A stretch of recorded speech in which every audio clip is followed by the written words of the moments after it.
بەناوی خوای بەخشندەی میهرەبان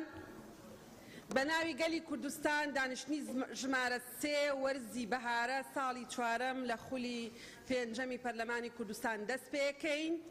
سەرەتاش داوا لە بەڕێز سکرتێری پەرلەمانەکەین پوختەی کۆنووسی کۆبوونەوەی پێشوو بەرنامەی کارمان بۆ بخوێنێتەوە. فەرموون. بەڕێز سەرۆکی پەرلەمان بەرنامەی کار بەپێی حکمی مادەی 5 بڕگەی یەکەم لە مادەی 16 بڕگەی سەیەم لە مادەی 18 بڕگەکان یەکەم دووەم و سەیەم چوارەم و پێنجەم لە مادەی 20 مادەکانی 47 48 بڕگەی یەکەم لە مادەی 52 مادەکان 54 و 55 و 56 و 57 لە پەیڕەوی ناوخۆی پەرلەمانی کوردستان دەستەی سەرۆکایەتی پەرلەمان بریاریدا بەرنامەی کاری دانیشتنی ژمارە 3 ئاسایی خولی بەهارەی ساڵی 4ەم لە خولی 5ەمی هەڵبژاردننی پەرلەمان لە کاتژمێر 12 نۆڕە ڕۆژی پێنجشەممە ڕێکەوتی 2/6/2022 بەم شێوەیە بێت. یەکەم دەنگدان لەسەر پێشنیازە یاسای بەڕێوەبردننی پاراستنی ئاو لە هەرێمی کوردستان بە پێی حکمی مادەکان 91 93 96 لە پەیڕەوی ناوخۆی پەرلەمانی کوردستان. دووەم خوێندنەوەی یەکەم بۆ ئەم پرۆژە و پێشنیازە یاسایانەی خوارەوە پشت بەستن بە حکمی بڕگەی دووەمی مادەی 78 و مادەی 79 بڕگەی یەکەمی مادەی 83 لە پەیڕەوی ناوخۆی پەرلەمانی کوردستان. یەک پێشنیازە یاسای ئەرک و مافەکانی هێزکاری تەندروستی لە هەرێمی کوردستان. دوو پرۆژە یاسای وەزارەتی شارەوانی و گەشت و گوزاری هەرێمی کوردستان. سێ پرۆژە یاسای دەستەی متمانە بەخشین بە دامەزراوەکان و پرۆگرامەکانی پەروەردە و خوێندنی باڵا لە هەرێمی کوردستان. سەیەم خستە ڕوو گفتوگۆ کردنی راپۆرتی لێژنەی کاروباری تەندروستی و ژینگە و مافەکاربەر سەبارەت بە دەرمانی بێکواڵەتی و ماوە بەسەرچوو و قاچاغ و نرخی نەخۆشخانە تایبەتەکان بامەدەبوونی بەڕێز وەزیری تەندروستی بە پێی حکمی بڕگەی یەکەمی مادەی 66 لە پەیڕەوی ناوخۆی پەرلەمانی کوردستان. چوارەم خوێندنەوەی دووە بۆ ئەم پێشنیازە یاسایانەی خوارەوە بە پێی حکمی مادەکان 87 88 97 لە پەیڕەوی ناوخۆی پەرلەمانی کوردستان. یەک پێشنیازە یاسای بەرکارکردن و هەمواری یاسای گرتنی مایە قاچا و قەدەغەکراو بۆ ئاڵگۆڕکردن و لە بازارە نێوخۆیەکان ژمارە 18 ساڵی 2010 هەموار کراو. پێشنیازە یاسای هەمواری جێبەجێکردنی یاسای چاودێری نەوجوانان ژمارە 76 ساڵی 1983. بەڕێز سەرۆک پەرلەمان پوختەی دانیشتنی ژمارە 2 یاسایی بە پێی حکمی بڕگەی دووەمی مادەی 252 لە پەیڕەوی ناوخۆی پەرلەمانی کوردستان پوختەی دانیشتنی ژمارە 2 یاسایی خولی بەهارەی ساڵی 4ەم لە خولی 5ەمی هەڵبژاردننی پەرلەمان لە کاتژمێر 11 پێشنۆڕۆ ڕۆژی چوارشەمە ڕێکەوتە 2/3/2022 بەم شێوە خوارەوە بوو. یەکەم دەستپێکردنی دانیشتن لەلایەن بەڕێز سەرۆکی پەرلەمان. دووەم خوێندنەوەی بەرنامەی کار پوختەی دانیشتن و ناوی ئەندامانی ئامادە نەبوو بە مۆڵەت و بێمۆڵەت لەلایەن بەڕێز سکرتێری پەرلەمان. سەیەم دەستپێکردنی بڕگەکانی بەرنامەی کار لەلایەن بەڕێز سەرۆکی پەرلەمان. چوارەم خوێندنەوەی دووەم بۆ پرۆژە یاسای بەڕێوەبردننی پاراستنی ئاو لە هەرێمی کوردستان. پێنجەم کۆتایی هاتنی دانیشتن لەلایەن بەڕێز سەرۆکی پەرلەمان. زۆر سپاس. بەڵێ زۆر سپاس. دەست بە جێبەجێکردنی بڕگەی یەکەمی بەرنامەی کارەکەین. بۆ ئەم مەبەستەش داوا لە سەرۆکایەتی هەر سێ لیژنەی یاسایی شارەوانی کشت و کاڵەکەین بێنە شوێنی خۆیان. ئەو بەڕێزانی نقطەی نظامیان هەیە بەڕێز سکرتێری پەرلەمانەی نووسێ بە دەنگدان دەست پێکەین لە بەرەوەی هەمووتان ئێستا لە ژوورەوەن. بیان نووسە ناوەکانە. فەرموون فەرموون ناوی هەر هەمووتانە نووسێ بەڕێزان. هەمووی بنووسە ئەوەی ئێوە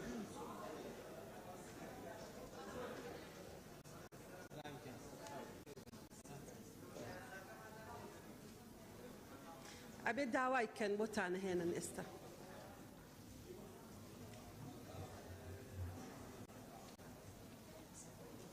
بەخێر بن سەرچاو. ئەو بەڕێزانەی خاڵی پێڕەویان هەیە؟ بەڵێ فەرموون. بەڵێ بەڕێزان لە لیژنەی یاسایی و شارەوانی.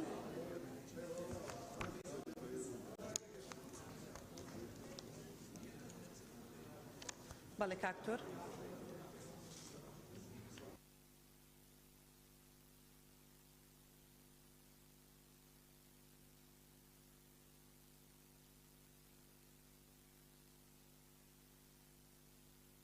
بەڵێ کاکژار. بەڕێز سەرۆکی پەرلەمان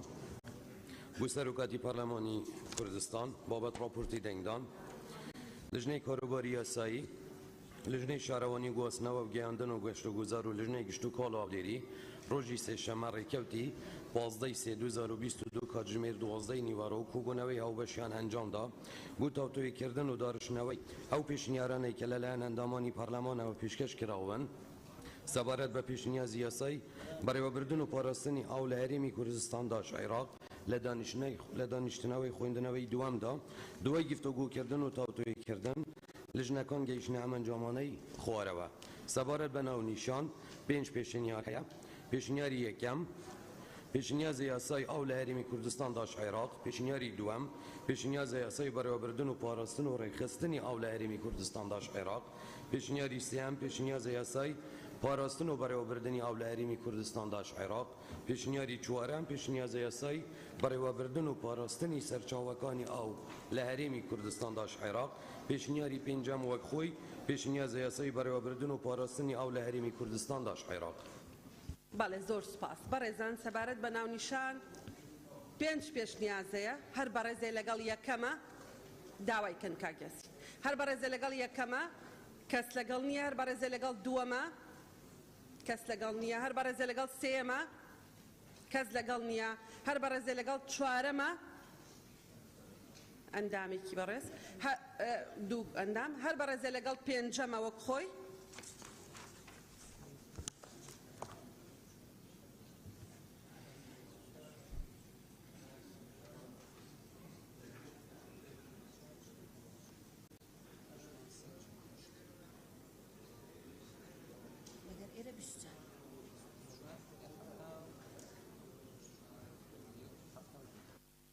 بەڵێ بەدەنگی 72 ئەندامی پەرلەمان پەسەندکرا مادەی یەک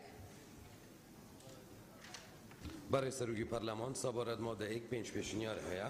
پێشنیاری یەکەم مادەکە وەک خۆی تەنیا بەرگەی دووەمی مادەکە بەم شێوەیە لێ بکرێت دووەم ئەنجومەنی بەڕێوەبردن و پاراستنی ئاو لە هەرێم پێشنیاری دووەم مادەکە وەک خۆی تەنیا بەرگەی حوتەمی مادەکە بەم شێوەیە لێ بکرێت حوتەم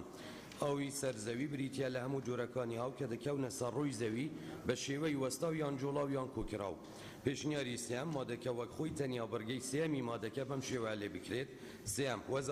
وەزارەتی گشت و کاڵ و سەرچاوەکانی ئاو و وەزارەتی شارەوانی گشت و گوزار و گشت و کاڵ سەرچاوەکانی ئاو پێشنیاری چوارەم بەڕێزان وەک خۆی نەخوێنێتەوە ئاساییە بەڵێ ئەوەی تر بخوێنەرەوە یەکسەر پێشنیاری پێنجەم پێشنیاری هەرسێ لژنەی تایبەتمەند بە پێی ئەو دەسەڵاتانەی مادە نۆتۆیەک بەرگەی چوارەم لە پەیڕەوی ناوخۆی پەرلەمانی کوردستان کە بە لژنەی یاسایی و تایبەتمەند درراوە ئێمە لە کۆبەندی ئەو بژاردانەی پێشنیار کراون لەلایەن ئەندامانی پەرلەمان لە دانیشتنی خوێندنەوەی دووەمدا ئەم پێشنیارە دەخینەوە و داوا دەکەین بخرێتە دەنگدان مادەکە بەم شێوەیە لێ بکرێت مادەیەک بۆ مەبەستی حکومەکانی ئەم یاسایە ئەم زاراوە و دەستەواژانەی خوارەوە مانەکانی بەرامبەریان دەگەێنن یەکەم هەرێمی کوردستانداش عێراق دووەم ئەنجومەنی وەزیرانی هەرێم سێم ئەنجومەنی ئاو لە هەرێم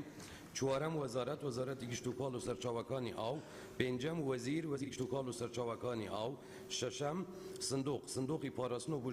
بژاندنەوەی سەرچاوەکانی ئاوی هەرێم حوتەم ئاوی ژێرزەوی ئەو ئاوەی کە لە ژێر ڕووی زەویدا هەیە و قوڵاییەکەی هەرچەند بێت دەگرێتەوە هەشتەم ئاوی سەرزەوی ئاوی زێر و بارکانیا و کارێز ئاوی ڕۆشتە و کۆگا سروشتی و دەستکردەکان و ئاوی چارەسەرکراویش دەگرێتەوە نوێیەم سەرچاوەکانی ئاوی سەرزەوی و ژێرزەوی بە هەموو سەرچاوەکانیەوە و ئاوی قورس و ئاوەڕووکانیش دوای چارەسەرکردنیان دەگرێتەوە دەیەم پاراستنی سەرچاوەکانی ئاو پرۆسەی گشتی تەکنیکی و یاساییە کە دەبێتە هۆی بەرزکردنەوەی توانستی بەردەوامی ئاو و بەردەوامی بەردەوام بەردەستبوونی و ڕێگرتن لە کەمبوونەوە و بەفێرودان و پیسبوونی یازدەیەم بەڕێوەبردننی سەرچاوەکانی ئاو پرۆسەیەکی ڕێکخراوە کە دەبێتە هۆی بەردەوامی و باش بەکاربردننی سەرچاوەکانی ئاو لە ڕووی چەندایەتی و چۆنایەتی بۆ هەموو بەکاربەرانی دوازدەیەم بژاندنەوەی سەرچاوەکانی ئاو پرۆسەیەکی ڕێکخراوە کە دەبێتە هۆی بژاندنەوەی دروستی سەرچاوەکانی ئاو سێزدەیەم کۆگاکردنی ئاو کۆکردنەوەی ئاوی بەفر و بارانە چواردەیان ڕێڕەوی ئاوی ڕێچکەی سروشتیان دەستکردە کە تەوژمی ئاوی بە شێوەیەکی هەمیشە یان کاتی پێدا تێپەر دەبێت. پازدەیان پاشماوە هەر مادەیەکی ڕاخشل گازی کیمیایی میکرۆب ڤایرۆسی تیشکدار یان گەرمکراو کە دەبێتەوەی پیسبوونی ئاو. شازدەیان ئاوی قورسە واوەی کەلەیەکەکانی نیشتەجێبوون پڕۆژە پیشەسازیەکان تەندروستیەکان شوێنە خزمەتگوزاریەکان و هەر بوارێکی دیکەدا بەکارهاتووە و پاشماوەی تێدا نیشتویان تواوەتەوە. هەفدەیان پیسبوونی ئاو هەر پرۆسەیەک کە ببێتەوەی گۆڕینی خەسڵەت و پێکاتە بنەرەتیەکانی ئاو دەگرێتەوە بە جۆرێک زیان بە ژیانی مرۆڤ و زیندەوەران و ژینگە بگەێنێت. هەژدەیان ئاوی چارەسەرکراو ئەو ئاوەیە کە پاکراوەتەوە لە هەموو جۆرە پاشماوەیەک. نۆزدەیان سوودمەند ئەو لایەن و کەسانە دەگرێتەوە کە مافی بەکاربردنی ئاویان بەپێ حکومەکانی ئەم یاسایە هەیە. 20 بە فێرودانی ئاو زیاد بەکاربردن یان خراپبەکارهێنانی سەرچاوەکانی ئاوە بە ئەنقەس بێت یان لە ئەنجامی کەمتەرخەمی. 21 هاوسەنگی ساڵانەی ئاو دەرێنان و بەکاربردنی ئاو بە بڕێک کە یەکسان یان کەمتر بێت لە ئاوی بەدەستهات و لە هەمان ساڵدا. سپاس. بەڵێ بەڕێزان سەبارەت بە مادەی 1 5 پێشنیاز هەیە هەر بەڕێزێ لەگەڵ یەکەمە کەس لەگەڵ نیار بەڕێزێ لەگەڵ دووەمە بەڕێزان کەس لەگەڵ نیار بەڕێزێ لەگەڵ سێمە کەس لەگەڵ نییە هەر بەڕێزێ لەگەڵ چوارەمە وەک خۆی کەس لەگەڵ نیار بەڕێزێ لەگەڵ پێنجەمە بەڵێ ببورن دوو کەس لەگەڵ وەک خۆیەتی. پێنجەم پێشنیاری لیژناوە بەشەکان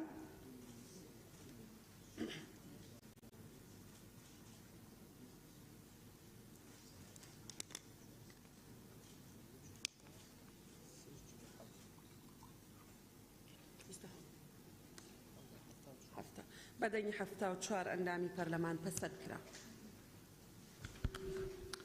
بەڕێز سەرۆکی پەرلەمان سەبارەت بە مادەی 2 3 پێشنیار هەیە.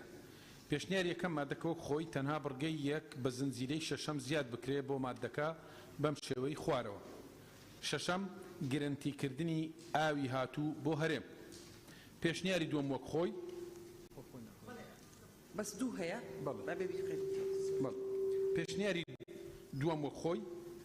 مادەی 2 سێ پێشنیار ئەگەر پێشنیاری لیژنەی تایبەتمەند هەیە توانن وەک خۆی نەخوێننەوە. بەڵێ پێشنیاری دووەم وەک خۆی مادەی 2 ئاماز لەم یاسایە بریتیە لە یەکەم بەڕێوەبردن و پاراستنی سەرچاوەکانی ئاوی هەرێم بۆ گەیشتن بە باشترین شێوازی بەکاربردن. دووەم بوژانەوەی سەرچاوەکانی ئاو دیاریکردنی بڕ و جۆری بەکاربردن بە مەبەستی بەدیهێنانی ئاسایشی ئاو و پاراستنی مافی نەوەکانی داهاتوو. سێم ڕەچاوکردن و چەسپاندنی مافی هەرێم لە ئاوە هاوبەشەکانی لەگەڵ حکوومەتی فیدراڵی و وڵاتانی دراوسێ بۆ دەستەبەری بەرژەوەندی باڵاکانی هەرێم بە جۆرێک لەگەڵ پێوەر و یاسا نێودەوڵەتیەکاندا بگونجێت. چوارەم بەردەوامی هەماهەنگی پەیوەندی و گۆڕینەوەی زانیاریەکان بۆ گەیشتن بە ڕێکەوتنی دادپەروەرانە باراستەی دابەشکردنی بڕ و جۆری ئاوی ڕۆیشتوو هاتوو بۆ هەرێم. پێنجەم چارەسەرکردنی سەرچاوە ئاویە پیسبووەکان و گرنگژینان بە پاراستنی ژینگە. پێشنیاری سێم پێشنیاری هەر سێ لیژنەی تایبەتمەند. مادەکە وەک خۆی تەنها بڕگەی سێمی مادەکە بەم شێوەی لێ بکرێت. سێم ڕەچاوکردن و چەسپاندنی مافی هەرێم لە ئاوە هاوبەشەکان لەگەڵ حکوومەتی ئیتیحادی وڵاتانی دراوسێ بۆ پاراستنی بەرژەوەندی باڵەکانی هەرێم لە دابینکردنی ئاو بە شێوەیە کە لەگەڵ یاسا و پێوەرە نێودەوڵەتیەکاندا بگونجێت. بەڵێ سپاس. مادە 2 3 پێشنیازەیە هەر بەڕێزێ لەگەڵ یەکەمە کەس لەگەڵ نیار بەڕێزێ لەگەڵ دووەمە وەک خۆی کەس لەگەڵ نیار بەڕێزێ لەگەڵ سێمە پێشنیاری لیژنەی هاوبەش.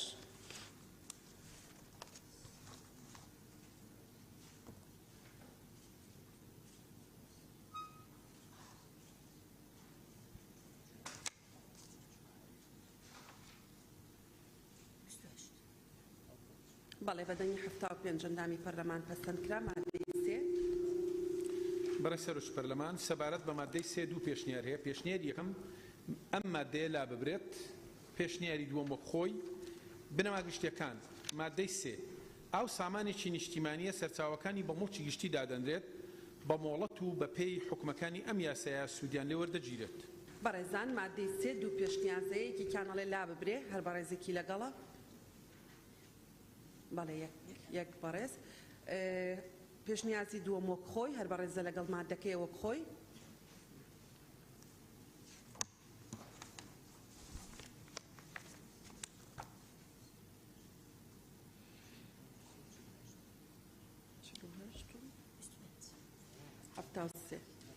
بەڵێ بەدەنگی 73 ئەندامی پەرلەمان پەسەند کرا. مادە 4 بەڕێز سەرۆکی پەرلەمان سەبارەت بە مادە 4 پێشنیار هەیە. پێشنیاری یەکەم مادەکە وەک خۆی تەنها بڕگەی یەکەم بەم شێوەی لێ بکرێت. یەکەم داڕشتنی سیاسەتی ئاو لە ناوخۆی هەرێم. پێشنیاری دووەم مادەکە وەک خۆی تەنها بڕگەی یەکەم بەم شێوەی لێ بکرێت. بڕگەی یەکەم بەم شێوەی لێ بکرێت. یەکەم داڕشتنی سیاسەتی ئاو لە هەرێم. پێشنیاری سێم وەک خۆی مادەی 4 حکوومەتی هەرێم بە هەماهەنگی لەگەڵ حکوومەتی اتحادی بەشدار دەبێت لە یەکەم داڕشتنی سیاسەتی ناوخۆی ئاو. دووەم داڕشتنی سیاسەتی بەکارهێنانی سەرچاوەکانی ئاو لەگەڵ وڵاتانی دراوسێدا بەپێی پەیماننامە و نەریتە نێو دەوڵەتیەکان. پێشنیاری چوارەم پێشنیاری هەر سێ لیژنەی تایبەتمەند مادەکە وەک خۆی تەنها بڕگەی یەکەم بەم شێوەی لێ بکرێت. یەکەم داڕشتنی سیاسەتی ئاو. بەڵێ بەڕێزان مادەی 4 پێشنیازە هەر بەڕێزە لەگەڵ یەکەمە کەس لەگەڵ نییە. هەر بەڕێزە لەگەڵ دووەمە کەس لەگەڵ نییە. هەر بەڕێزە لەگەڵ سێمە وەک خۆی کەس لەگەڵ نییە. هەر بەڕێزە لەگەڵ 4ەمە پێشنیاری لیژنەی هاوبەش.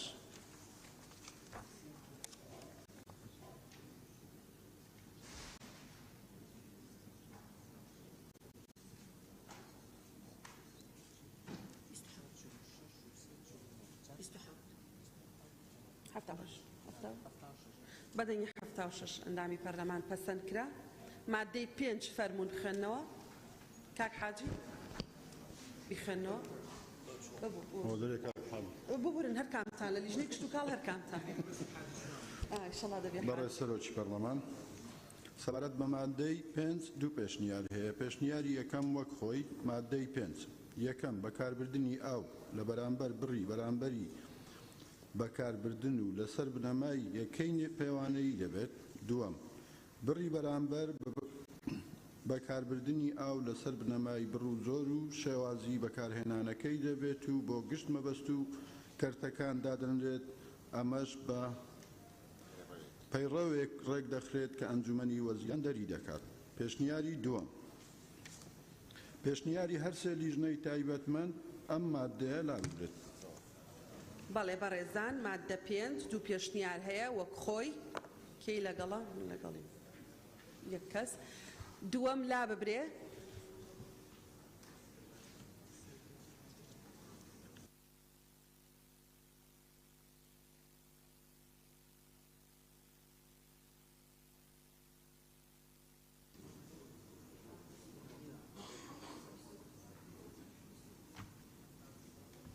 بەڵێ بەدەنگی 72 ئەندامی پەرلەمان پەسەند کرا. مادە 6 سەبارەت بە مادەی 6 سێ پێشنیار هەیە. پێشنیار یەکەم مادەکە وەک خۆی تەنیا خاڵی سێی بڕگەی یەکەمی مادەکە بەم شێوەیە لێ بکرێت. سێ مەبەستەکانی ئاودێری و کشتتوکاڵ و باغداری. پێشنیاری دووەم مادەکە وەک خۆی تەنیا خاڵێک بە زنجیرەی حەوت بۆ بڕگەی یەکەمی مادەکە زیاد بکرێت و بەم شێوەی خوارەوەی لێ بکرێت. حەوت هەر مەبەستێکی تری سوود لێوەرگرتن. پێشنیاری سێم وەک خۆی مادەی 6 یەکەم بەکاربردنی ئاو لە ڕووی لە پێشینەیەوە بەم شێوەیە دەبێت. یەک خواردنەوە و بەکاربردن بۆ پێویستی خزمەتگوزاری. دوو ئاژەڵداری و سامانی ماسی. سێ مەبەستەکانی ئاودێری و کشتتوکاڵی. چوار پێداویستیەکانی پیشەسازی و وەبەرهێنانی کارەبا. 5 مەبەستەکانی ژینگەیی و کەرتی گەشت و گوزاری. 6 مەبەستەکانی وەبەرهێنان. دووەم گۆڕینی زۆری بەکاربردنی ئاو لەسەر بنەمای مۆڵەتی ڕێپێدانی نوێ دەبێت. بەڵێ زۆر سپاس. مادە 6 سێ پێشنیاز هەیە. هەر بەڕێزێ لەگەڵ یەکەمە فەرموون کەس لەگەڵ نییە. هەر بەڕێزێ لەگەڵ دووەمە بەڕێزان کەس لەگەڵ نییە. بەڕێزێ لەگەڵ سێمە وەک خۆی.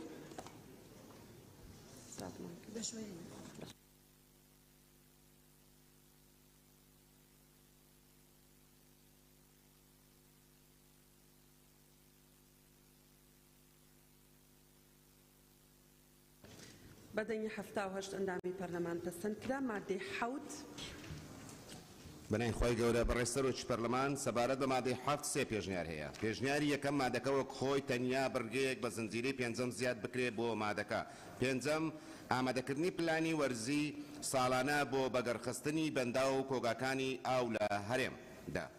پێشنیاری دووەم وەک خۆی مادەی 7 وەزارەت پێویستە ئامانەی خوارەوە ئەنجام بدە. یەکەم ئامادەکردنی پلانی تایبەت بە بەڕێوەبردننی سەرچاوەکانی ئاو پرۆژەکانی بە مەبەستی بەکاربردننی لەلایەن کەرتە سودمەندەکانەوە. دووەم بەرزکردنەوەی توانەکان و گەشەپێدانی پیشەیی لە بواری بەڕێوەبردننی سەرچاوەکانی ئاو. سێم پلانی بژانەوە بەڕێوەبردننی ئاو بە هەمانجی لایەنە پەیوەنددارەکانی حکوومەت و بەشدارپێکردنی دانیشتوان و ڕێکخراوە ناحکومیەکان و کەرتی تایبەت. چوارەم هەمانجی لەگەڵ وەزارەتە پەیوەنددارەکان و ڕێکخراوە ناحکومیەکان و ڕاگەیاندنەکان بۆ بڵاوکردنەوەی هۆشیاری گشتی دەربارەی گرنگی زیندەجی سەرچاوەکانی ئاو و بایەخپێدانی لە قۆناغەکانی خۆیاندا خوێندندا. پێشنیاری سێەم پێشنیاری هەر سێریژنەی تایبەتمەند مادەکە وەک خۆی تەنیا بڕگەی یەکەم بەم شێوەیە لێ بکرێت. یەکەم ئامادەکردنی پلانی تایبەت بە بەڕێوەبردننی سەرچاوەکانی ئاو و پرۆژەکانی بە هەمانجی لەگەڵ وەزارەتەکانی تری پەیوەنددار بە مەبەستی بەکاربردننی لەلایەن کەتە سودمەندەکانەوە. سپاس. بەڵێ بەڕێزان مادەی 7 سێ پێشنیازەیە بەڕێزێ لەگەڵ یەکەمە کەس لەگەڵ نیەر بەڕێزێ لەگەڵ دووەمە وەکو خۆی کەسی لەگەڵ نیەر بەڕێزێ لەگەڵ سێەمە پێشنیاری لیژنەی هاوبەش.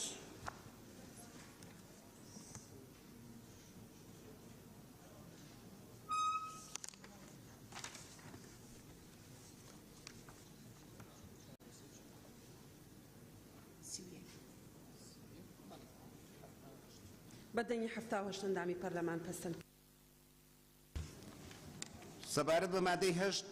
چوار پێشنیار هەیە. پێشنیار یەکەم مادەکە وەک خۆی تەنیا بەرگەکانی پێنجەم و شەشەم بەم شێوەی لێ بکرێت. پێنجەم ئەنجومەن 3 مانگ جارێک کۆ دەبێتەوە بۆی هەیە هەر کات پێویست بێت لەسەر داوای سەرۆک کۆبێتەوە. شەشەم ڕاستپاردە و پێشنیازە پێویستەکان لەلایەن وەزیر بەرز دەکرێتەوە بۆ ئەنجومەنی وەزیرانی هەرێم و پێویستە ئەنجومەنی وەزیران لە ماوەی 30 ڕۆژدا بڕیارێک لەم بارەیەوە بدات. پێشنیاری دووەم مادەکە وەک خۆی تەنیا خاڵی سێی بڕگەی یەکەمی مادەکە بەم شێوەی لێ بکرێت. سێ بەڕێوەبەری گشتی ئاو ئاوەڕۆ لە وەزارەتی شارەوانی و گەشتوگوزاری هەرێم و بەڕێوەبەرە گشتیەکانی ئاو لە پارێزگاکان و ئیدارە سەربەخۆکان. پێشنیاری سێەم مادەکە وەک خۆی تەنیا دەستەواژەی وەزیر بکرێتە وەزیری کشتوکاڵ و سەرچاوەکانی ئاو. پێشنیاری چوارەم وەک خۆی مادەی 8 یەکەم ئەنجومەنێک لە وەزارەت بەسەر وەک خۆی مەخوێنەرەوە گەر لیژنەی هاوبەش هەیە هەموو لە بەردەستیانێک سەر بڕۆ بۆ ئاخر نییە نییە دەتەوە ئەگەر نییە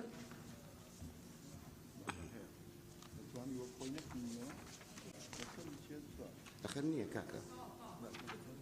نەبێ بیخوێنەرەوە. بەڵێ پێشنیاری چوارەم وەک خۆی مادەی 8 یەکەم ئەنجومەنێک لە وەزارەت بە سەرۆکایەتی وەزیر و بە ئەندامەتی هەریەک لە مانەی خوارەوە پێک دێ. یەک بریکاری وەزیر بۆ کاروباری سەرچاوەکانی ئاو هەر یەک نووسراوە بەس دووە. دوو سەرۆکی دەستەی پاراستن و چاکردنی ژینگەی هەرێم. سێ بەڕێوەبەری گشتی ئاو ئاوەڕۆ لە وەزارەتی شارەوانی و گەشتوگوزاری هەرێم. چار بەڕێوەبەری گشتی سەرچاوەکانی ئاو لە وەزارەت. پێنج بەڕێوەبەری گشتی بەندا و کۆگاکانی ئاو لە وەزارەت. شەش بەڕێوەبەری گشتی و توێژینەوە لە وەزارەت. حافت بەڕێوەبەری گشتی باغداری و پاوان و دارستان لە وەزارەت. دووەم نوێنەری ئەو لایەنانەی خوارەوە بەشداری کۆبنەوەکانی ئەنجومەن دەکەن بە مەرجێک پلەی وەزیفیان لە بەڕێوەبەری گشتی کەمتر نەبێ بەبێ ئەوەی مافی دەنگدانیان هەبێ. یەک وەزیری پلاندانانی هەرێم وەزارەتی پلاندانانی هەرێم. دوو وەزارەتی کارەبای هەرێم. سێ وەزارەتی ناوخۆی هەرێم. چار وەزارەتی تەندروستی هەرێم. سێەم فەرمانبەرێک لە وەزارەت وەک سکرتێری ئەنجومەن لەلایەن وەزیرەوە دیاری دەکرێت بە مەرجێک لایەنی کەم هەڵگری بڕوانامەی بەرایی زانکۆی بێت. چوارەم ئەنجومەن دەتوانێت بە پێی پێویست میوانداری پسپۆران و بۆ وەرگرتنی ڕاو بۆ چونیان بکات. پێنجەم ئەنجومەن سێ مانگ جارێک یان هەر کات پێویست بێت لەسەر داوای سەرۆک کۆ دەبێتەوە. شەشەم، ڕاستپاردە و پێشنیازە پێویستەکان لەلایەن وەزیر بەرز دەکرێتەوە بۆ ئەنجومەنی وەزیرانی هەرێم. بەڵێ بەڕێزان سەبارەت بە مادەی 8 4 پێشنیارمان هەیە کە هەر بەڕێزێ لەگەڵ یەکەمە، کەسی لەگەڵ نییە، بەڕێزێ لەگەڵ دووەمە، کەسی لەگەڵ نییە، بەڕێزێ لەگەڵ سێمە، کەسی لەگەڵ نییە، هەر بەڕێزێ لەگەڵ چوارەمە وەک خۆی لەگەڵ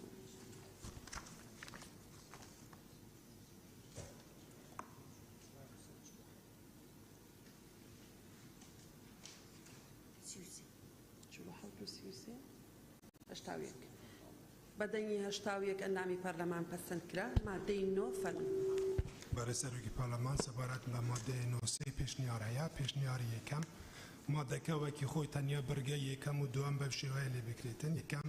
دانانی سیاسەتی ناوخۆی و پەرەپێدانی سەرچاوەکانی ئاو لە هەرێم. دووەم پەسەندکردن و ڕەتکردنەوەی پلانی بەکارهێنانی ئاو لەلایەن گشت کردەکانەوە. پێشنیاری دووەم وەکی خۆی مادەی 9 ئەرکەکانی ئەنجومەن. یەکەم دانانی سیاسەتی ناوخۆی ئاو لە هەرێم. دووەم پەسەندکردنی پلان و بەکارهێنانی ئاو لەلایەنی گشت کردەکانەوە. سێەم بڕیاردان لەسەر پرۆژەی سەرچاوەکانی ئاوە بەکاربردنی. چوارەم پێشنیازکردنی بڕی بەرامبەری بەکاربردنی ئاو بۆ سەرجەم کردەکان بۆ ئەنجومەنی وەزیران. پێنجەم بڕیاردان لەسەر پلان و بەکارهێنان لە بواری بەڕێوەبردنی سەرچاوەکانی ئاو و پاراستنی.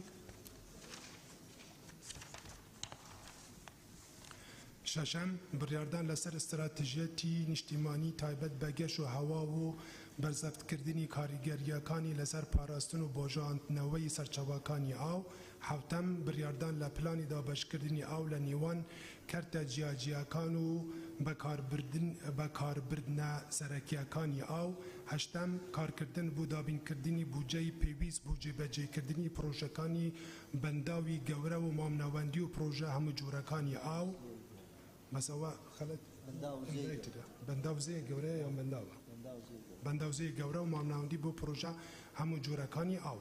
نوێم دانانی پلانی بەکارهێنانی سیستەمی ئاودێری نوێ بۆ بەرەپێدانی بەرهەمی کشتوکاڵی بە مەرجە گونجاو بیت لەگەل سوودی ئابووری و پشکی ئاوی بۆ پرۆژە کشتوکاڵیە تەرخانکراو. پێشنیاری سێەم پێشنیازی هەر سێ لیژنەی تایبەتمەند مادەکە وەکی خۆی تەنیا لەگەل ئەم گۆڕینکاریەکانی خوارەوە. یەکەم بڕگەی چوارەم لا ببرێت و بەو پێە زنجیرەیە بڕگەیەک دەگۆڕدرێت. بڕگەی بە زنجیرەیە دەیەم زیاد بکرێت و بەم شێوەی خوارەوە. دەیەم داڕشتنی پلانی گونجاو بۆ بەرەنگاربوونەوەی وشکەساڵی و لافا و پیسبوونی سەرچاوەکانی ئاو بە هەماهەنگی لەگەل لایانی پەیوەندیدارەکان. زۆر سوپاس کاکزگار. لە مادەی 9 پێشنیازەیە بەڕێزێ لەگەڵ یەکەمە، کەسی لەگەڵ نیەر بەڕێزێ لەگەڵ دووەمە، کەس لەگەڵ نیەر بەڕێزێ لەگەڵ سێمە. پێشنیازی لیژنەی تایبەتمەند.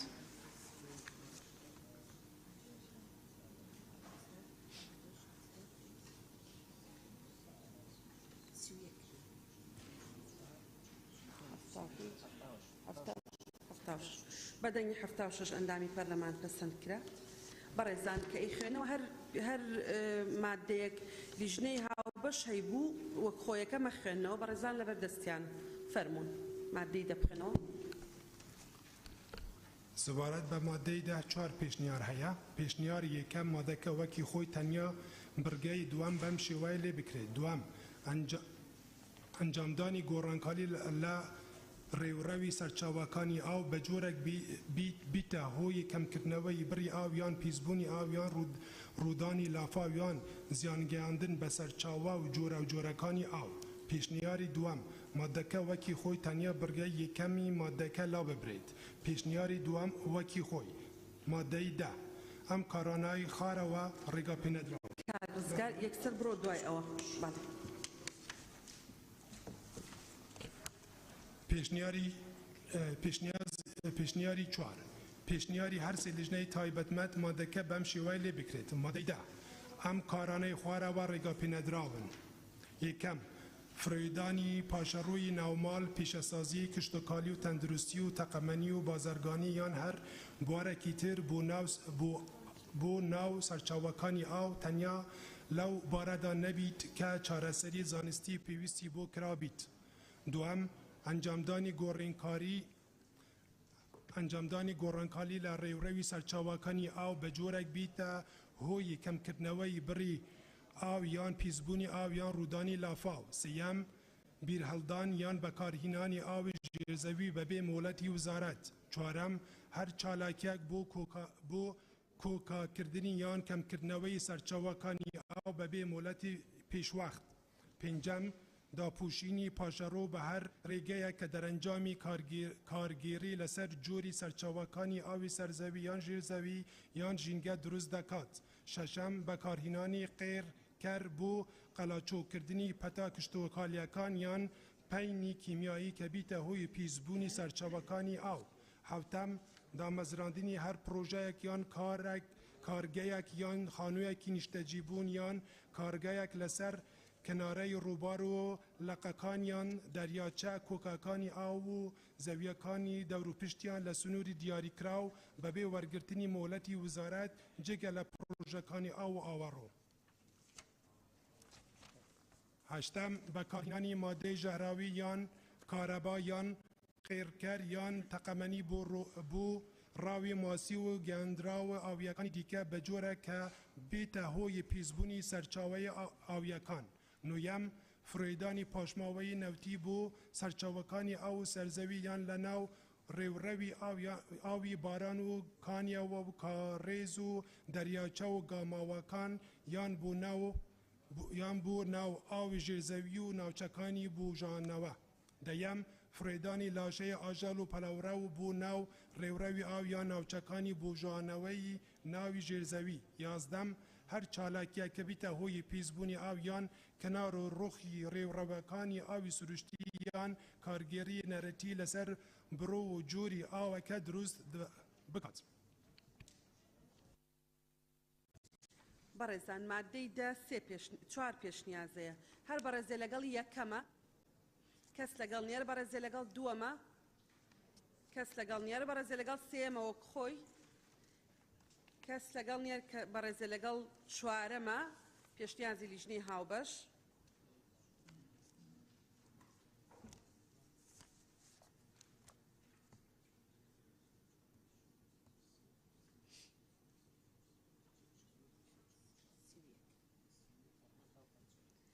بەدەنگی 75 ئەندامی پەرلەمان پەسەند کرا. مادەی 11 بخوێننەوە فەرموون. سەبارەت بە مادەی 11 سێ پێشنیار هەیە. پێشنیاری یەکەم مادەکە وەک خۆی تەنیا بڕگەی دووەم بەم شێوەیە لێ بکرێت.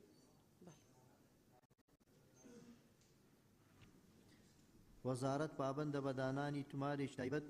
بەو بیرانەی کە بەر لە دەرچوونی ئەم یاسایە بە مۆڵەت یان بێمۆڵەت هەڵکەندراون بۆ مەبەستی پێداچوونەوە و گرتنەبەری ڕێکاری پێویست. پێشنیاری دووەم وەک خۆی نەخینەوە. پێشنیاری سێم پێشنیاری هەرسێ لێژنەی تایبەتمەند مادەکە بەم شێوەیە لێ بکرێت. یەکەم وەزارەت سیستەمی چاودێری لەسەر بڕ و زۆری ئاو لە سەرچاوەکانی ئاوی سروشتی دادەنێت بۆ مسۆگەرکردنی پاراستن و زیادکردنی توانست و بۆ ڕێگرتن لە پیسبوون. دووەم وەزارەت پابەندە بە دانانی تومارێکی تایبەت بەو بیرانەی کە بەر لە دەرچوونی ئەم یاسایە بە مۆڵەت یان بێمۆڵەت هەڵکەندراون و گرتنەبەری ڕێکاری پێویست بۆ گونجاندنیان لەگەڵ حکومەکانی ئەم یاسایە. بەڵێ بەڕێزان سەبارەت بە مادەی 11 سێ پێشنیازەیە. هەر بەڕێزێ لەگەڵ یەکەمە، کەسی لەگەڵ نییە. بەڕێزێ لەگەڵ دووەمە، کەسی لەگەڵ نییە. هەر بەڕێزێ لەگەڵ سێمە.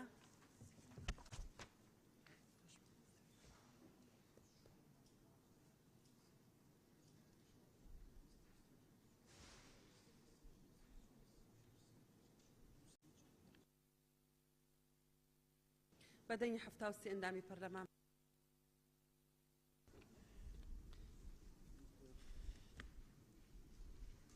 سەبارەت بە مادەی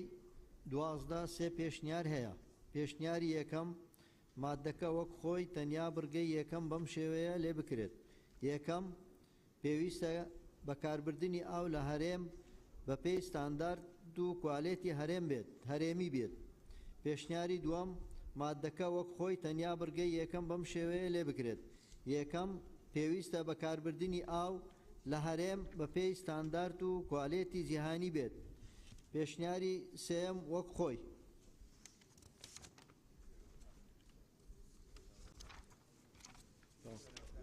بیخۆنمەوە؟ بەڵێ ئەوە هەیە. پێشنیاری سێم وەک خۆی مادەی 12 یەکەم پێویستە بەکاربردنی ئاو لە هەرێم بە پێی ستاندارد و کوالێتی جیهانی بێت. دووەم چارەسەرکردنی سەرچاوەی ئاوە پیسبووەکان و ئاوەڕۆکان بە دانانی وێزگەی چارەسەری گونجاوی سەردەمیانەی دەبێت. سێەم هەر پرۆژەیەک کە پاشەڕۆی لێ پەیدا بێت تا ئەو کاتەی ڕێنمایی وەزارەتە پەیوەنددارەکان جێبەجێ نەکات ڕێگە بە دامەزراندنی نادرێت. چوارەم ڕێگە بە دامەزراندنی هیچ پرۆژەیەک نادرێت ئەگەر یەکەی چارەسەرکردنی پاشماوەی نەبێت. پێنجەم ئەو پرۆژانەی بوونی یاساییان هەیە و پاشماوەیان دەڕژێتە نێو سەرچاوەکانی ئاو ماوەی 6 مانگیان لە ڕێکەوتی بەرکاربوونی ئەم یاسایە پێدەدرێت بۆ دامەزراندنی یەکەی چارەسەرکردنی پاشماوە بە پێچەوانەوە مۆڵەتی کارکردنیان لێ دەستێنرێتەوە. بەڵێ زۆر سوپاس. سەبارەت بە مادەی 12 سێ پێشنیارەیە بە ڕێزان کەسێک لەگەڵ پێشنیازی یەکەمە، کەس لەگەڵ نیەر بەڕێزە لەگەڵ دووەمە، کەس لەگەڵ نیەر بەڕێزە لەگەڵ سێمە وەک خۆی.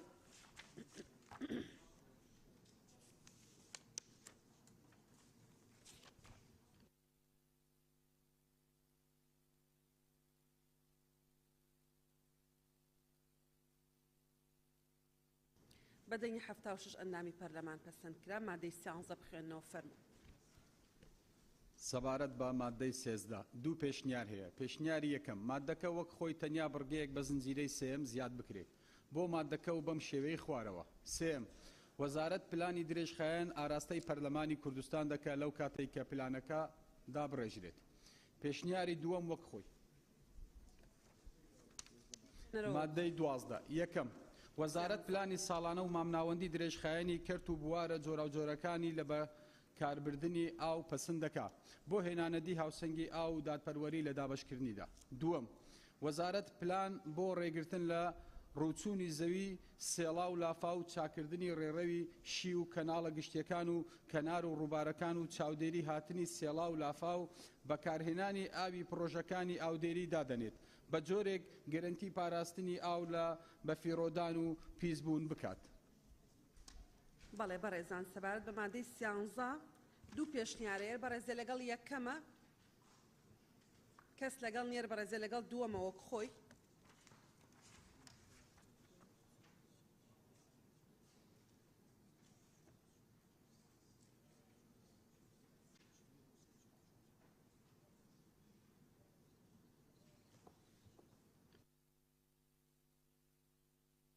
بەدەنگی 74 ئەندامی پەرلەمان پەسەند کرا. مادەی 14 سەبارەت بە مادەی 14 سێ پێشنیار هەیە. پێشنیاری یەکەم ئەم مادەیە لا ببردرێت. پێشنیاری دووەم بڕگەکانی یەکەم و دووەم بکرێتە یەک بڕگە بۆ مادەکە و بەم شێوەی خوارەوە. سندوقێک بە ناوی سندوقی پاراستن و بژانەوەی سەرچاوەکانی ئاو لە هەرێم بەپێی حکومەکانی ئەم یاسایەدا دەمەزرێت و ئەنجومەنێکی کارگەڕی دەبێت بۆ بەڕێوەبردننی کارەکانی و پەیڕەوێک لەلایەن ئەنجومەنی وەزیرانەوە پێک دەهێنرێت. پێشنیاری سێم وەک خۆی. مادەی 14 یەکەم سندوقێک بە ناوی سندوقی پاراستن و بژانەوەی سەرچاوەکانی ئاو لە هەرێم بەپێی حکومەکانی ئەم یاسایەدا دەمەزرێت. دووەم سندوق ئەنجومەنێکی کارگەڕی دەبێت بۆ بەڕێوەبردننی کارەکانی بە پەیڕەوێک لەلایەن ئەنجومەنی وەزیرانەوە پێک دەهێنرێت. بەڵێ بەڕێزان زۆر سپاس کانگزار. سەبارەت بە مادەی 14 سێ پێشنیارەیە بەڕێزە لەگەڵ یەکەمە، کەسی لەگەڵ نیەر بەڕێزە لەگەڵ دووەمە، کەس لەگەڵ نیەر بەڕێزە لەگەڵ سێمە وەک خۆی.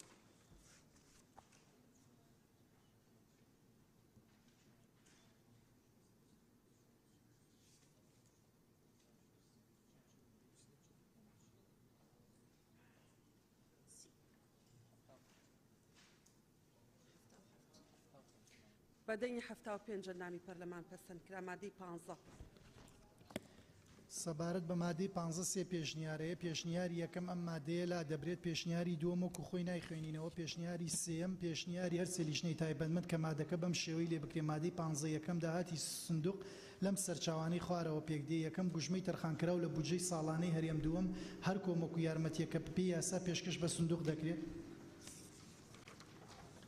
دووەم داهاتی سندوق بەمبەستی پاراستن و بژانەوەی سەرچاوەکانی ئاو و ڕێگرتن لە پیسبوونی بەکاردێ سێم شێوازی خەرجکردنی داهاتی سندوق بە پەیڕەوەیەک ڕێک دەخرێت کە لایەن ئەنجومەنی وەزیرانەوە دەردەچێت. بەڵێ بەڕێزان سەبارەت بە مادەی 15 پێشنیازەیە هەر بەڕێزێ لەگەڵ یەکەمە کەس لەگەڵ نییە هەر بەڕێزێ لەگەڵ دووەمە بەڕێزان دوو ئەندامی بەڕێزی لەگەڵە هەر بەڕێزێ لەگەڵ سێمە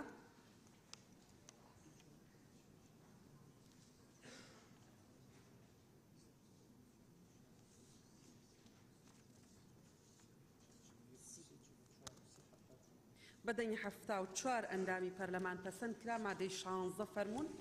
سەبارەت بە مادەی 16 پێشنیارەیە پێشنیاری یەکەم مادەکە بەم شێوەی لێ دەکرێت پۆلیسی پاراستنی دارستان و ژینگە لە یەکە کارگەڕێ خۆجیەکان ئەرکی پاراستنی سەرچاوەکانی ئەو لە ئەستۆ دەگرن و لە حاڵەتی نەبوونی پۆلیسی دارستان و ژینگە ئەوە پۆلیسی یەکەی کارگەڕەکان ئەرکی پاراستنی سەرچاوەکانی ئەو لە ئەستۆ دەگرن. پێشنیاری دووەم وەکو خۆی نایخوێننەوە پێشنیاری سێم پێشنیاری هەر سێلیژنەی تایبەتمەندە مادەکە بەم شێوەی لێ دەکرێت دەستگای ئاسایش و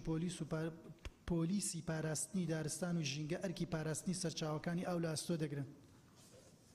بەڕێزان مادە 16 پێشنیارەیە بەڕێزێ لەگەڵ یەکەمە کەس لەگەڵ نیەر بەڕێزێ لەگەڵ دووەمە بەڕێزان کەس لەگەڵ نیەر بەڕێزێ لەگەڵ سێمە فەرموون.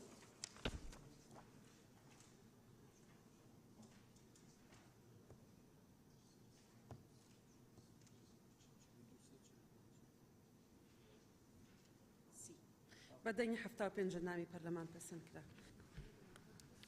بەڕێز سەرۆکی پەرلەمان سەبارەت بە مادە 73 پێشنیارەیە پێشنیاری یەکەم بڕگەی چوارەم بەم شێوەی لێ بکرێت چوارەم پێویستە وەزارەت پێداچوونەوە بە مۆڵەتەکان و بە بڕی ئاوی سەرزەوی و ژێرزەوی مۆڵەت پێدرا و لەبەر ڕۆشنایی بژانەوەی سەرچاوەکانی ئاودا بکات. پێشنیاری دووەم خۆی پێشنیاری سێم پێشنیاری هەر سێلیژنەی تایبەتمەند یەکەم گشت پرۆژەکانی بەکاربردن بە سەرچاوەکانی ئاو بە پێی یاسا بەرکارەکانی هەرێم لەلایەن وەزارەتەوە ڕێپێدانیان بۆ دەکرێت دوای لاری نەبوونی لایەنە پەیوەندیدارەکان. دوو گشت پرۆژەکانی وەبەرهێنان بە پێی یاسا بەرکارەکانی هەرێم لەلایەن وەزارەتەوە ڕێگەپێدانیان بۆ دەکرێت دوای لاری نەبوونی لایەنە پەیوەندیدارەکان. سێم پێویستە لەسەر سوودمەندانی ئاوی سەرزەوی و ژێرزەوی بەبێ مۆڵەت لە کەرتەکانی کشتتوکاڵ پیشەسازی بازرگانی گەشت و گوزار داواکاری مافی سوودمەند بوون لە ئاو پێشکەش بکەن و مۆڵەت لە وەزارەت وەربگرن لە ماوەی 6 مانگ لە ڕێکەوتی بەرکاربوونی ئەم یاسایە بە پێچەوانەوە سوودمەند بەسەر پێچکار لە حکومەکانی ئەم یاسایە هەژمار دەکرێت. سێم هەر زێدەڕۆیەک لەلایەن سوودمەندانی ئاو زیاد لەو بڕی ئاوی ڕێپێدرا و بەسەر پێچی هەژمار دەکرێت و سەر پێچکار بە پێی حکومەکانی ئەم یاسایە سزا دەدرێت. چوارەم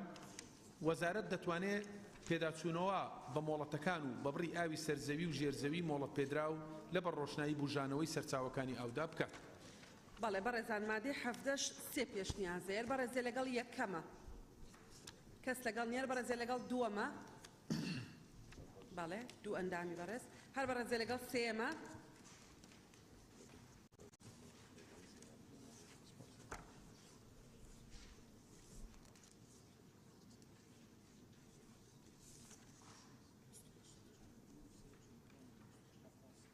بەدەنگی 73 ئەندامی پەرلەمان پەسەند کرا بەڕێزەوە. مادەی دوای ئەوە 18 بەڕێز سەرۆکی پەرلەمان سەبارەت بە مادە 18 سێ پێشنیارەیە پێشنیاری یەکەم لە بڕگەکانی یەکەم و دووەم و سێمی ئەم مادەیە دەستەواژەی وەزیر بکرێتە ئەنجومەنی ئاو. پێشنیاری دووەم بڕگەکانی یەکەم دووەم مادەکە بکرێتە یەک بڕگە و بەم شێوەی خوارەوەی لێ بکرێت. وەزیر دەتوانێت بیر هەڵکەندن یان وەستانی لە بەکارهێنانی بیر لە هەندێک ناوچە قەدەغە بکە بە پێی راپۆرتی ئەنجومەنی بەڕێوەبردن و پاراستنی ئاو بە مەرجێک. مەترسی لەسەر دابەزینی بڕی ئاو ئاستی ئاو جۆری ئاوی ژێرزەوی هەبێت و قەرەبووی خاوەن بیرەکان دەکرێتەوە بەو زیانەی کە لە ئەنجامی ئەو بڕیارە پێی دەکەوێت بە پێی حکومەکانی ئەم یاسایە و یاسا بەرکارەکانی هەرێم. پێشنیاری دووەم پێشنیاری سێم وەک خۆی مادەی 18 یەکەم وەزیر دەتوانێت بیر هەڵکەندن لە هەندێ ناوچە بۆ ماوەیەکی کاتی قەدەغە بکات گەر مەترسی لەسەر دابەزینی بڕ و ئاستی ئاو جۆری ئاوی ژێرزەوی هەبوو و بۆ قورسایی لەسەر ئاوی کۆگاکراو لەم ناوچانەدا. دووەم وەزیر لە کاتی پێویستدا بڕیار دەدات بە وەستاندنی بەکارهێنانی بیر لە هەندێ ناوچە بۆ بەرگرتن لە بەرڕۆیشتنی ئاوی ژێرزەوی ناوچەکە بەمەرجێک قەرەبووی خاوەن بیرەکان بکرێتەوە بەو زیانەی لە ئەنجامی ئەو بڕیارە بەریان دەکەوێت بە پێی حکومەکانی ئەم یاسایە و یاسا بەرکارەکانی هەرێم. سێم کاری کۆمپانیەکانی بیر هەڵکەندن و پێدانی مۆڵەتی بیر هەڵکەندن بە کەسی سروشتی و معنەوی و هەڵوەشانەوە وەستاندنی ڕێپێدان بڕێنمای ڕێک دەخرێت کە لەلایەن وەزیرەوە دەردەچێت. بەڕێزان سەبارەت بە مادەی 18 سێ پێشنیار هەیە بەڕێزی لەگەڵ پێشنیاری یەکەمە هەر بەڕێزی لەگەڵ پێشنیاری دووەمە نەزانم خەتەرە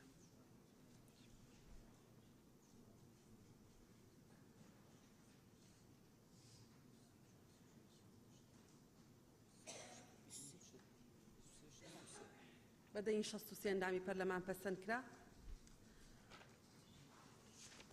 هەر بەڕێزی لەگەڵ تەواو بوو پێشنیاری سێمە یەک کەسی لەگەڵ دوو ئەندامی یعنی دووەم پەسەند کرا لە حاڵەت مادەی 19 بەڕێز سەرۆکی پەرلەمان سەبارەت بە مادەی 19 سێ پێشنیار هەیە پێشنیاری یەکەم ئەم مادەیە لێک بدرێت لەگەڵ مادەی 13 ئەم یاسایە پێشنیاری دووەم مادەکە وەک خۆی تەنیا بڕگەیەک بە زنجیرەی چوارەم زیاد بکرێت چوارەم دروستکردنی پرۆژەی ئاودێری بۆ کۆگاکردنی ئاوی لافاو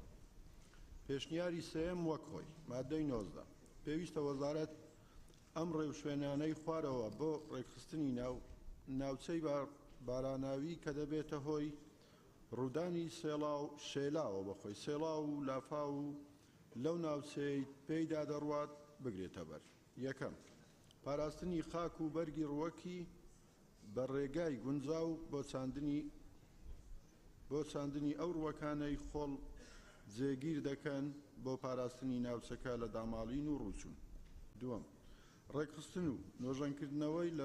نۆژەنکردنەوە لە ڕێڕەوی شوێنە شێوەکانی دروستکردنی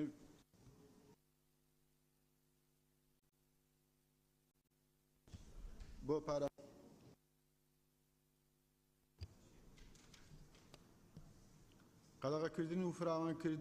قەدەغەکردنی فراوانکاری لە پەیداکردنی زەوی کشت و کاڵی یان دامەزراندنی پرۆژەی شارستانی یان پیشەسازی لەسەر ڕێڕەوی شێوەکان کەنار ڕووبارەکان بەندا و کۆگاکانی ئاو ئەگەر کاریگەری نەرێنی لەسەر سەرچاوەکانی ئاو هەبوو. بەڵێ سوپاس کاکشوان مادەی 19 سێ پێشنیازەیە بەڕێزی لەگەڵ یەکەمە کەس لەگەڵ نێر بەڕێزی لەگەڵ دووەمە بەڕێزان کەس لەگەڵ نێر بەڕێزی لەگەڵ سێمە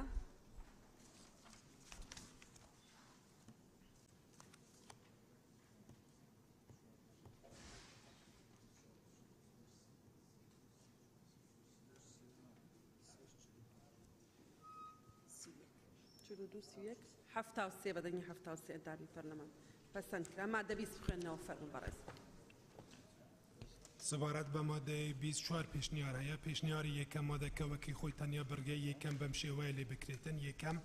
هەر کەسێکی سروشتیان معنەوی سەرپیچی حکومەکانی ئەم یاسایە بکاتن مەبەندکردن بۆ ماوەیەک لە 6 مانگ زیاتر نەبیتون یان بە بژاردنێک کە لە 30 میلیۆن دینار کەمتر نەبیت و لە 5 میلیۆن دینار زیاتر نەبیت یان بە هەردووکیان سزا دەدرێت. پێشنیاری دوام مادەکەوەکی خۆی تانیا بڕگەی یەکەم بەم شێوای لێ بکرێتن. ناخوێنین پێشنیاری سێیەم وەکی خۆی دەخوێنەوە نیە پێشنیاری دوام بخوێنە.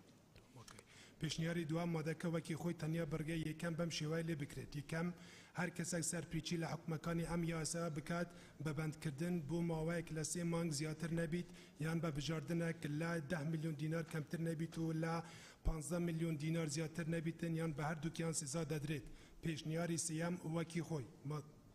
مادەی 20 یەکەم هەر کەسێک سەرپیچی لە حکومەکانی ئەم یاسا بکات بە بەندکردن بۆ ماوەیەک لە 3 مانگ زیاتر نبیت یان به بجاردنک ل 3 میلیون دینار کمتر نبیت و ل 5 میلیون دینار زیاتر نبیت یان به هر دوکیان سزا دادرێت.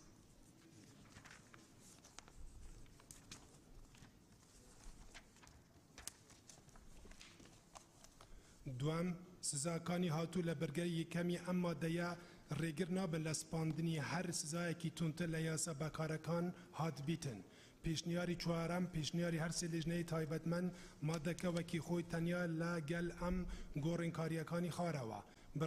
برگری یکم بمشیوه لی بکرید. یکم هر کس اکثر پیچی حکمکانی ام یاسا بکات جگل حکمی ماده دهی ام یاسایا به بند کردن بو ماوی 3 مانگ زیاتر نبیت یان به بجاردنک ل 7 میلیون دینار کمتر نبیت و ل 10 میلیون دینار زیاتر نبیت یان به هر دوکیان سزا دادرید. دو برگی دوامی ام ماده بکریت برگه لماده 21. برزان سبارت به ماده 20 چوار پیشنیارس هیا. هر برزه لگل یکمه کس لگل نیر برزه لگل دوامه برزان کس لگل نیر برزه لگل سیمه و خوی یک اندام هر برزه لگل چوارمه اوی لیجنی هاو باش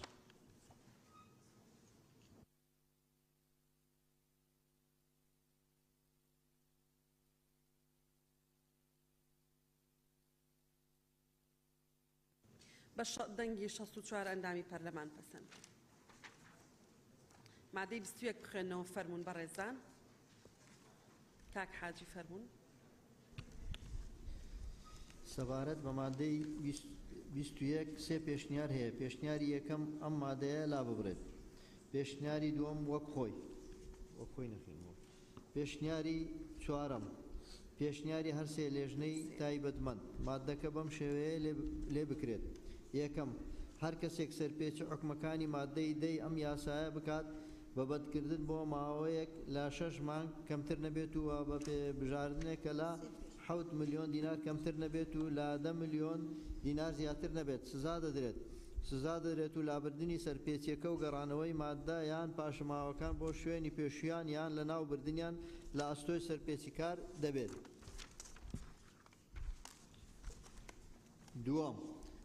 لە حاڵەتی دووبارەکردنی ئەو سەرپێچەی کە لە برگەی یەکەمی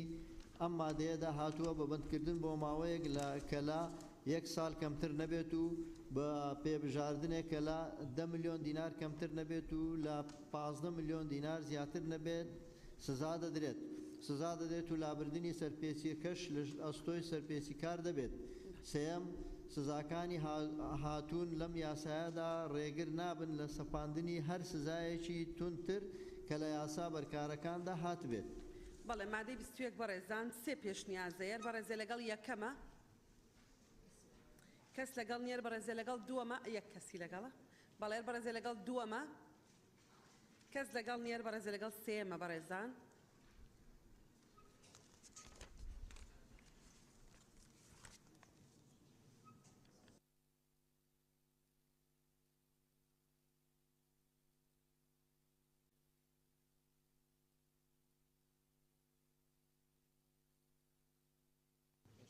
بەدەنگی 64 ئەندامی پەرلەمان پەسەند کرا زیاد ساردە.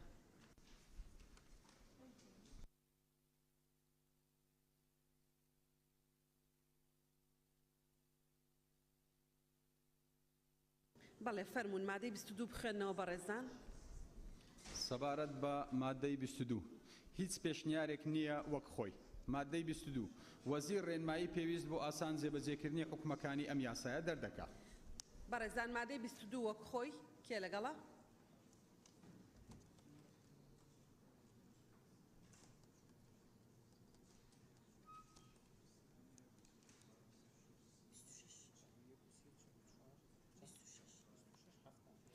بەدەنگی 7 ئەندامی پەرلەمان پەسەند کرا مادەی 23 بەڕێزان فەرموون. سەبارەت بە مادەی 23 هیچ پێشنیارێک نییە وەک خۆی. مادەی 23 کار بەدەق هیچ یاسا و بڕیارێک ناکرێت کە لەگەڵ حکومەکانی ئەم یاسایە ناکۆک بێت. مادەی 23 وەک خۆی کێ لەگەڵە؟ فەرموون دەستبەرزکەنەوە. پێشنیار نییە هیچ.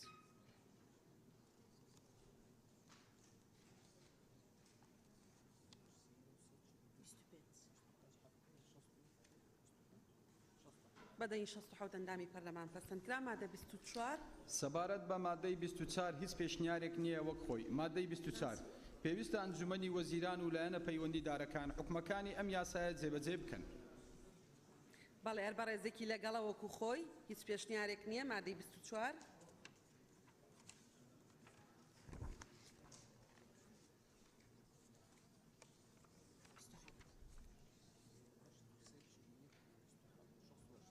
بەدەنگی 68 ئەندامی پەرلەمان پەسەندکرا. مادە 25 بەڕێزان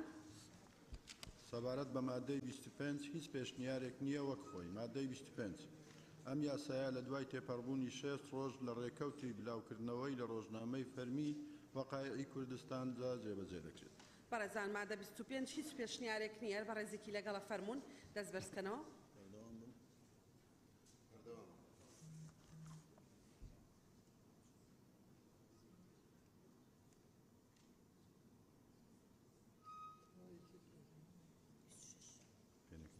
بەدەنگی 68 ئەندامی پەرلەمان پەسەندکرا. هۆیەکانی دەرچواندن ما بۆ بخێنەوە فەرمونون. سەبارەت بە هۆیەکانی دەرچواندن سێ پێشنیار هەیە. پێشنیاری یەکەم لەبەر گرنگی ئاو لە ژیانی مرۆڤ و کاریگەری لەسەر واقعی کۆمەڵایەتی ئابووری و سیاسی و لە پێناو دابینکردنی ئاسایشی ئاو لە هەرێم و ڕێکخستنەوەی ئەو کەرتە و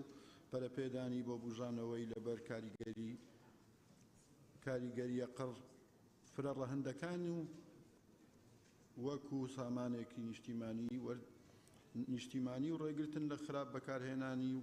دەستەبەری بەردەوامبوونی سەرچاوەکانی ئاو ئەم یاسایە دەرچوێنرا. پێشنیاری دووەم لە پێناو دابینکردنی ئاسایشی ئاو لە هەرێم و ڕێکخستنەوەی ئەو کەرتە و پەرەپێدانی و بژانەوەی لەبەر کاریگەری فرە ڕەهندەکانی و گرنگی لە ژیانی مرۆڤدا وەکو سامانێکی نیشتیمانی ڕێگرتن لە خراپ بەکارهێنانی و دەستەبەری بەردەوامبوونی سەرچاوەکانی ئاو ئەم یاسایە دەرچوێنرا. پێشنیاری سێم وەک خۆی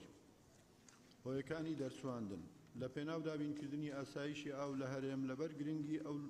ئاو لە ژیانی مرۆڤ و کاریگەری لەسەر واقعی کۆمەڵایەتی و ئابووری و سیاسی وەکو سامانێکی نیشتیمانی و ڕێگرتن لە خراپ بەکارهێنانی و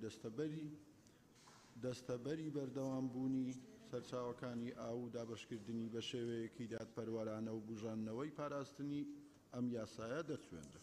بەڵێ بەڕێزان سەبارەت بە هۆیەکانی دەرچواندن سێ پێشنیازەیە. هەر بەڕێزێ لەگەڵ یەکەمە.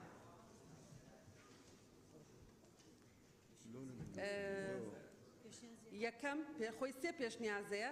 1 2 3 4 5 6 7 8 ئەندامی بەڕێزی لەگەڵە. دووەم هەر بەڕێزێ لەگەڵ دووەمە. کەسی لەگەڵ نیە بەڕێزێ لەگەڵ سێمەوە خۆی.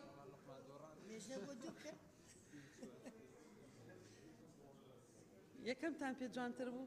ئێبتان کرداتەی لیژنەی هاوبەش بۆی خەڵکیش دەنگ.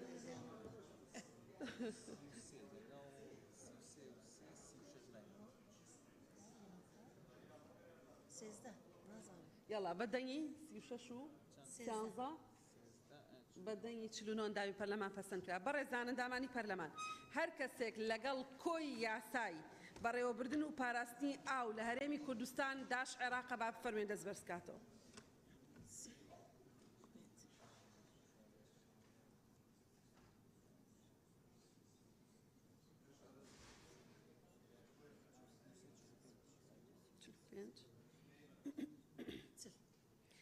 بەدەنگی 85 ئەندامی پەرلەمان پەسەندکرا. پیرۆزبایی لە خۆمان لەگەلی کوردستانەکەین بە بۆنەی دەرچووان پەسەندکردنی یاسای بەڕێوەبردن و پاراستنی ئاو لە هەرێمی کوردستان عێراق. فەرمونون بەس لیژنەی یاسایی بمێنێتەوە بڕۆنەوە شوێنەکانی خۆتان. دەستان خۆش سەرۆکایەتیە دوو لیژنەی شارەوانی کشت و کاڵ ماندوو نەبن. کاک جەلالیان بمێننەوە بەس ئەو دوانەمان بۆ بخەنەوە و بڕۆن ئیتریشیۆ. بەڵێ فەرمونون. بەڵێ بەڵێ دوای نقطەی نظامی وەرەگرین و ئیتر دوایی وەزیر دێ. بە ئەوە بخێنەوە اینجا بڕۆن یەکجار بڕۆن. بەڵێ دەست بە جێبەجێکردنی بڕگەی دووەمەکەین بەس ئەو یاسایە ناخێنەوە و تەواو بۆی ئەوان بتوانن بچنەوە جێگەکانی خۆیان. بەڵێ فەرموون.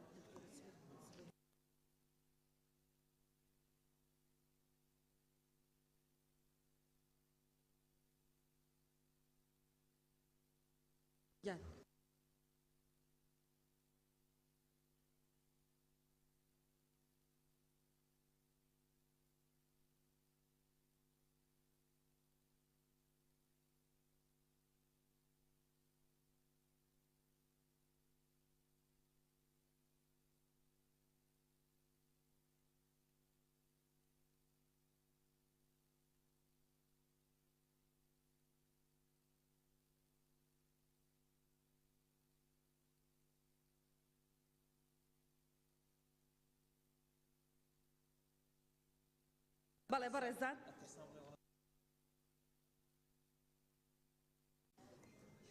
فەرمونون کات لە ساڵحمان نییە وەڵا فەرمونون.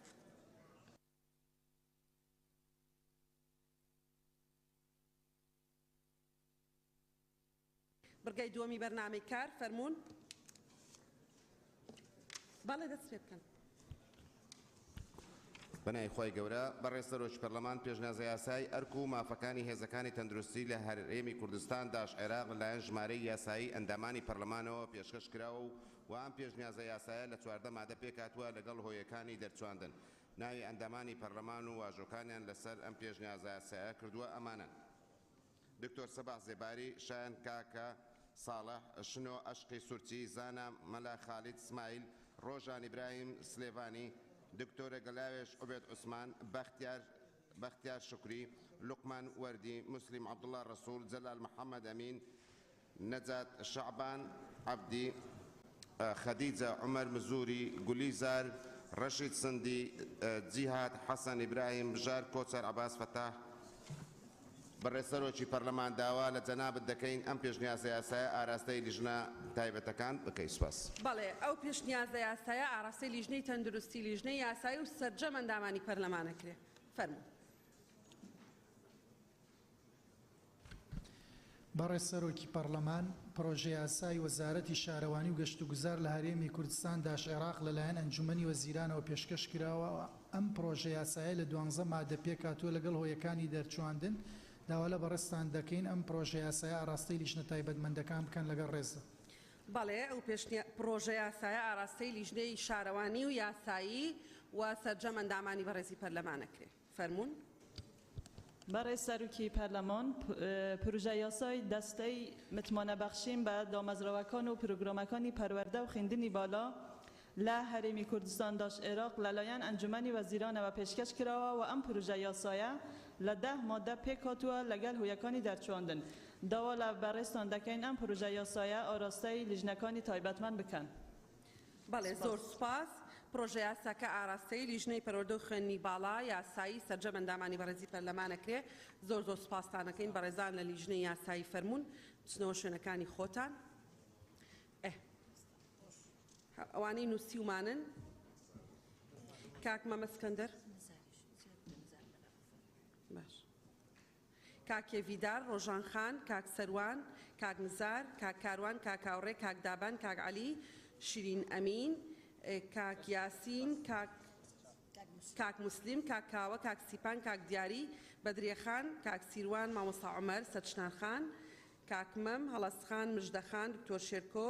دکتۆر ئیسماعیل، مامۆستا ئەبوبەکر. کێمان نەنووسیوە؟ کاک بژار، مامۆستا عوسمان، گولیزار، بەڵێ گولیزار خان، تەواو بەڕێزان، کاک شاخەوان، کاک ڕزگار ببورن، کاک ڕزگار، هەردووکتان؟ بەڵێ بەڵێ بەڕێزان ئەمە ئێستا 30 کەسن، یەکی 1 دقە ئەبێ بە نیو سەعات تەواو بێ. کاک مەمە اسکەندەر. بنابه خدای مزون و دلوان برای سروک پارلمان کردستان الگوری ماده دول پیروی نوخوی پارلمان کردستان تاوم جناب آیدار کدام اگه درجه سنوری هر دو قضای زاخ و آمدیل پارزگاه و دوی کهش بربه هفرکی و شر کو هیچ پیوندی خلکی ما پیوانه بیتن خلکی به قربانی و باجاوی شری دادن مخابن و دیمایی که سنوری قضا آمدی او شر و آلوزی کفنا ناف مالت خلکی دو و بردوام خلکی ما باجا هفرتیه که دادن که هیچ پیوندی پیوانه بید دیمایی قربانیت اوی شر ناتندرست دو زاروکین دورانیر و بنکوب مبستا بسر برنا گشته که خزانیت ناف سروشت جوان کردستان دا گیان و خینوان تکلی توزه و آخه بون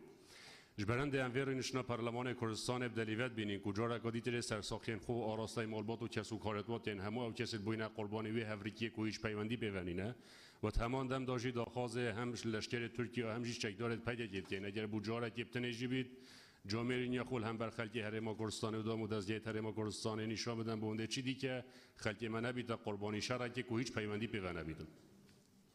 خان سپاس کاک زور سپاس برای سروکا پارلمانی ام همی شاهدی ویدو ماهی که وید توز بارینه و خول بارینه بین یا همی اگرت وید زانستی زفرینن بو گرینگی ندان بار جنگه و گورینا کشو هوایی الدیف راپورتا رخراوی و اینو فال سال 2040 واسه پیش بینید کن کش کوی 265 حتی 266 روزا 300 روزت خول بارینه بن بیشکلی اگر بردوام بتن طبيعي مروفاتي بر هرشت مازن دايم والهرم كردستان جي ياسا باراستون وشاكرنا جنگه ما هي مخابن وك بيويز گرينگي بنا داني وجبجه نابتن ابي گورانا كشوها ويكم بارينا بارانا بشكل كي كاريگريا خواه بي سر جوتيارا تايبتي جي الدشتا سليفانه يا كو شیوه کی کارگری ها خواهد بیا برو بومی آنش ناف چوه کاک سروان سپاس بس داد تمام کن برس بس گرینگ اول کاک سروان فرم بناوی خدای گور و مهربان بوده برای سروکی پارلمان ما پرسم چند دقیقه مولات ما یکسر یک دقیقه یار نیلیم باشتره چون که ناتوانم بیلیم براستی اگر درفت بدن دقیق چه بلیم یعنی است چند خاله که باسی بکم اگر باسی نکم شرمزاری او کسانه دبین که دنگیان پیمان داولیرین اگر باسی بکم لدقیق کوتاهی پینای یک دقیقه کاک سروان فرمون کاتی بگررو هیچ نیالم بله کاک کاروان فرمون بناوی خدای گەورە و میهرەبان بەڕێز سەرۆکی پەرلەمان بەڕێزان کۆمەڵێک حاڵەتەیە لە هەرێمی کوردستان تۆ دەبێت بە دیاردە سەرباری خراپی دۆخی دارایی و موچەخۆران نەگەیاندنی خزمەتگوزاری گشتەکان بە هاوڵاتیانی هەرێمی کوردستان بە شێوەیەکی باش هەندێک حاڵەتی مەترسیدار هەیە کە دەبێت بە دیاردە ئێستا لە هەرێمی کوردستان کەویش دەستخستنە ناو کاروباری هاوڵاتیانی هەرێمی کوردستانە بە شێوەیەکی گشتی بەداخەوە وای لێ هاتووە ئێستا لە هەرێمی کوردستانەوە دەبێت سەرانە بدرێت بەرپرسێک یان بەلایەنێک یان بە شخصێک بۆی کە ڕێگە بدەن بازرگانێکی بچوو کار بکات و ئیشەکانی خۆی بکات سەرباری ئەمانە شێوازی سەپاندنی باز بە جۆرێکە کە نەعەدالەتێکی یەکجار گەورەی تێدایە بەڕێز سەرۆکی پەرلەمان یەکێک لە خاوەنکارەکان بە جۆرەی بە دواداچوونی من کە هۆتێلێکی چوارەستێرەیە کە ئەمە ڕاستە بۆ زۆربەی بزنسە مامناوەندەکان لە هەرێمی کوردستان بە تەخمینی خۆیان پێیان وتووە کە 300 میلیۆن دینار کارت کردووە کە مەبەڵکێتی کە لای منە و لە کاتێکدا داوای 30 میلیۆن دیناریان لێ کردو ماگانە وەکو بات بۆیە من داوا دەکەم کە ئەم بەیاداشش ئەم ئاراستەی لیژنەی دارایی کردووە بکرێتە کاری جدی پەرلەمانی کوردستان بۆی کە ڕێخستنی باز بە شێوەیەکی گشتی تەنزیم بکرێت و زۆر سپاس بۆیەوە کاکاورە سپاس کاکەڕۆ بەناوی خۆی گەورە میرەبان بەڕێز سەرۆکی پەرلەمان بە پێی مادەی 56 لەسەر سەیتەری و بازگەکان لەسەر سەیتەر و بازگەکان بە خێرایی چەند خاڵێک بخەمە ڕوو ڕاستی لە سەردەمی ڕژێمی پێشوو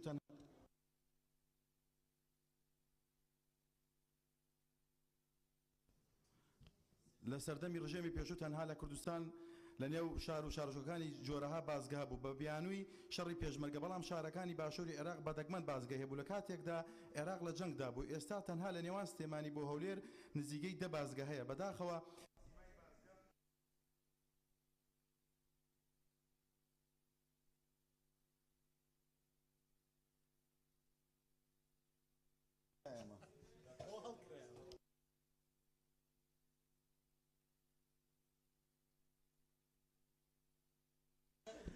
سەردەمی ڕژێمی پێشوو تەنها لە کوردستان لە نێوان شار و شارژەکان جۆرەها بازگە بوو بە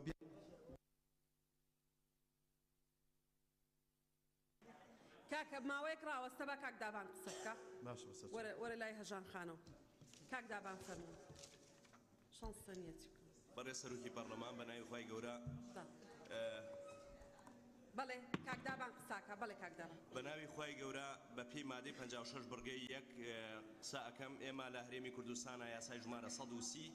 ساڵی 1963 مان هەیە کە بەرکارە لە هەرێمی کوردستان بەڵام ئەنجومەنی وەزیران و وەزارەتی شارەوانی تەجاوزی ئەم یاسایانەیان کردووە کۆکردنەوەی ڕسوماتیان لە هەرێمی کوردستان داوە بە چەند کۆمپانیایەک لە 28 قەراری مەحکەمە دەرچووە کە وەرگرتنی پارەی ڕسومات لە هاوڵاتیان نایاساییە ئێستا کۆمپانیەکان کەوتونەتەوەی داوای 5 ملیار و 6 ملیار و 10 ملیار لە وەزارەتی شارەوانی شارەوانەکانەکەن وەکو قەرەبوو وەری بگرنەوە لە بنەڕەتا گرێبەستەکانیان باچڵە ئێستا کە قەراری مەحکەمە هەیە بۆ ئەوەی کە ئەم کۆمپانیانە نایاسایین بەڵام دوێنێ و پێرێ لە شارەوانەکانە شوێنیان بۆ کردوونەتەوە پاریان لە دوکانکار و کاسبکار و ئەوانە وەرگرتووە داوا لە بەڕێز دەکەم ئەم پرسە هەڵوێستەیەکی جدی لەسەر بکەین و لیژنەی شارەوانی بەڕێز ڕابسپێری بۆ ئەوەی متابعی جێبەجێکردنی ئەم بڕیارەی محکەمە بکەیت هەم بۆ خۆڵ و خاشاک هەم بۆ ڕسوماتی تابلۆ هەم بۆ پارێ ئاو کە دراوە بە کۆمپانیا بە پێی قانون ئەمە نایاساییە. سوپاسی بەڕێز دەکەم ئەگەر وەڵام بدەیت. بەڵێ سپاس بە یاداش ئاراستی سەرۆکایەتی بکە ئێمەش ئاراستی لیژنەی مختصیەکەین. کاک عەلی حەمەد ساڵح لانەی کێشەکە لە ڕیزی دواوە بێ. بەڵێ بەڵێ وەرنە ناوەڕاست. بە ناوی خوای گەورە و میهرەبان بەڕێز سەرۆکی پەرلەمان لەم ماوەیە کە پەرلەمان کاری نەکردووە 34 ڕێستان کراوە لە گرنگترین ئەو یاداشتانە دۆخێکی ناهەموار لە پێش هەرێمی کوردستانایە بڕیارەکانی کۆمپانیای نەوتی باکوور و جوڵەکانی سۆمۆ لەم پرسە کە پەیوەندی بە و حکومڕانی و ئیدارە هەیە لە هەرێمی کوردستانە ناکرێ ئەم پەرلەمانە هیچ قسەیەکی تیانە بێ بۆیە ئەبێ لایەنی معنی لە حکومەت بێت دوو ئیدارەی زۆر زەق بۆتەوە لە کوردستان و من زۆر کە لە یەکدومانی ئایندا بەهۆی دروستبوونی کێشەی ئاو خاشاک دیسانەوە موچە لە سلێمانی ئەمە زەقە بێتەوە چەند جارێ داوامان کرد دیسانەوە داواکەینەوە پەرلەمانی کوردستان لەسەر ئەم پرسە هەڵوێستکە گەورەترین مەترسی لە بەردەم خەڵکی کوردستانەیە لە ڕووی ژیانە ئاوە ئەم هاوینە ئاوە بێت بیر لە هەولێر گەشتە 750 مەتر نیوەی خەڵک بێ ئاوە بێت بۆیە داواکەم لەم پرسانە ئەم پەرلەمانە بەتی نرخی سوتەمەنین گران بێت دەرمان بەنزین و مەترسی لەسەر موچەش دروست ببێ ئەو دۆسیانە. سپاس کاک عەلی حەمەد ساڵح. کاک کاوە فەرموون. ئێمە کێشێکی تەکنیکیمانەیە شوێنگۆڕیەکەین تا کێشەکە حەلە بێ. کاک کاوە فەرموون. لە کۆبوونەوەی سەرۆکی فراکسیۆنەکان و سەرۆکایەتی پەرلەمان ڕێککەوتوون لەسەرەوەی کە بانگهێشتی وەزیرە پەیوەنددارەکان بکرێن وەکو دەزانن 34 یاداش پێشکەشکراوە کە زۆرینەی پەیوەندی بە وەزیرەکانەوە هەیە بە حکوومەتەوە هەیە بەڵام بەداخەوە دەبینین تەنها یەک وەزیر ئامادە بۆ لە ئێستادا بێتە پەرلەمانی کوردستان حەزەکەین بەڕاستی ڕوونکردنەوەمان پێ بدەن چونکە بەزیرەکەنێتە پەرلەمان ناوی ئاشکرا بکرێ و بۆ ڕای گشتی ڕابگەندرێت کە ئەم وەزیرە ئامادە نییە بێتە پەرلەمانی کوردستان ئەم وەزیرانەی کە پەیوەندیان بە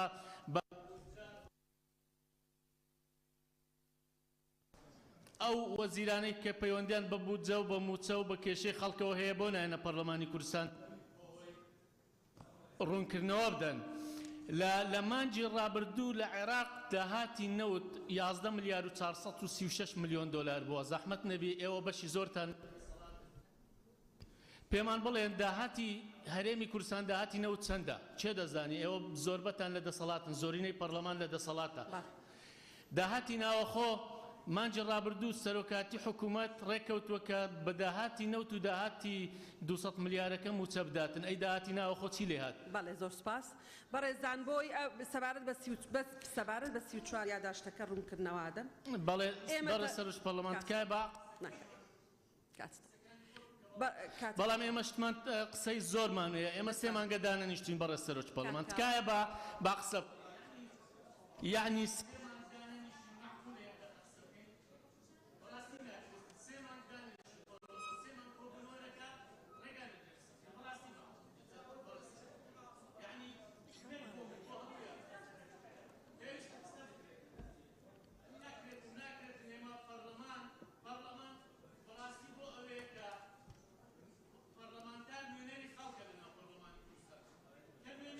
پێویستە ئێش و ئازار و معانات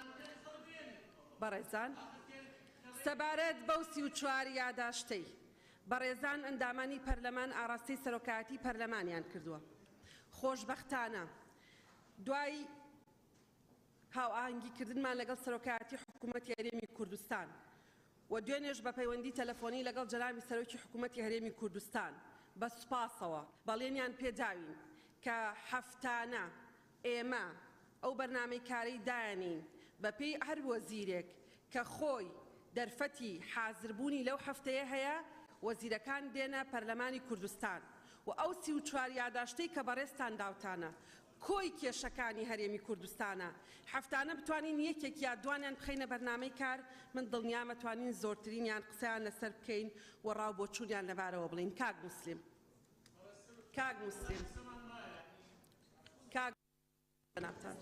بەڕێز سەرۆکی پەرلەمان بەڕاستی نقطە نزامیەکەی من هەر سەبارەت بە ڕوونکردنەوەکەی بەڕێزت بوو کە لەسەر دابەشکردنی موچە ئێمە لە مانجی ڕابردووە 2 یادداشت پێشکەش کراوە سەبارەت بە وادەی دابەشکردنی موچەیە کە نزیکەی 25 ڕۆژە خایەنێ بۆیە بەڕاستی داوا لە بەڕستانەکەم کە ئەمەش بخرێتە بەرنامەی کار و بەڕێز وزیری دارایی بێت ڕوونکردنەوە ما پێ بدا. زۆر سپاس. سپاس. دکتۆر شێرکۆ فەرموون جەنابتان. بەڕێز سەرۆکی پەرلەمان، سەبارەت بە هەڵبژاردن و سازان بێگومان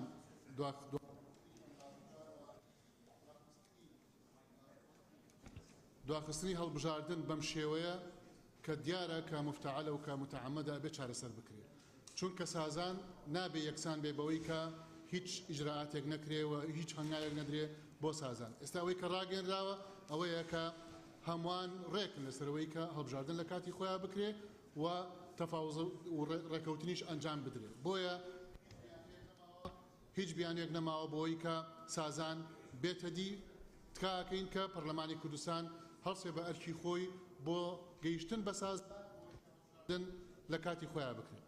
بەڕێزان وەزیری سامانە سروشتیەکان ئێمە داوامان کردبوو بۆ پرساندن، ئێستا دەستی لە کار کێشاوەتەوە.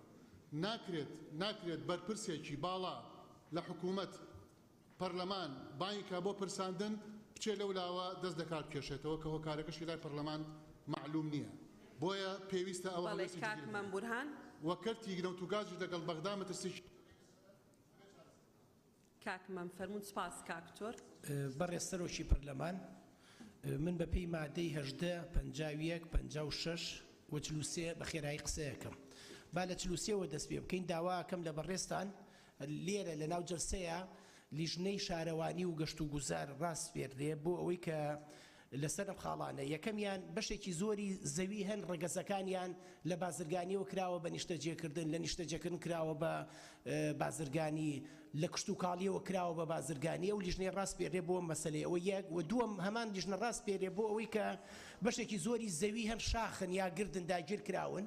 بە شێوەی جیاجیا ئەو کێشەیەش لە ڕێی لیژنەی ناوبراوە راپۆرتێک ئامادەکەن بۆ پەرلەمان بۆ ئەوەی قسە لەسەرم پرسەیەش بکرێم. خاڵێکی کە مەسەلەی مادەی 56 هەر کات پەرلەمانتار ویستی قسە بکاتۆمانە یعنی پێویستە کات ئەو مادەیە وەکو خۆی جێبەجێ بکرێت لە پەرلەمان بەداخەوە بەشێکی زۆری ئەوەی لەناو پەیڕەو هاتووەکو پێویست جێبەجێ ناکرێت لە دەسەڵاتی مادەی 18 و 50 و هەتا 51 هەتا دوایی کە پەیوەندی بە دانیشتنەکانەوە هەیە و پێجەختیشەکەمەوە لەسەر ئەو دانیشتنانە ئەگەر ڕێگە بێت لە چەند چرکەیەکە ئەوانەی کە پەیوەنددارە بە حکوومەت و بە ئیجباری حکوومەت نوێنەرانی بێ بۆی قسە لەسەر کێشەکان کرێ. بەڵێ کاک دیاری سپاس خۆیان دێن ئیجباری ناوێت. بەڕێز سەرۆکی پەرلەمان بەرمەبنای مادەکانی 16 17 18 بڕگەی دووەم لە پەیڕەوی ناوخۆی پەرلەمانی کوردستان بەداخەوە دەستی سەرۆکایەتی پەرلەمان چەند جارێک پەیڕەوی ناوخۆی پەرلەمانی کوردستانیان پێشێل کردووە پەیڕەویان پێشێل کردووە دەپرسم بەرمەبنای چ شتێک ئەم دەسەڵاتتان وەرگرتووە کە یاسا پێشێلکەن و لەکوێ هەبووە کە بۆ نمونە یاسا داڕێژەر خۆی یاسا پێشێلکە دەگەر ئێمە خۆمان یاسا پێشێلکەین ئەی خەڵک چۆن جێبەجێیەکە دەمە خاڵی یەکەم.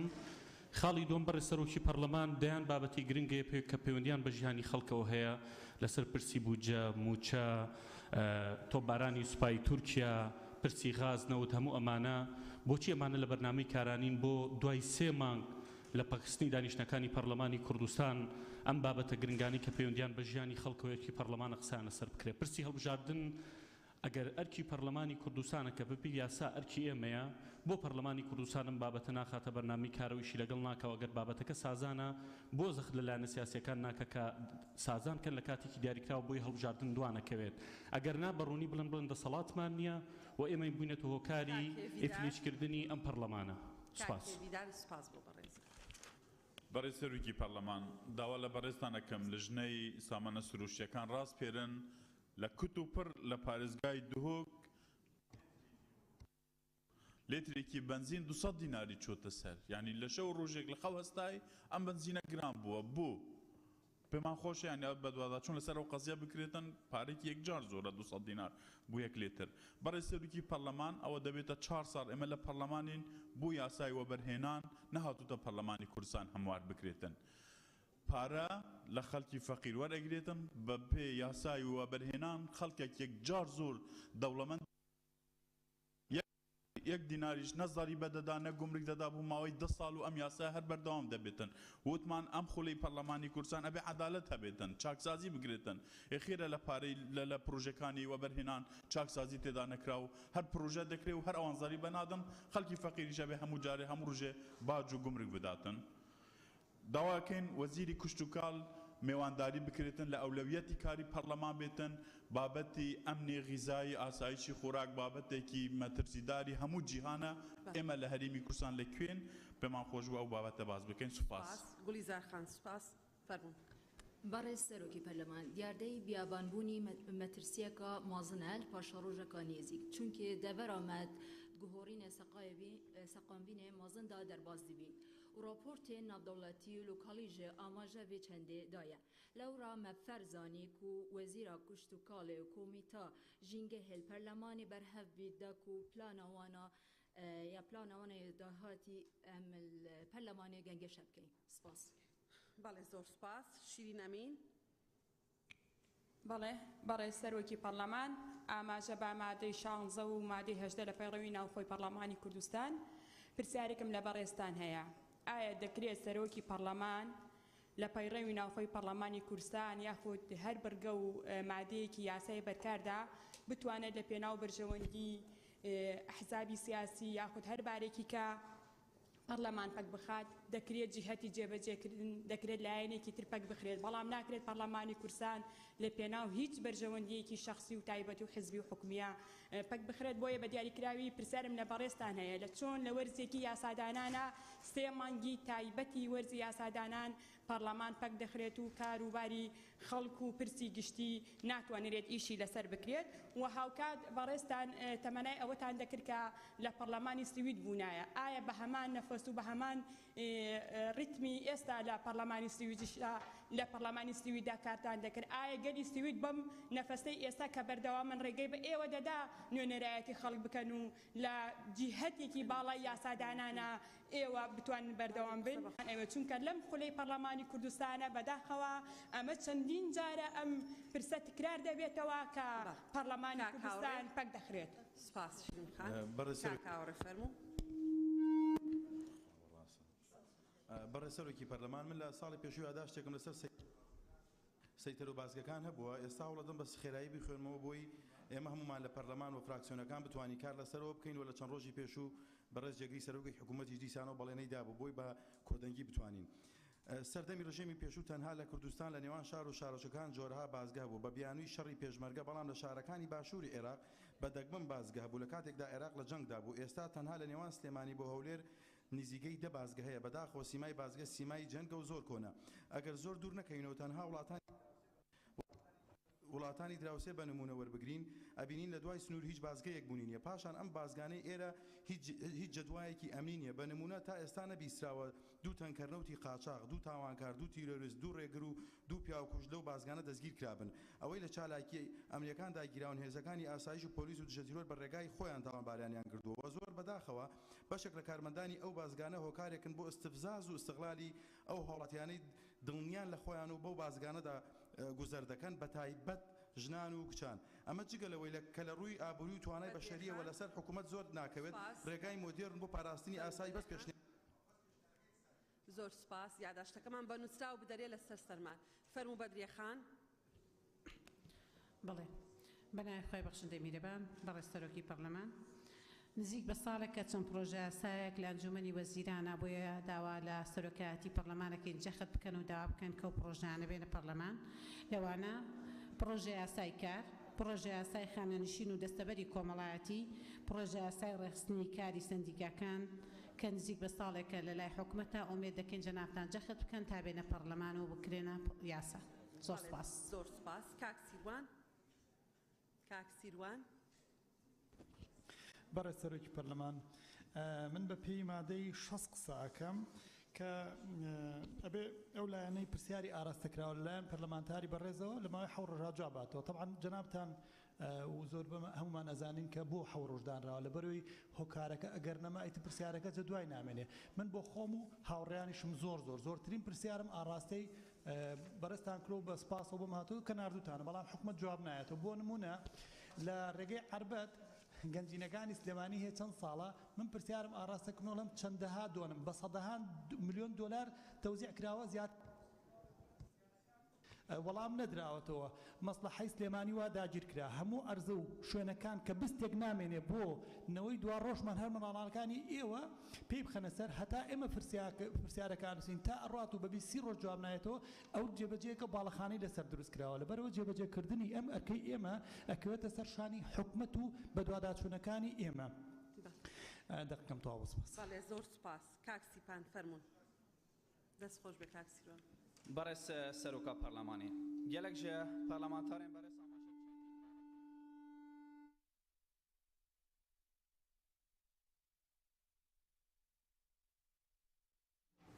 برس سروکا پارلمانی گلک پارلمانتاران آماجه به بابت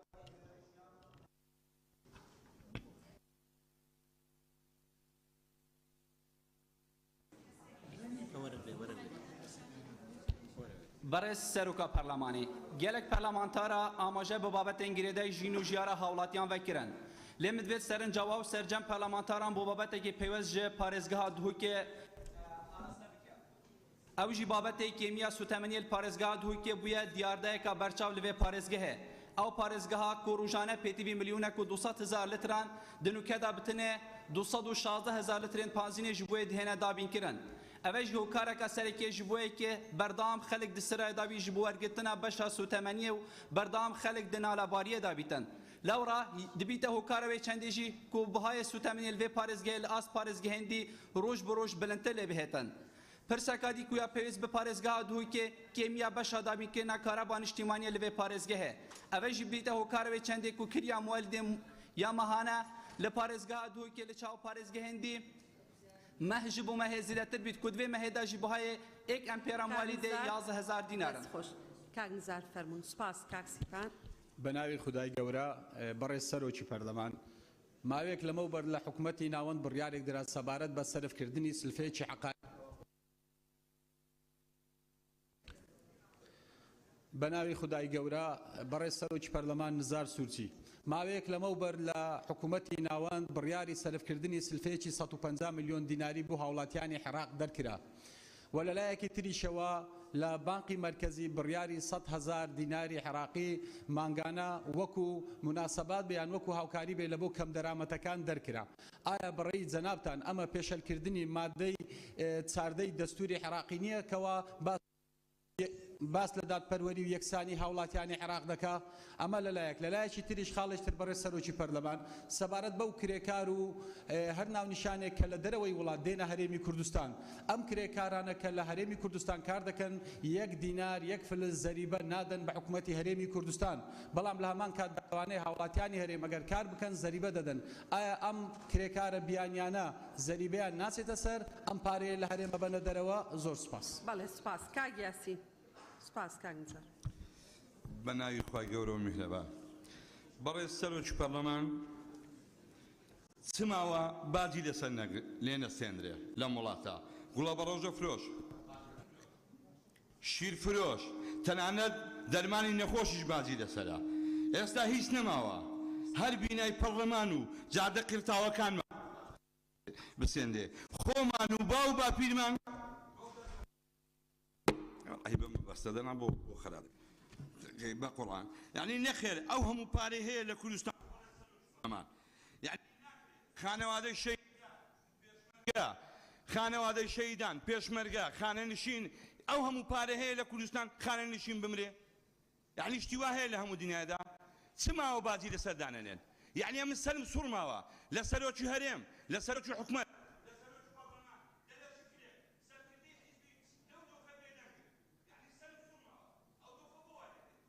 أرنيا زانيت جناب هالسنة سلوك برلماني بوجي حكومة هرم سندا شلون سلف ذكره يعني براسي برا سلوك برلمان هيش نما وبازي لسردانين يك نمونه زين يتببلو داري كومباني شيله دوينه دراويتي كسرانه لسايق عم بسلندري كاغرزغار يعني براسي برا سلوك برلمان اولاد يعني ليه ما قبول بالي كاغرزغار كاغرزغار فرمون برس کاک ڕزگار فەرموون بەڕێز سەرۆکی پەرلەمانی کورد کاک ڕزگار فەرموون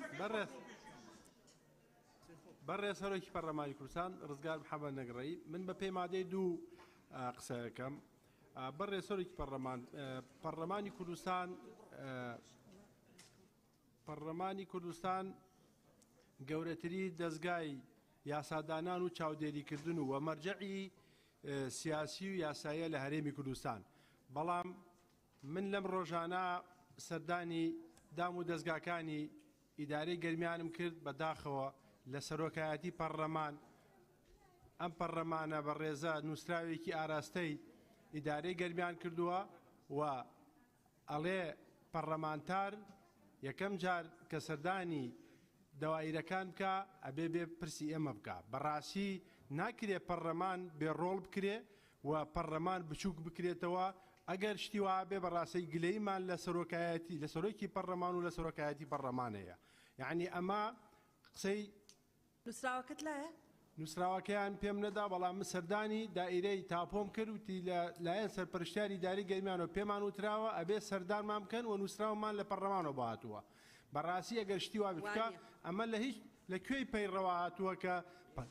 پەرلەمانتار پلەکەی پۆینتێک لە وەزیر باڵاترە بچێت پرسی بریکاری وەزیرێک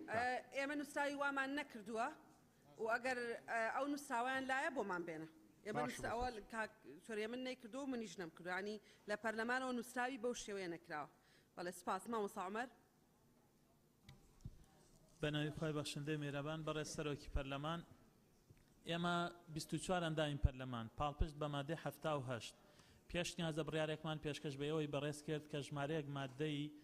گرنگی سەبارەت بە داهاتی و خەرجیەکان تایە یەکێکیان دەستپێکردنەوەی پلەبەرزکردنەوەی فەرمانبەرانەکەم مافێکی یاسایی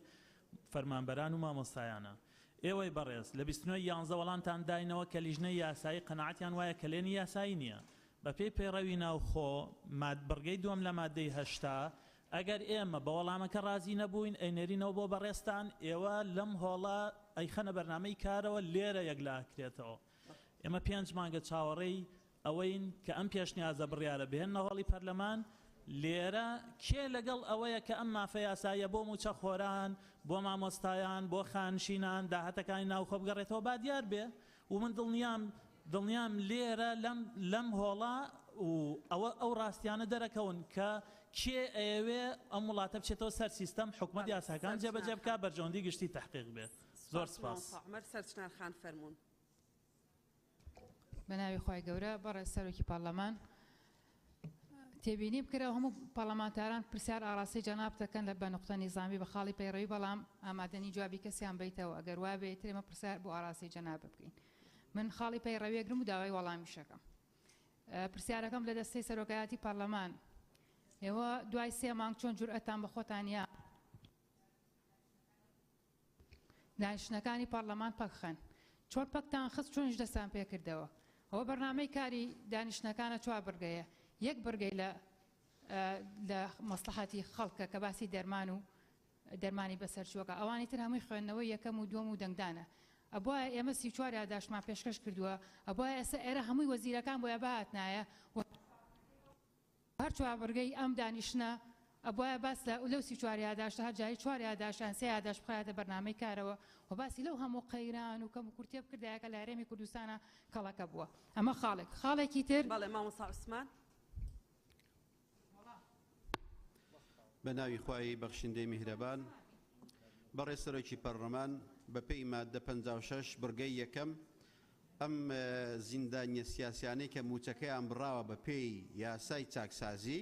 ئێستاش دەرکەوتو کە هیچ موچەی شتریان نییە ڕۆژانە نییە داوا نەکەن و سەردان نەکەن و بۆ گەڕانەوەی موچەکانیان ئەمە یەک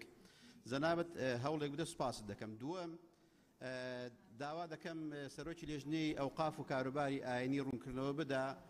بۆچی $500 نرخی هەر حاجیە گەشت دەکات بۆ ماڵی خوا $500 گرانترە لە بەغا ئەمە دوو سێمیان داوا لە جەنابەت دەکەم وەزیری کشتوکار ڕاستپێری بەوەی کەوا لای کەمی لێدوانێک یاخود بڕیارێک یاخود بەڵێنێکی بچووکیش بێ ئەگەر بەس پەین و ئەگەر بەس مادەیەکی بەسی بێ بۆ هەموو ئەو باغ و باغاتە ناوخۆیانی کە وشک بوون تاوەکو تعویزێکی گچکە بکرێنەوە بۆی ئینتیمای زیاتریان هەبێ و زۆر سوپاس. بەڵێ سوپاس بۆ بەڕێزت مامۆستا بووبەکر فەرموو. بەڕێز سەرۆکی پەرلەمان ئەبوبەکر هەڵەدنی من سێ تێبینیم هەیە یەکەم ئەو لەو 34 یادداشتا من ئیمزای سێ یادداشتم کردووە لەسەر بابەتی بەرزکردنەوەی پلەی فەرمانبەران و فەرمانبەرانی گرێبەست و بەرزبوونە و ناجێگیری نرخی سوتەمەنی بەداخەوەیکی جێبەجێ نەکراوە. دووەم بەڕێز سەرۆکی پەرلەمان ئێمە لەم پەرلەمانە یاسای ژمارە 6 ساڵی 2014 یاسای زمانە فەرمیەکانمان دەرکردووە. لە مادەی 12 دەڵێ دەبێت تابلۆی ئۆتۆمبیلەکان بە زمانی کوردی بێ. پێم بڵێ ئەمە ئەم زمانە ئینگلیزیە بە چه حەقێک کە پێچەوانەی دەستوری عێراقا و پێچەوانەی یاسای زمانە فەرمیەکانیشە. ئێستا ینی شارەکانی کوردستان ئەگەر سەر بە هەندێک ڕێکاوگەی هەستەکەی لە کالیفۆرنیان هەست ناکەی لە شارێکی کوردی. ئەمە بە ئەنقەز لەلایەن دەسەڵاتدارانەوە ئەمە ئەنجامە درێ ینی ئەم هەست بە نەقسە تاکەی کە ئێمە زمانی کوردیمانێ. پرسیاری سێمیشم لە ڕاستیە بەڕێوەبەراتی ئەوقافی دووهۆگەڵێ کە پارەی 6 مانگی مامۆستایانی خۆبەخشی ئاینی و نابینایان خەرجەکرێ بەسەریەکەوە کە بۆ 440 کەس کە 233 میلیۆن دینارە ئایا لە سلێمانی ساڵێکان پارە خەرجە کراوە بۆ. زۆر سوپاس مامۆستا فەرموو مشتەخان. بەنای خی گەورە و میهرەبان بەڕێز سەرۆکی پەرلەمان هیوادارم وەڵامام دێچکەی هاتوین هەرگوێ بگرین خەمی خەڵکمان پێ و پرسیاری خەڵکمان پێ و یاداشتی خەڵکمان پێ هیوادارین وەڵام بدرینەوە. سەرۆکی پەرلەمان چەند مانگە پەرلەمان داخراوە بە دەستی ئەنقاز بەبێ ئەوەی هیچ پێناو مافی خەڵک بێ لە ڕێگنەکەوتن بێ لە بێزەحمەت ئەوە ئەمم دەقەکەم دەڕوا من هەرگەر خەریکی مایک هەڵکردنەوە بم. هیوادارم قەرەبووی ئەوەمان بۆ بکەنەوە. ئەوەندە ئیشی نەکردو ئەوەندە جەلسە نەکراوە مایکەکانیش ستۆک بوون. سەرۆکی پەرلەمان دەیان جار بڕیارتاندا هەفتەی 3 ڕۆژ جەلسە بکرێ بەڵام تەنانەت ڕۆژێکیش نەکرا. تەنها کە پشوشی تێدا بوو دەبوو زۆرترین دانیشتەکان کرا بە یەک دانیشتنیش نەکراوە سەرباری ئەوە پێمان دەڵێن 1 دقە قسە بکە ئەو هەمە خەمی خەڵکو 1 دقە کە دەیان یاداشدرا بۆوانە بێژ بۆ گرێ بەس بۆ دەرچووی سێیەکەم و خۆبەخشەکان و پاکەوان و گرانی بەنزین و غاز و نەوت و گاز و خەنە هەروەها سەبارەت بە یاسای خانەنشینی هێزە ئەمنیەکان لە هەرێمی کوردستان و پلە بەرزکردنەوە قسەم نەکردو یعنی من قسەکانم تکایە بەڕێز سەرۆکی پەرلەمان فەرموو کا عوسمان. بەڕێز سەرۆکی پەرلەمان دیارە بەهۆی قەیرانی وشکە ساڵیەوە بەشێکی زۆر لە برادوتیارەکانمان ڕوبەڕووی زەرێکی زۆر گەورە بوونەوە بەهۆی بەرهەمە کوشت و کاڵەکانەوە. دیارە من داوا دەکەم لە حکوومەتی هەرێمی کوردستان لە ڕێی پەرلەمانی کوردستان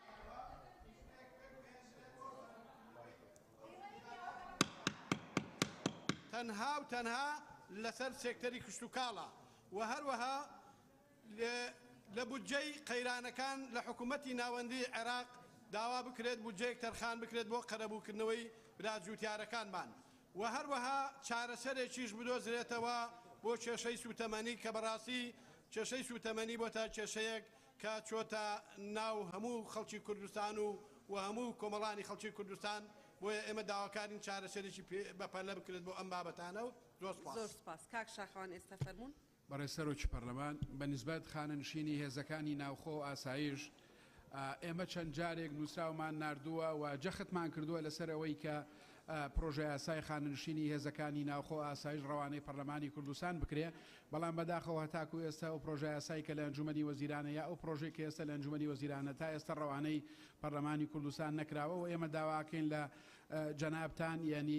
تەکید بکەنەوە جەخت بکەنەوە لەوەی کە گرنگە ئەم پرۆژه یاسای خانەنشینی هێزەکانی ناوخۆ ئاسایش ڕەوانەی پەرلەمانی کوردستان بکرێ. بابەتێکی کەو خاڵی دۆمەوەی کە پەیوەندی هەیە بە کارمەندانی هێزەکانی ناوخۆ بە هەموو بەشەکانیانەوە لە هەرێمی کوردستان هەندێکیان بە شێوەی گرێبەستوانە دامەزراون جا داوا ئەکەین لە سەرۆکایەتی پەرلەمانی کوردستان لەسەر خەدمن لەگەڵ ئەنجومەنی وەزیران بۆ بە هەمیشەییکردنی کارمەندانی هێزەکانی ناوخۆ بۆی بکرێن بە هەمیشەیی. سوپاس. بەڵێ سوپاس بۆ بەڕێزت. هەڵەت خان. ناوی خودی مازن دلوان الگور ماده 51 برگاسی و 4 آخفتنا خود کم سر رای قیران دست کرد کو بدهان قیران دست کرد روزانه سر هلدنت ناف باجرت مده و هری ما کردستان بجا بگرش قیرانا نبونا نفطه و پانزینه کنو کل دهو که دیارده که عجایبا هی نه ایک ریزی سرا پانزینه بلکو بو دو ریزی و سه ریزی جی شو روژه که بیچاف دیریا پرلمانتارا بیچاف دیریا لانت پیوندی دار بهای پانزینه گرانت بتنو و وکی خود مینتن قیرانا غازه قیرانا نفطه قیرانا یعنی بیشین کیشا و نبیجا چاره سر نبویا حتی نو کل دهو که کموچی وانه نایت دانه در مالایت قطابیا نای ندانه الدهو که انظام بوچی دهو کصابه بکتن بو باجر دهو که کوب صدام قیران دست کردت هین انظام و طول فکرنا دست حالات الباجر دهو که یان فعلا جی چونکی خلکی دهو که بیدنگ و پیمنانه دا خزا موافق خود کن بس یارم جناب هوا اویا اگری دکتر اسماعیل اگری پک خصنا پرلمانی چه بو بماویسه هیوا و سرچ پیک هاتن کجا رکادی بله دکتر اسماعیل بسم الله الرحمن الرحیم بسم الله الرحمن الرحیم دیامن خالمنا یا پیروی دیف ماده 58 و 59 و 6 و 61 4 ماده سرک السر پرسینه پسیار نویسینه بو وزراء ما پسیار هی 2019 2020 2021 2000 بداية 2022 حتى في برسف ناطنة داخل من دسته سروكا برلماني وان وزراء دست نشان كانوا وتعلم ده بين أخوه وكبي باكي بمنتي حتى في جوابه برسفانا ده دچا امشين مراقبه كين يا دوی نظام قدر ما كردستان همه اجتماعي گرانتر بیتنش مرکزی بنزین مرکزی و برخمه و 450,000 الدفمه 1500 بیتن 1500 بیت حج جهات گران کردن حج العراقي 4200 دلار بیت الكردستان 4700 دلار بیت ما بین ما و مرکزی 500 دلار باری هاولاتی چندی تاتی ندف من داخاز فتوایی کری اره چید بیت ام تراجعی بکین ام وگه وینا چینه حجی چینکی 500 دلار زیده ام بدین باری ما گلک گران بیتن بحجتها شب هند حجتي نيت الرواحة نازل قال مدير عام خدمات الحج وقفت من البغداد خدمات وانا بتنش خدمات ما حتى سپاس بۆ بەڕێزان دەست بە جێبەجێکردنی بڕگەی سێمی بەرنامەی کارەکەین کە بریتیە لە خستنە ڕوو گفتوگۆکردنی راپۆرتی لیژنەی کاروباری تەندروستی و ژینگە و مافی بەکاربەر سەبارەت دەبە دەرمانی بێکواڵیتی و ماوە بەسەرچوو قاچاق لەگەڵ نرخی نەخۆشخانە تایبەتەکان کە دوو یاداشتن لەو 34 یاداشتەی کە بەڕێزان ئەندامانی پەرلەمان ئاراستەی سەرۆکایەتیان کردبوو بە ئامادەبوونی بەڕێز وەزیری تەندروستی و بەڕێز وەزیری هەرێم بۆ کاروباری پەرلەمان داوایان بێنە ژوورەوە و داوا لە بەڕێزان سەرۆکایەتی و ئەندامانی لیژنەی تەندروستیەکەین فەرموودێنی خۆیان سی خالت پیروی بو جواب پینجا بده بله پینجا بده بس پینجا بله بله بینوسن بە یاداش بینوسن بەڕێزان فەرموون لیژنەی تەندروستی بۆ نایەنە ئێرە فەرموون لە پەیڕەوە هاتووە لێ ئەندام بۆی هەیە نوقتەی نظامی هەبێ بەس نەهاتووە بڵێ سەرۆکی پەرلەمان ئەبێ جواب داتەوە بەڵێ فەرموون فەرموون فەرموون بەڵێ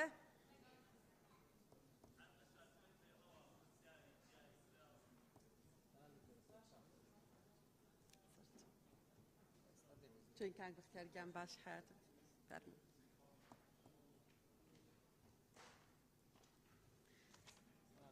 عليكم السلام دكتورة استاذ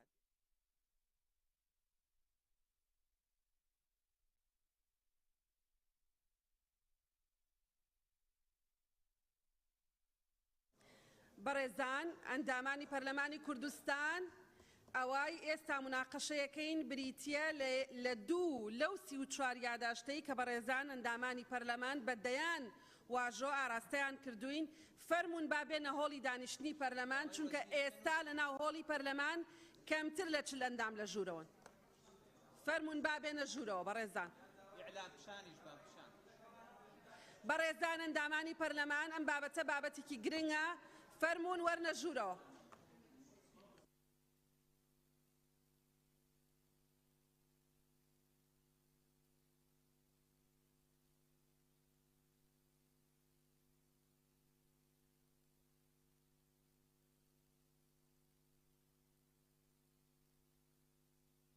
ڕاگەاندن هۆڵی پەرلەمان پیشانی ڕای گشتی بدەن.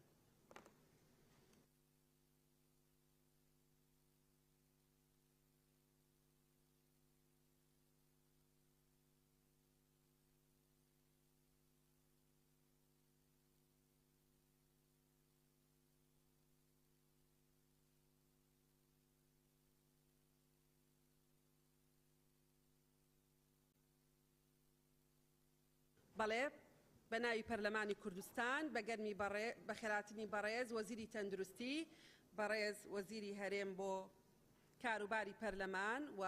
ستافی هاوڕێیانەکەین. فەرموون وەرنەژوورەوە فەرموون.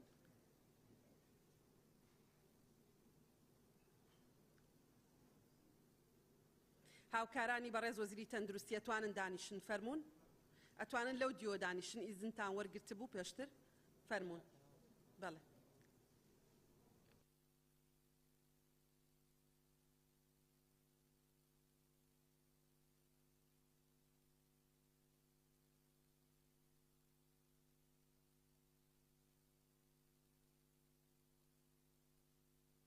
بەڵێ جارێکی تر لە داوا لە بەڕێزان ئەندامانی پەرلەمانی کوردستانەکەین بێنە ژوورەوە بۆ هۆڵی کۆبوونەوە. ئەم بابەتە دوو بابەتی زۆر گرنگن. بە تەنهانی و سەعاتی یەکەمی دانیشتەکانی پەرلەمان گرنگ نییە. هەمووی گرنگە. بەڵێ فەرموون بەڕێز سەرۆکی لیژنەی تەندروستی راپۆرتی لیژنە بخوێنەرەوە. بە ناوی خوای گەورە. دکتۆرە بەڵێ کەرم کە بچیتە ئەوێ باشترە. فەرموون بڕۆیتە ئەوێ.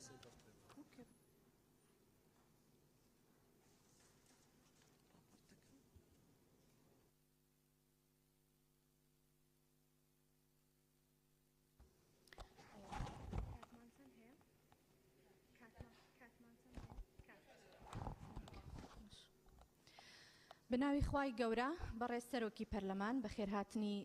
وەزیران و بەڕێزان وەزیران و ستافەکەی دەکەین. راپۆرتی لیژنەی کاروباری تەندروستی و ژینگە و مافی بەکاربەر. بەڕێزان خزمەتگوزاری تەندروستی یەکێکە لە خزمەتگوزاریە پێشینە بنەڕەتیەکان لە هەرێمی کوردستان کە پێویستە بە شێوەیەکی بەردەوام لەلایەن حکوومەتەوە دابین بکرێت بۆ هاوڵاتیانی هەرێمی کوردستان. لەسەر ئەو بنەمایە و لەبەر گرنگی بابەتەکە لیژنەی کاروباری تەندروستی و ژینگە و مافی بەکاربەر ئەم راپۆرتەی ئامادە کرد سەبارەت بە نرخ و کوالیتی دەرمان و نرخی نەخۆشخانە تایبەتەکان. سەبارەت بە نرخ و کوالیتی دەرمان لەبەرەوەی ئەم بابەتە ڕاستەوخۆ پەیوەستە بە پێداویستی تەندروستی هاوڵاتیان گرنگێکی تایبەتی هەیە لە لیژنەی کاروباری تەندروستی و ژینگە و مافی بەکاربەر. بۆیە هەر لە دەستپێک لیژنەیەکی لاوەکی دەرمانی پێکهێنا و راپۆرت و ڕاستپاردەی وردی ئامادە کرد و ئاراستەی وەزارەتی تەندروستی کرد. بەشێکی ئەو خاڵانەی راپۆرتەکە کە پەیوەست بوون بە کوالیتی و نرخی دەرمان دەخەینە ڕوو کە بەشێکی جێبەجێ کراوە و بەشێکی لە جێبەجێکردندایە و بەشێکی ماوە. سەبارەت بە خاڵی یەکەم لەزگەی دەرمان واتە ستیکەر کە پێویستە لەسەر هەموو دەرمانێک هەبێت دەستگای کوالیتی کۆنتڕۆڵی دەرمان بەهۆی ئەوەی پشکنین دوا دەخات دەرمانەکە لای خاوەن کۆمپانیا دەمێنێتەوە کە ئەمە تەواو نایاساییە و کۆمپانیاکان ئاماژەیان بەوەدا کە ناتوانن ساڵێک کرێی کۆگا دابین بکەن تاوەکو لەزگا لە کوالیتی کۆنتڕۆڵی یاخود کوالیتی جۆری وەردەگرنەوە. بۆیە دەرمانەکە بەبێ لەزگا لە بازار دەفرۆشرێت و هەندێک زاریش دەرمانەکان ڕەوانەی ناوەند و خواروی عێراق دەکەن. و بە پێی زانیاریمان دوای ئەوەی کۆمپانیا دەرمانەکەی نەماوە و فرۆشتوێتی ئینجا لەزگە دەدەن بە کۆمپانیا. هەندێک کۆمپانیا ئەم لەزگەی وەریان گرتووە بۆ بەشێکی تر لە دەرمانی نایاسایی و ساختە بەکاردەهێنن. خاڵی دووەم هەر کۆمپانیایەک هەر جۆرە دەرمانێکی بوێت دەتوانێت لە هەر وڵاتێک هاوردەی کوردستانی بکات. ئەوەی ڕەچاو دەکرێت تەنها بڕی قازانجی کۆمپانیاکەیە نەک تەندروستی هاوڵاتی. خاڵی سێەم بەشی نرخدانان و پشکنین لە دەستگای کۆنتڕۆڵی جۆری سەرچاوەی گرانبوون و جیاوازی نرخن لە دەرمان. بە پێی بەدواداچوونمان لە ساڵی 2012 تاوەکو 2015 نرخ لە 100% زیاد بووە لەسەر هاوڵاتی و لە 2015 بۆ 2018 نرخ لە 200 بۆ 300 زیاد بووە. چوارەم دواکەوتنی ئەنجامی پشکنین لە دەستگای کۆنتڕۆڵی جۆری بۆ ماوەی هەندێک جار هەتا ساڵێک سەرجەم خەرجیەکان دەچێتە سەر نرخی دەرمان. پێنجەم بەشێک لە پزیشکەکان کاتێک دەرمان بۆ نەخۆش دەنووسن ڕێککەوتنیان لەگەڵ کۆمپانیاکان هەیە. ئەگەر دەرمانی ئەم کۆمپانیایە بنووسن بەشە قازانجی خۆیان وەردەگرن و سەفەری دەرەوەی وڵاتی پێدەکەن و هەندێک جار سیارە و شوقەیان بۆ کڕاوە. ئەم خەرجیانە سەرجەمیان دەچێتە سەر نرخی دەرمان بۆ هاوڵاتی. شەشەم، دواکەوتنی ڕێگاپێدان لەسەر سنوورەکان و کرێی گواستنەوە دەچێتە سەر نرخی دەرمان کە بە گوتەی خاوەن کۆمپانیاکان هەندێک جار ناچارن 400 بۆ 700 قازانج بخەنە سەر نرخی دەرمانەکان. حوتەم، بە پێی پێویست بە دوواداچوون نییە کە ئایا ئەو دەرمانانەی هاوردەی هەرێمی کوردستان دەکرێت لەو وڵاتی کە لێوەی دێت تاوەکو سەر سنوور بە چ شێوازێک گوازراوەتەوە.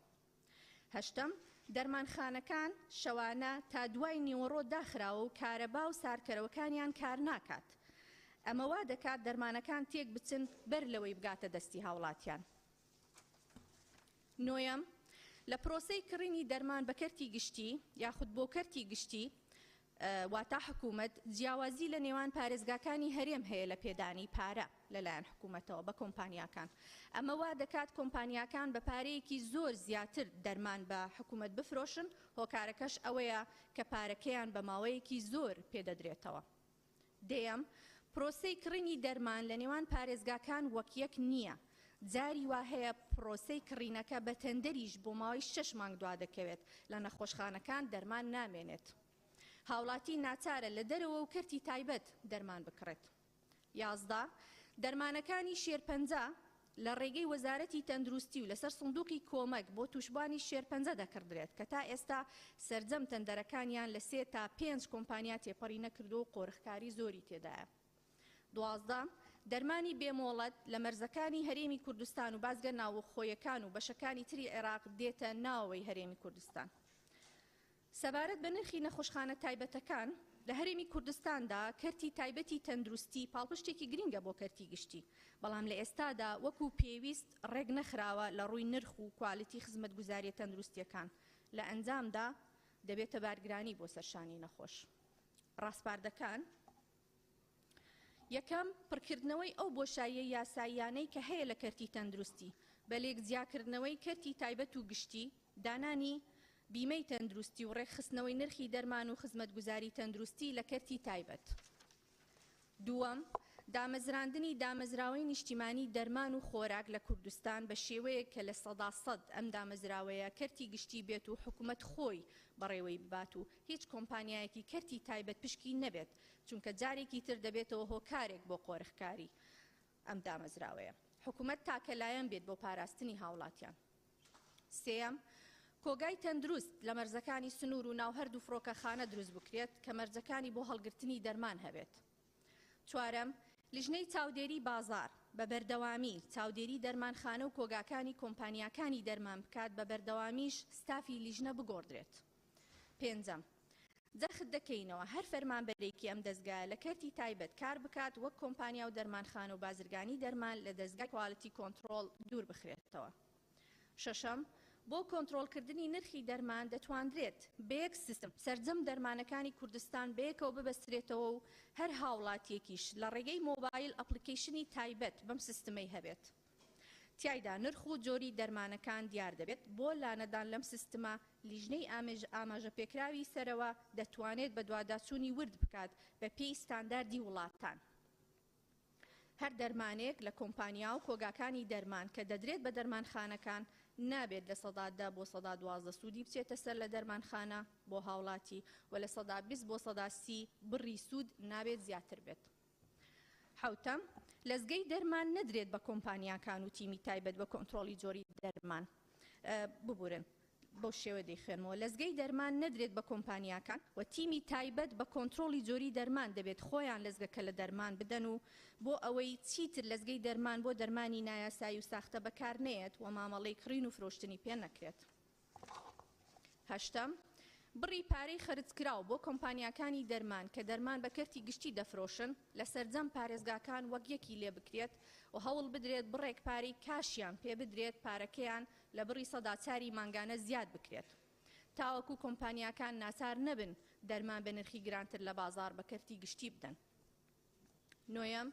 پێویستە وەزارەتی تەندروستی ساڵانە پێداویستی دەرمان لە هەر جۆرێک دیاری بکات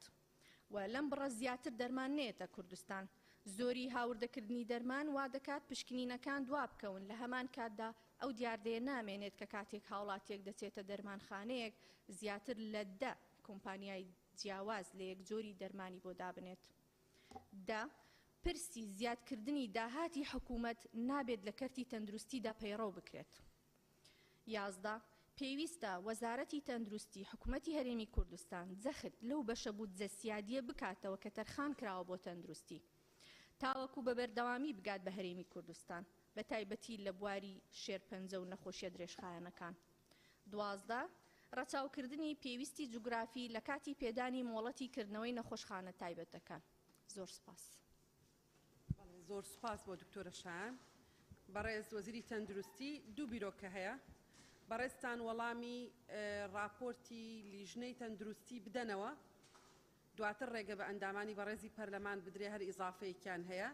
بیرۆکەکەی تریژەوەی ڕێگە بە هەمووان بدرێ قسەکانیان بکەن بەڕێستان بە یەک جار وەڵامی هەمووی بدەنەوە. کامیانتان پێ باشە؟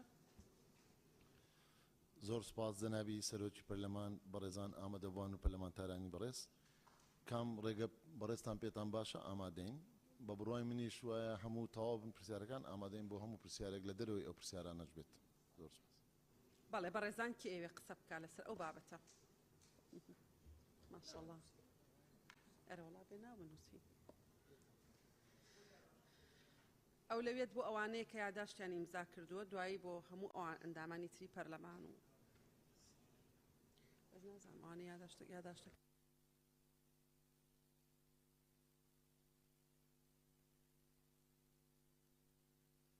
هەمووی بۆ هەیە قسە بکە هەمووی.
نەجات خان کاک پێشەوە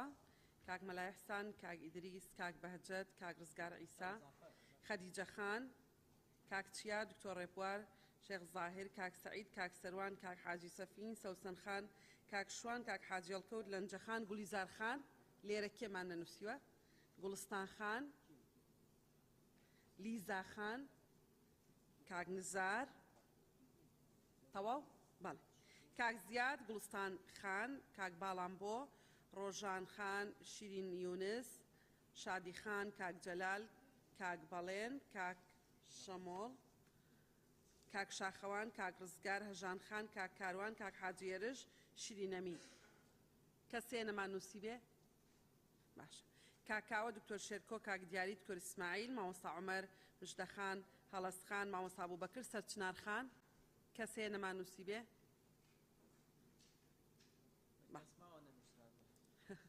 نەجات خان فەرمون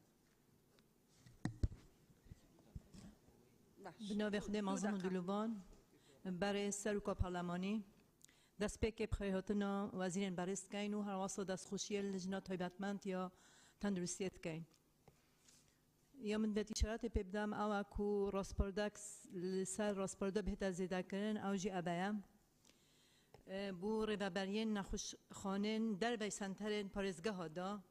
هندان هبیتن بو هزا دکتورا دا ببنا پالدرک بوان دکتورا لوان ریوبریا جبرکو جمارا زورا دکتورا هل سنتر پارزگاه هرمی دا کارت کنو گلت که من در بی پارزگاهان دا زور سپاس بله سپاس نجات خان کاک پیشا بەخێراتنی وەزیرانی بەڕێز دەکەین هەرچەندە دانیشتنەکە میێوانداریە هاتوون سوپاسانەکەین بەس دەرفەتە لەسەر هەندێک شتی دیکە ژەگەر ئاسایی بێ پرسیار بکەین بابەتی من هەر مەسەلەی دەرمانە بەڵام دەرمانی شێرپەنجەکە بەتایبەت لە نەخۆشخانەکانی نانەکەلی و ئازادی و هەروها نەخۆشخانەی هیوا لە سلێمانی زۆرترین معانات و ناڕەزایەتی دەربڕین و گرفت کە باسی لێوەکرێت ئەم نەخۆشانن ئەوانیش حەقن و ینی داواکاریەکانیان تا ڕادەیەکی زۆر هەمومانە بێت لێت هێبگەین چونکە ئێشی ئەوان لەگەڵێشی هەموو کەسێکی دیکە جیاوازە و ئازارەکەیان فەرقی هەیە هۆکار چییە کە زۆر جارباز لە کێشەی نەبوونی دەرمانەکرێت لەم نەخۆشخانانە هۆکار چییە کە ینی چەند جارێکم پرسە و ڕوژێنراوە سیولەی سندوقی کۆمەکی شێرپەنجە دەستکاری ئەکرێت چەند جارێکم بابەتە و ڕوژێنراوە حەزەکەم بەڕێز دکتۆر سامان وەڵامێک وەربگرم و دەرمانی شێرپەنجەیەوە ئاگادارن کە گرانە ئەوان ناتوانن لە دەرەوەی ئەنی بە ئاسانی جارێک دوو جار بەرگەی ئەوە گرن کە دەرمانەکە بکڕن بۆچی میکانزمێکی گونجاو یان میکانزمێک نادۆزنەوە کە نەخۆشانی شێرپەنجە و توشبوان کە سوکاریان ناچاری کەمپین و ناچاری هاشتاگ و ناچاری هەندێک شت نەبن ئەوان حەقی خۆیانە و مافی خۆیانە بتوانن بە شێوەیەکی بەردەوام و بە ڕێکوپێکی دەرمانیان پێ بدرێ لەبارەی نەخۆشخانە تایبەتەکانەوە لە کاتی کۆرۆنا هەندێک کۆبوونەوەتان کرد کە دەستکاری نرخەکانیان بکەن لەم بابەتە جهدی زۆرتان کرد و هەوڵی زۆرتاندا بەڵام ئێمە هێشتا ئابینین کە ئەم نەخۆشخانانە بەشێکیان ینی ناتوانم بڵێم 100% بەشێکیان وەکو مەزدەری ڕوتاندنەوەی نەخۆشوان ینی خەڵک کە ئەچێت بە نرخێکی زۆر گران و بە پارەیەکی زۆر گران چارەسەری نەخۆشەکانەکەن ئەو زانیاریەمان هەیە کە ئیجراعاتتان کردووە لەگەڵ هەندێکیان بەڵام بۆچی هێشتا هەر بەدی ئەکرێت بۆچی کە نەخۆش ئەچێتە خەستەخانەی تایبەت هەست ناکات چۆتە شوێنێک ینی هەندێک جار لەبەر زۆری زەختی پارەکە ئازارەکەی بیرەچێتەوە تێگەین لەوەی کە ئەوان لەوانەیە بڵێن خزمەت گوزاریمان وایە کرێ ئەدەین چیەکەین بەڵام سپاس کاک پیشا کاک مەلاحسان سپاس ناوی خدای مزن دلوان برای سروک پارلمانی خیراتنا جناب هر دو وزیرات کن یک بسیار من جناب وزیر تندرستی هیا او جیابه دیو داخوازا گلک 320 ابزانم جمهوروان 320 کسا او گریبستین سر پارزگاه دهوکی و تندرستی پارزگاه دهوکی با ما 4-5 ماه گنت افساله دا هیچ دینار اگر نگرتیه همین مالت فقیر و هجارن داخوازت کن جناب وزیر پتل سروی خاله براوستیتنو حلکی بو ببین تبا زور سپاس کاک ادریس فرمو کاک ادریس فرمو برس سروکی پارلمان برس جنابی وزیر من باسی راسپاردەکان دەکەم خاڵی نوەم کە هاوردەکردنی دەرمانی جۆرا و جۆر من بە زۆریە دەزانم یان زۆر بە پێویستی دەزانم هاوردەکردنی دەرمانی جۆرا و جۆر زۆر گرنگە بەڵام ئەو هاوردەکردن بۆ احتیکار نەبێت بۆ چەند کۆمپانیاکان لەبەرەوەی کە احتیکارکردنی هاوردەکردنی دەرمان وا دەکات کە ئەو کۆمپانیانە بە ئارەزۆی خۆیان سعر لەسەر دەرمان دابنن و زیاد بکەنژ ینی لە بەرژەوەندی هاوڵاتیاندا نەبێت هیوادارم ینی کە چۆن دەرمانی جوراوجۆر هاوڕ دەکەن هەر ئەوها ڕخسەت بە منافسە بدەن کە منافسەکی باش هەبێت لە بینی کۆمپانیەکان بۆ ئەوەی کۆمپانیەکان بخۆیان منافسی یەکتر بکەن وەکو وڵاتانی پێشکەوتو کە دەرمان ساری دەرمان کەمتر بکەن. زۆر سپاس. بەڵێ زۆر سپاس. کاک زیاد. بەڕە سەرۆکی پەرلەمان زۆر بە خێراتنی هەردوو بەڕێز وەزیری تەندروستی وەزیری هەرێم بۆ کاروباری پەرلەمانەکەین. دەستخۆشی لە لیژنەی تایبەتمەند دەکەم بۆ راپۆرتەکان بەڕاستی راپۆرتێکی دێروتە سەر و باش و من دوو پرسیارم هەیە. یەکەم لە ڕابردووە دوو پێشنیازە یاسا تایبەت بە بیمەی تەندروستی لە هەرێمی کوردستان نێراوەتە بۆ حکوومەت و بۆ وەزارەتی تەندروستی لەسەر داوای بەڕێزیان ئەو هەردووچیان ڕەت کراونەتەوە بە نووسراوی ژمارە 2307 لە 23/2/2021 کە پێیان وا بۆ ئەمە بارگرانی مالی دروستەکاتووە توانای داراییان نییە. دواتر خۆیان باسیەوەیان کردو کە دواتر پرۆژەیانە بێت بۆ تاوەکو ئێستا و پرۆژەیان دیار نییە. جنابی وەزیر وەڵاممان باتەوە. دووەم هەرێمی کوردستان بەڕای من پێویستی بەوەیە کە کۆمپانیایکی نیشتیمانی بۆ پاراستنی دەرمانی هەبێت کە ئەم کۆمپانیایە کۆی کە لە راپۆرتەکە هاتووە کوالەتی دەرمان لە هەرێمی کوردستان بەداخەوە کوالەتیش خراپە و چەندین جۆر دەرمان کە مەسەرەن کاتێک باسی پاراسۆڵێکەکەی بە دەیان جۆر لە هەرێمی کوردستانە هەیە و کۆنتڕۆڵکردنی نرخی دەرمان ئەمە لە ڕێگەی ئەم کۆمپانیای نیشتیمانیەوە بۆ پاراستنی دەرمان ئەگەر بکرێت. نازانم حکوومەتی هەرێمی کوردستان و وەزارەتی سەحا بیران لەوە کردوتەوە کە ئەم کۆمپانیا دروستکرێەوە کۆی کە بە وێنەوەی کە NHSەوەی بەریتانیا کە بە تەواوەتی کۆنتڕۆلی ئەو بارودۆخەی کردووە بیلەوە کراوەتەوە کە ئێوە لەو کۆمپانیاکی لەو ژۆرە دروستکەن. زۆر سپاس. بەڵێ سپاس کاک زیاد. گوڵستان خان. بەڕێز سەرۆکی پەرلەمان سەرەتا زۆر بە خێراتنی بەڕێزان وەزیران حکوومەتی هەرێمی کوردستان دەکەم بەخێر بێن سەرچاو.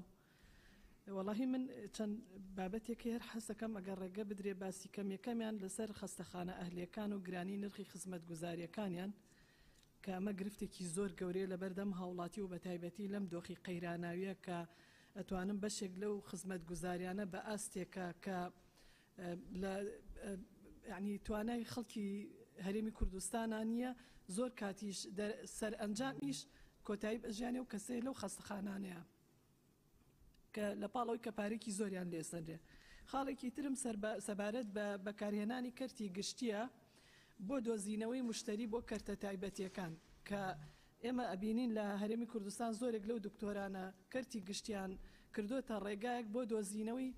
هەلی کاری زیاتر بۆ کەرتە تایبەتەکەی خۆیان مشتریە دۆزنەوە لێو ئەینێرن بۆ عیادەکانی خۆیان کامە پێویستە زەبت بکرێت خەڵک لە تاو ئەوەی کە نەمرێت یا ناچارە بە ئازارێکەوە مەجبورە کە هانا بەرێتەوە بۆ کەرتە تایبەتێکە. هەندێک لە کلینکی دکتۆرەکان بەداخەوە خۆیان کلینکی ڕێگە پێدراون کە عیادیان هەبێ بەڵام زۆربەی کاتەکان ئەبینی لەناو ئەو کلینکانە دکتۆرێک دەوام ئەکا کە خۆی مۆڵە پێدراو نییە. جاری وا هەیە دکتۆرە ڕێگە پێدراوەکە سەفەری کردووە یا لەوێ نییە دکتۆرێکی کە ڕائەسپێرە بۆی عیادەکەی لەوانەیە دانەخرێت لە ڕووی کوالیتیەوە ئەم دکتۆرە لەوانەیە توانایەکی نەوێت بەقەدەر دکتۆرە ئەسڵەکەی خۆی کە ئەمەش گرفتێکی ترە. خاڵێکی تر لەسەر ئەو کۆمپانیانەی پاکردنەوەی خەستەخانەکان.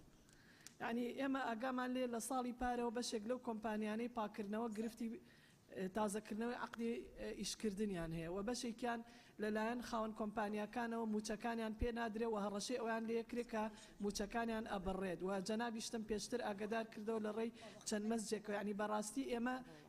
بەردەوام پەیوەندیمان پێوکەن هیوادارم ئەو کێشەیەش بۆمان ڕوون بکەیتەوە جەنابەت ئەگەر چارەسەرتان کردو دەستخۆشیتان لێکرد ئەگەرنا هیوادارین چارەسەر بکرێت. سوپاس. بەناوی خدای گەورە مێرەبان بەڕێز سەرۆکی پەرلەمان هەڵبەت ئەمە یەکێکە لە بابەتە زۆر ئەستیارەکان لە هەرێمی کوردستان کە ئێستا وجودی هەیە بەو پێی کە پێوەستە بە ژیان و مردنی هاوڵاتیانی هەرێمی کوردستانەوە. بەڕێز سەرۆکی پەرلەمان کێشەیەکی گەورەی دەرمانمان هەیە لە هەرێمی کوردستان بەتایبەت دەرمانی قاچاق کە مشکلەیەکی گەورەیە کە دەرمانمان هەبووە لە هەرێمی کوردستان ساڵی 2020 فرۆشراوە ساڵ 2021 لە کوالیتی کۆنتڕۆڵ ستیکەری بۆ جرا و تەستی بۆ کراوە. بەڕێز سەرۆکی پەرلەمان ئەم دەرزەی کە بەدەستی منەوە دەیبینەمە دەرزی هایدرۆکۆرتیزۆنە. ئەم دەرزیە دەرزی حساسیە و بەکارهێنەرێکی یەکجار زۆری هەیە لە هەرێمی کوردستان کە ئەم دەرزی نەچۆتە کوالیتی کۆنتڕۆڵ بەڵام لە بازاڕەکانی هەرێمی کوردستان فرۆشراوە بە بەهای $1,700,000. بەڕێز سەرۆکی پەرلەمان دەرزی شێرپەنجەی چیمیایی کە یەکێکە لە دەرزە زۆر حساسەکان بە شێوەی قاچاق لەسەر ئیگزۆزی ئۆتۆمبیل داخلی هەرێمی کوردستان کراوە کە دەبێت لە پلەی حراری 2 بۆ 8 هەڵبژیرێ لە کاتێکدا پلەی حراری 7 بووە ئەمە بەکاردەهێنرێ ئەمە نەک چارەسەر نییە بکوژە. بەڕێز سەرۆکی پەرلەمان ئەمە دەرزی مارکایینی نیوبەنج و بەنجەکە لە هەرێمی کوردستان ئێستا وجودی هەیە لە نەخۆشخانە گشتی و تایبەتیەکان ئەم دەرزێ لەسەر ماتۆرسکیل دەفرۆشرێت نەڕاچێتەیەک هەیە بۆی کە چۆن دەهێنرێتە هەرێمی کوردستان نەڕێگە پێدانێکی ڕسمیشی هەیە. بەڕێز سەرۆکی پەرلەمان سەرباری ئەمانە ئەم پمپەی کە بەدەست نوێ پمپی سپڕەی دڵە کە بۆ جڵتەی دڵ بەکاردەهێنرێت زەبحەی دڵی خێرا و ئەمەش بۆ تێستی دڵ بۆ قەسەڕەی دڵ بەکاردەهێنرێت ئەمانە تێست نەکراون بەشێکیان و زۆرینەیان بە قاچاق هاتنەتە هەرێمی کوردستانەوە. سەرباری ئەمانە لە وەزارەتی تەندروستیەوە لە 24 دوانزەی 2019 نووسراوە کراوە کە ئەمانە سەرجەمیان نایەستاین و نابێت لە هەرێمی کوردستان بفرۆشرێن بەڵام لە هەمان وەزارەتی بەڕێزەوە نووسراوێشتر کراوە بۆی کە لیژنەیەک پێک بهێنرێت ئەم دەرمانانە بکردرێنەوە. بەڕێز سەرۆکی پەرلەمان ئەم دەرمانانە بکوژن بەشێکیان بەرپرسانی ئەم وڵاتە تێیدا بەرپرسیارن و دەیهێنن بۆ هەرێمی کوردستان و کۆمپانیاکان بە شێوەی قاچاق دەهێنن و حکوومەتی هەرێمی کوردستان بە شێوەیەکی ڕسمی لایەن دەکرێتەوە. ئەمانە نە پلەی حراریان تەواو تەندروست بووە و نە بە هیچ شێوەیەک شرەکاری تەندروستیان تێدا بەکارهێنراوە. دەرزی هەیە نابێت ڕابۆشێندرێت بەڵام داخلی هەرێمی کوردستان کراوە لەسەر ئیگزۆزی ئۆتۆمبیل. ئاخر ئەمانە خەڵک دەکوژن بەڕێز سەرۆکی پەرلەمان. ئەم بابەتە بابەتی ژیان و مردنە. بۆیە من داوا دەکەم بە زووی هەرچەند سکاڵەر سەر بابەت تۆمار کراوە داوا دەکەم بە زووی چارەسەرێکیان پرسە بکرێ و زۆر سپاس. سپاس کاک باڵێن فەرموون. سپاس کاک کاروان. بەڕێز سەرۆکی پەرلەمان دیارە مەسەلەی کەرتی دەرمان یا ئەوەی کە لە وەزارەتی تەندروستی ئێستا ڕێوشوێنەکانی بۆ گیراوەتە بەر وەکو هاوڕێکانم باسییان کرد بەشێکی زۆری مەترسیەکانی لەسەر ژیانی هاوڵاتیان زیا کردووە. ئەوەی کە لە ڕاستپاردەکانە هاتووە دروستکردنی کۆمپانیایەکی نیشتیمانی بۆ سەرپەرشتیکردن و هێنان و تەنانەت دیاریکردنی نرخەکانیش لە بازاڕەکانی هەرێمی کوردستانە زۆر زۆر گرنگە. بۆیە من پرسیار ئاڕاستی جەنابی وەزیرەکەم ئێمە ئەوە چەندین ساڵە ئەم پێشنیازە هەیە چەندین ساڵە ئەم پرۆژەیە لە بەردەم حکوومەت هەرێمی کوردستان و وەزارەتی تەندروستیا هەیە ئێمە کەی ئەبینە خاوەنی کۆمپانیایەکی نیشتیمانی بۆ پاراستن و هێنانی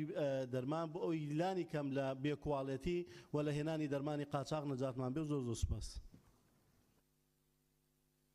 بەڵێ سپاس کاک باڵێن کاک شاخەوان. بەڕێز سەرۆکی پەرلەمان بە خەراتنی بەڕێزان وەزیری تەندروستی و وەزیری هەرێم بۆ کاروباری پەرلەمانەکەم بابەتی خزمەتگوزاری باڵین کەسوکاری شەهیدان و یعنی لە ڕاستی خزمەتگوزاریەکانی کەسوکاری شەهیدان ئێستا لە کەرتی تەندروستی تا ڕادەیەکی زۆر ڕاگیراوە و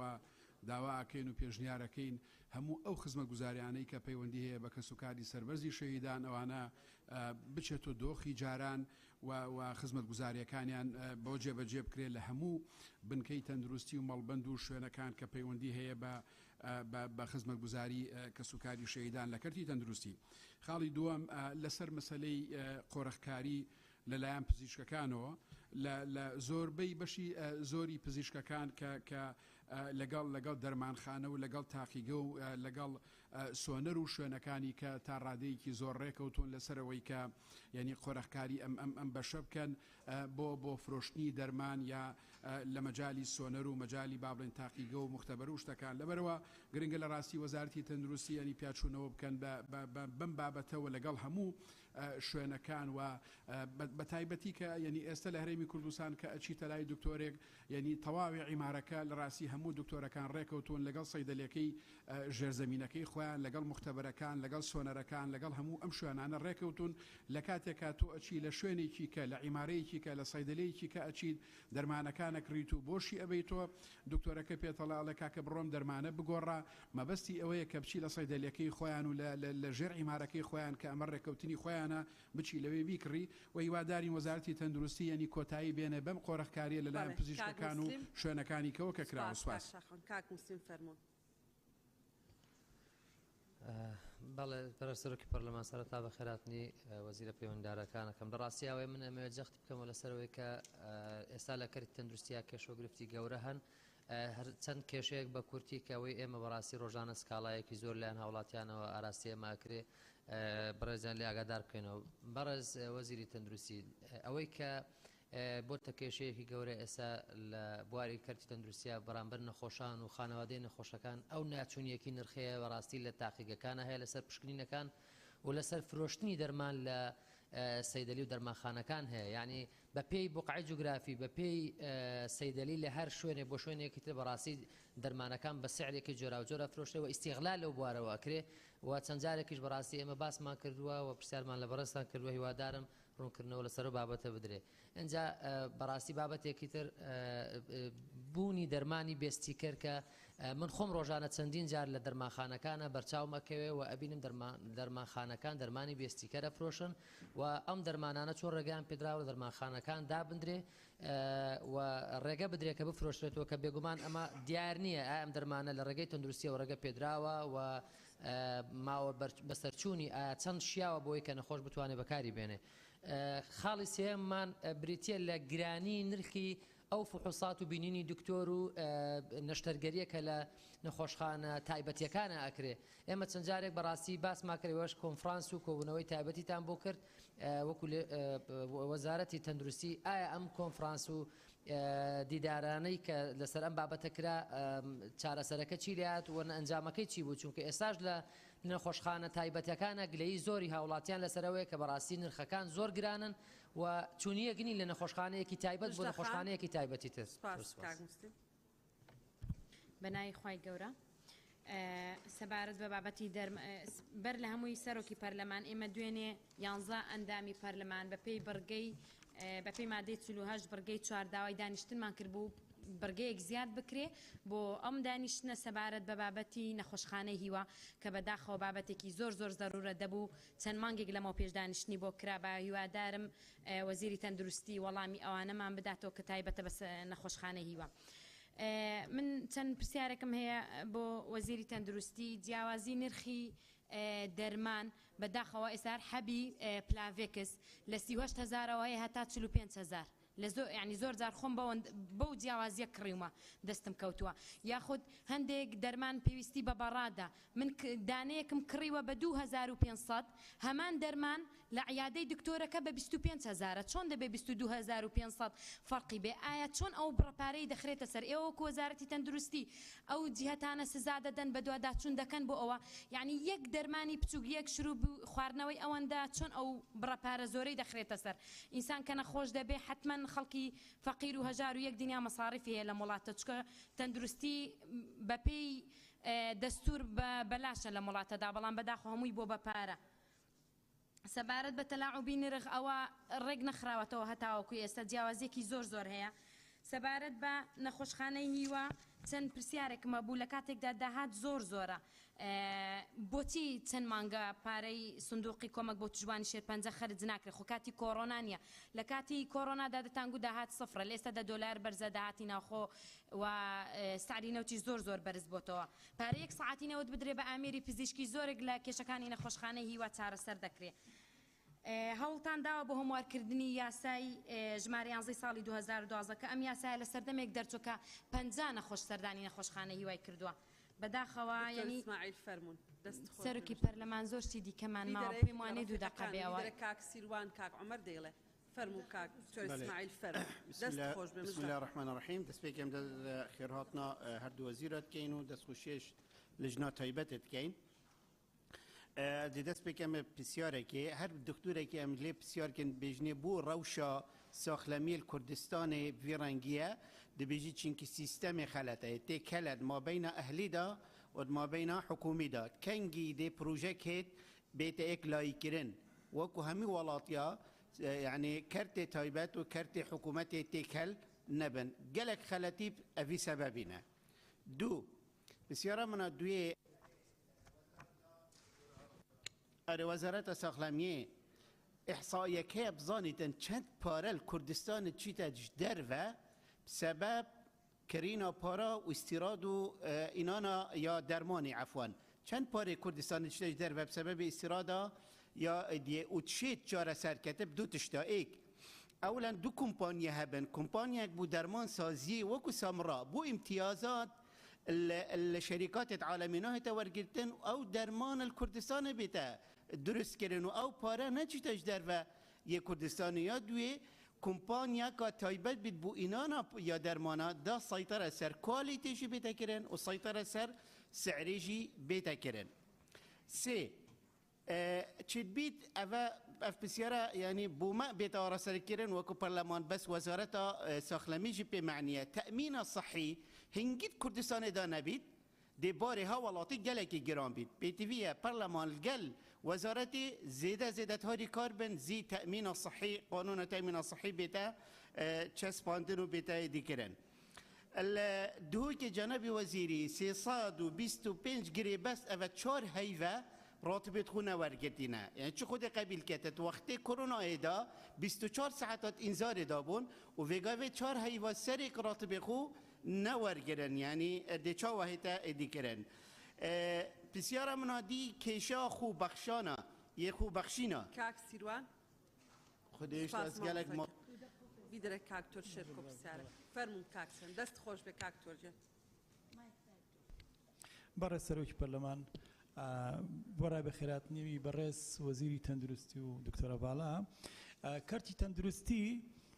کێشەگەلێکی زۆری هەیە وەکو زۆر کەرتەکانی تر من پێم وایە چارەسەری بنەڕەتی بۆ ئەم قەزەیە بوونی بیمەی تەندروستیە ئەگەر پێتان بڵێم لە ئەڵمانیا لە کەیە بیمەی تەندروستی و لە زمانی قەیسەرە قەیسەر ئەو کاتە یەکێ لە شانازیەکانی ئەو وڵاتەوە بیمەی تەندروستی ناوی تۆمارکرا خۆسانە کۆمپیوتەرە بۆ نە بەو شێوەیە هەبووە لەگەڵ بەڕێز وەزیری تەندروستی بۆ سەردانێک چوون بۆ لای باسی بۆ بەدواداچوونێ و باسی ستیکەرمان کرد و باسی تێچووی نەخۆشمان کرد معاینەی دکتۆر جارێ خوشک و برا بەڕێزەکانمان زۆر باسی دەرمانیان کرد ئەهێنێ زیاتر باسیکەم بەڵام من بەتایبەت باسی معاینەی دکتۆرەکەم دکتۆر هەیە بە 1000 دینار ڕازیە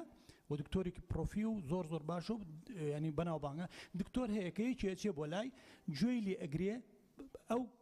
نەخۆشەکە کە قسە ئەکا بەڵێ ئەوان نازانێ 15 شتی بۆ ڕیز کردووە لە بڕ ئەوانە بۆ بکە وەرەوە ئەوانم بۆ بکە لەکوێ لە مختبەرەکەی خۆی ئەمانە معاینەی ئەوێت هەر دیسانەوە ئەڵێمەوە بیمەی تەندروستی زۆر ئاسانە لە سلێمانی خەستەخانەیەکێ کارتەکەم ئەگەر دکتۆر بیری بێت بەڕێز وەزیری تەندروستی کارتێکت بووەکە بە 5000 بە 1000 دینار بیمەی تەندروستی بووەکە هەموو معاینێک بە 5000 دینار لە خەستخانەی هاوڵاتی وا نەزان لە شوێنێکی ڕاقی لە قالاوە لە سلێمانی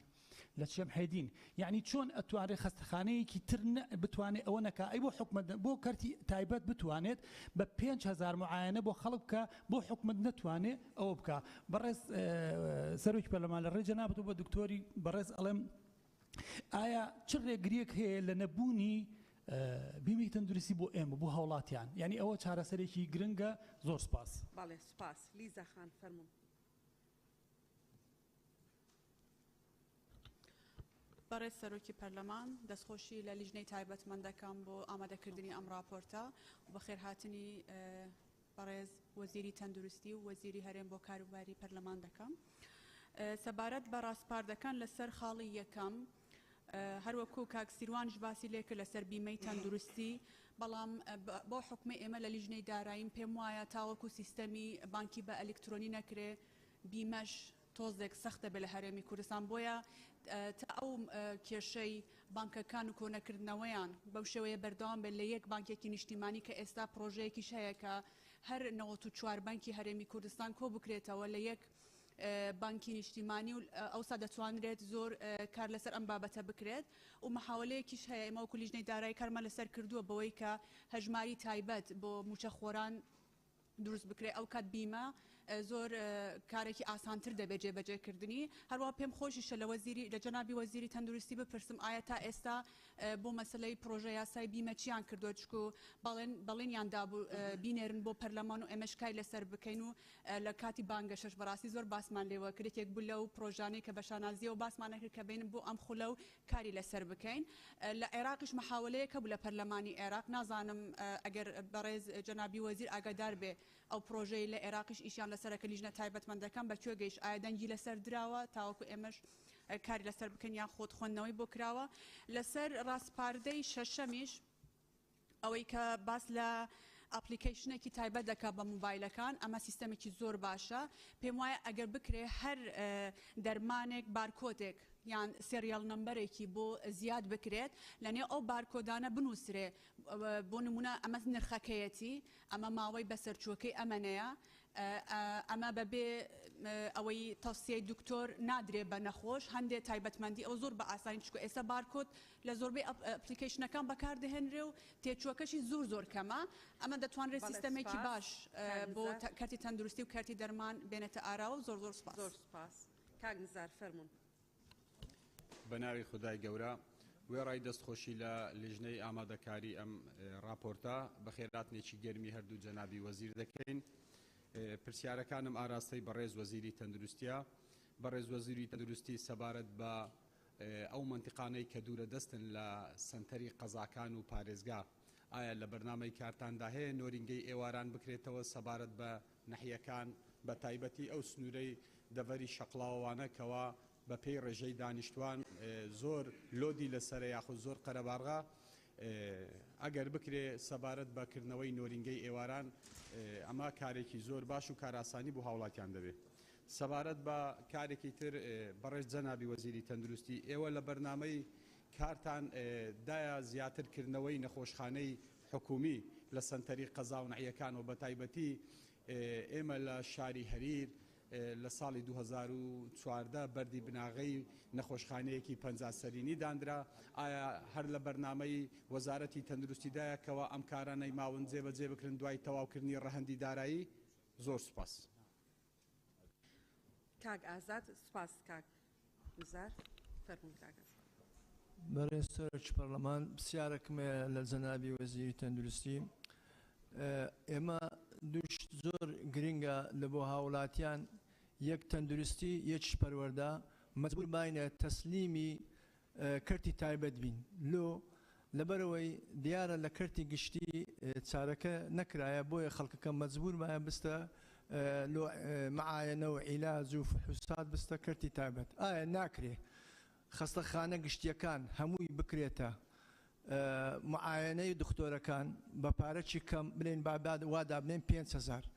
فحوسەتەکانیش بە پارەی کەم هە لە ناو خەستەخانە بکرێت چکە ئێستا زۆر فحوسات ناکرێت ناو خەستەخانەکان عیلاجەکانیش هەتا ڕزگار بین لەوەی کە لە هەر شوێنێکی عیلاجەکان بە نەوعی دەفرۆشی لە لەیەکی نوانەیە بە 15,000 بیلەیەکی 25,000 بیلەیەکی 35,000 ئەگەر لە ناو خەستەخانە بی لەوانەیە قازانجەکە نابی تەنها پارەی عیلاجەکە لێوەردەگرن باشە ئەوە لە بۆ دکتۆرەکانیش باش نییە چونکە کرێی بینایی نادەن پێرەی خزمەتی نادەن باە ئەوە لە هاوڵاتیانیش باش نایە ئایا پێمان ناکرێ ئەوەی بکەین لە هەموو دەوڵەتەکان ئەو شتە هەیە سوپاسان دەکەم سپاس کاک ڕۆمیۆ بەڵێ بەڕێز سەرۆکی پەرلەمان پێشێکی بە خێراتنی وەزیرە بەڕێزەکان دەکەم دوام ئەو قسانەی من دەکەم هەموو گلەی و سکاڵای خەڵکە بە ئێمەیان گەیاندووە و مەبەستی گەیاندنی ئەم قسانەش بۆ ئەوەیە کە ئەگەر وایە بۆ ئەوەی چارەسەر بکرێتن کوالیتی دەرمان بە شێهرە زۆری دەرمان لە هەرێمی کوردستانە کوالیتەکەی زۆر خراپە سڕای بوونی کوالیتی کۆنتترۆل لە هەرێمی کوردستاندا دوام نرخەکان لە دەرمانخانەیەک بۆ دەرمانخانەیەکی تر جیاوازێتی زۆری هەیە سێەم بەداخەوە ینی خۆی مهنەی پزیشکی مهنەیەکی ئینسانیە پێش ئەوەی اختصاسێکی تر بێت بەداخەوە هەندێک لە پزیشکە بەڕێزەکان کە هەم لە خەستەخانەی حکومی کار دەکەن و هەم لە خەستەخانە ئەهلیەکاندا کار دەکەن زۆر جار بووە کە نەخۆشەکانیان بۆ قازانجی خۆیان چارەسەریان نەکردووە نردویانە بۆ خەستەخانە ئەهلیەکانە و لە هەمان کاتدا هەندێک جار بووە کە پزیشک کە لە هەردوو خەستەخانەکاندا ئیشی کردووە ئەو دەرمانانەی کە ماوەی بەسەرچوونیان نزیک بۆتەوە هێناویەتە خەستەخانەی بردوویەتە خەستەخانەی حکومی و لەوێ ئەو دەرمانانە دەرمانی تر کە ماوەی بەسەرچوونیان دوورە هێناویەتە بۆ بەرژەوەندی خۆی کا چارەسەرێکی بۆ بکەن خاڵی سێەم بەڕاستی دوای ئەوە ئێمەوە کولیژنەی کاروباری کۆمەڵایەتی و داکۆچی لە مافی مرۆڤ سەردانی چاکسازیەکانی هەرێمی کوردستانمان کردووە بەشی هەرە زۆری چاکسازیەکان لەدەست نەبوو سنتەری پزیشکی لە چاکسازیەکان لەدەست کەمی دەرمان و کەمی پزیشکی تایبەت لە تیایاندا دەناڵێن کایە بۆ ئەوانەش چارەسەرێکیان بۆ بدۆزنەوە. سپاس. بەڵێ زۆر سپاس بەڕێزان ئەندامانی پەرلەمان داواکاریەکمانەیە ئەویش ئەوەی ئەو قسانەی ئەوترێ بەڵگەتان پێبێ یعنی ئەبێ یا خۆت بینی بێت یا نووسراوە بۆ هاتبێ یا یاداشت بۆ هاتبێ یا معلوماتێکی ئەکید بێ یعنی هەر بڵین وا ئەڵێن و تۆزێ زەحمەتە بەڕاستی یعنی شتێک بخەنە بەردەستی وەزیر بۆ ئەوەی بتوانێ وەڵاممان بداتەوە ئێستا ئەو ئەتوانێت سەر بڵێ وانە یعنی بەس ئەوە نەت بڵێ وانە بەسە بەڕێزان کا دەکەم یانی ئەگەر قسە دەکەن باشترە بەڵگەمان پێبێ شتێکمان پێبێ شوێنەکەمان تەحدید بێ. بەڵێ کاک جەلال فەرموون. زۆر سپاس بەڕێز سەرۆکی پەرلەمان بە خێراتنی هەردوو وەزیری بەڕێز دەکەم ومێد دەکەم وەزیرەکانی تریش دڵنیاشم هەمیان دێنە ئەو هۆڵی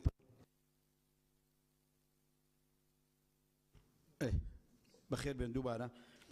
من پێشنیار دەکەم سەرەتا بەر لەوەی پرسیارەکەم بکەم ومێد دەکەم ئەگەر لە دەسەڵاتی وەزارەتی تەندروستیە یاخود سەرۆکاتی ئەنجومەنی وەزیران ئەو وەزیرانەی تعینی ڕەسمین ئەگەر دەکرێ یا لە خەسخانەی گشتی بێ یا لە تایبەت بێت ئیلایەکی هەڵبژێرێ بۆی ڕێگە بدرێ بۆ هەموو دەرچووەی کەوا ئێستا چەندین بڕوانامەی بەرزدا بواری پزیشکی گشتی هەیە بتوان ئەوانیش دەرفەت بۆ بڕخسێ و کار بکەن ئەگەر دەکرێت ئەوە زۆر گرنگە یەک یا هەڵبژێرێت چکۆم هەمومان دەزانین دکتۆرەیە لە نەخۆشخانەی گشتی عملیاتێک دەستێوێن دەرێ وەڵا ئەوە لێرە ناکرێت بەس بێ خەسخانەی ئەهلی دەکەی عملیاتەکە ئەوە یەک دوو دریشماوە دە بە نەخۆشخانە ئەهلیەکانی خۆمان خۆش نەبێ ئەمن ئەو ڕۆژە برادێکم جەڵتە لێیدا لەیەک لە نەخۆشخانە هەرە گرنگەکانی خۆمان بردیان فحوساتیان لۆ کردو وەڵا ئەمیش پێم دوایە گوتم پێم باشە بچێ دەرەوە فحوساتش کێ بکەی بزانین کە چوە دەرەوە گوتیان وەڵای ئەو فحوساتانی لە هەولێر کراوە هیچ داوانێ نە سوکەریت هەیە نە زەختت هەیە متەڕاکیمەیان لۆ کردیە ئەوجا کەواتە ئەمە زۆر زار دەرێن نەخۆش خارستان ئەهلیەکانمان ڕێزم بۆ هەمووان بەڵام هەندێکیان پرۆفیشنال دایان نەخۆشیش لە ژێر بەنجی زیادی لێدراوە ئەمری خوای بەجێگاندووە هەمووشمان دەزانینەوە. ئەوی تر بەڕاستی هەر لە خەستخانەی ئەهلی چوومە بەخۆم سەردانی نەخۆش کردە دەرمانشیان بۆ نووسیوە لەو خەستخانە هەلی سەیدەلەکەی خوارێ 85,000 بووە والله هەمان دەرمان چوومە لە خەستخانە دەرێ بە 20,000 نفسی کوالیتی هێش 5,000 لێ خەستەخانەک ێ بە خودای خدا قبولی ناکە یخوای گەورە کو خۆری نابارێنێ هەومان دەخن چێنی ینی بەڕاستی. ئەوی تر دکتۆر سامان لە نزیکەوە ئاگادارە نەخۆش سەیدەی تایبەت هەیە دەرمانی بە نیوە نرخ دەدا هەمووی نیوە نرخە دکتۆری عزیز بەخۆی خزمەکانی خۆی زۆر جانارتەوێ دەرێ بڕۆ لێوێ دەرێ دەرمان بکردن چکە ئەرزانە وەیە دکتۆر جان بەرێ وەڵڵا وەیە ئەوەی نامایە دکتۆر یەک قەوسی گسکا ئەو سەیدەریانە دەعم کرێ ئێستا 2 دقەم تاوانە بچکەم زۆر سەریع قسەی دەکەم یعنی دکتۆرە جان یەک شت هەیە ئەو سەیدەریان دەعم کرێن گەلە باشە لەبەر ئەوەی هاوکاری نەخۆشان دەکە هەیە بە بەلاش دایاندا زۆر مەمنون خواحافیز. سپاس بۆ بەڕێزە گولیزە. بەڕێز سەرۆکی پەرلەمان دەستپێکێ دەستخۆشی لەژنا تەندروستی دکەم بۆ vê راپۆرتێ هەروەسا بخێرهاتنە هەردوو وەزیرا دکەم من تەنها دوو پرسیار هەنە هەرچەندە ئەرنا پەرلەمانە ئەف پرسیارە نەشکردن بەڵام ئەف دوو پرسیارە گەلە گرنگە دەف هەوڵاتیان بۆ نمونە نرخێ بێتاقا معاینە بۆچی هەتا نۆکە سعرێ گەلێکی گرانە يعني هو دەستپێکی وەختێ نساخە چتە دەف دکتۆری ئەکسەر بێت 25,000 دەینەتن بۆ معاینە ئەف نرخە بۆ هەوڵاتیان گەلەکە و تایبەت بۆ خەلکی هەژار هەروەسا پرسیارێکا دیژمە هەیە بۆچی یەکسانی النرخ درماني نينا مع العلم دبينا درمان نفسي كواليتي او نفسي نوعيه او نفسي شركه بلان دبينا درمان خانه كي بسعره كي ودرمان خانه كي بسعره كي دي هر ام خرج شوينا يعني بو نمونه مثلا سروكا برلماني قلت ما اوديت بين بلغت بيت ام خويت شوينا ما يكري درمان خانه كي بسعره كي ودرمان خانه كي دي بسعره كي دي افج كي شيء ما دبيت چاره سربت سپاس بله زور سپاس کاک بهجت نوع خدای مزنو دلوان برای سروک پارلمانی الپیشه دست خوشی لجنه تایبتمند که این با آماده کردن و راپورتر سر بابت درمان و کوالیتی درمانی هر وصاب خیراتنا برای وزیر تندرستی و وزیر حریم و کاربار پارلمانی کن الدیف او دیف چونت من کرین و او پزانینت من هین السر بابت عندك أجهزتين وكي سيتي يان ام ار يان مفراس يان رنين اللي عندك بارزقها كبيدفيا بو تشخيصا نخوشي شير بنجت هيتا بكارينان عندك بارزقها مايتين يكدو جهاز سر فان تشخيص جهاز بارزقها هين ليل عندك بارزقها جي نينن أظنم كبهاي فان أجهزة بهاي كجرانة ل وزير تندرستی و حکومت هرم کردستان الدم دانانا پلانه مراعات هنده بکت و داد پروریه بکتن که او پارزگهت که او اجهزه لینه دابین کرنا وانا اولویت بید بوانا بونمونه مثلا دهو که پارزگاه دهو که جهاز تشخیصا تیش که بو پنجشیر نینه حولاتیه ما پیدویه 4 ساعتا یا 2 ساعتا بچیتن ریکی حتی بگهیتا پارزگاه که بو تشخیص کرنا و نخوشه و احتمال گلک جارا الویرجی آریشه بو چد بن و نشتن ویتیش که بگریتن و جارا کدیب دست خالی زفریته و داخازت کن که برای وزیر تندرستی الدم هاتنا وان جهازا چه اف اجهزه وکو حکومت هرم کردستان بکریتن یانجی او رخراوت وان اجهزات بو هرم کردستان تینن اولویت بدن وان پارزگاه که اف اجهزه لنین و ببیت آسانکاریک بو حالاتیت و پارزگاه زور سپاس بله زور سپاس کاک رزگار عیسا رزگار عیسا سوار زور سپاس سروکی پارلمان بله بخیرات نام مهبانت برایست کن و زور دست خوشش لجنیت کن پروسی کاره که باشه گیریم داتواری لکمالگاه لپرورده و لتندرستی دیارت بیتن که خویندن بو فقیر بو دولمند بو هجار هر پلو پایه که وکی یک بیتن بو تندرستیش همان تشتا که خلقه که کسی که دولمند یا کسی که فقیر بشیتن سودمند بیتن لخدمت گذاری وزارت و تندرستی یا کرت تندرستیه داوا لجنا برزشت کم که اگر امکان بیتن راپورت کش لسر وضعیت نخوشخانه هریما کردستان درست کن و او دیاردا و کسید که سردانا در وی هریما کردستانت کن چیه هوکار چنه چون که راستی او خلکت که چنه در و هم بارگرانی که زورا ما دیال سرشانه توات های و خلکه کیش زور یه پیوه هنده و یه سرقاله و او کسی اگر کرد تندرستیش درست نبیتن شلجانا کمالگاهی چید بیتن اگر کسی که عائله که دای نخوش بیتن عائله کیش یه پیوه یه مشغوله از پشگیری خالا دوی یا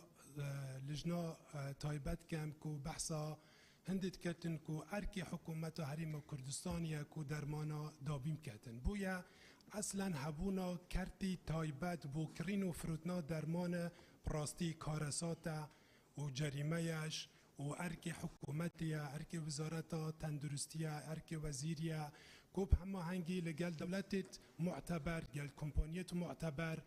عقودا امضا کردن و در مناجبین تحریم کردستان هیچ پیوستی پستیکراش نکردن چون که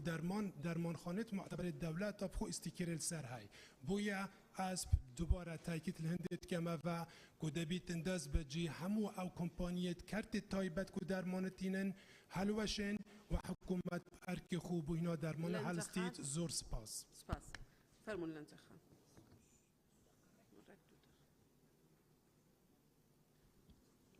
برای سروچی پرلمان لنجا ابراهیم دزایی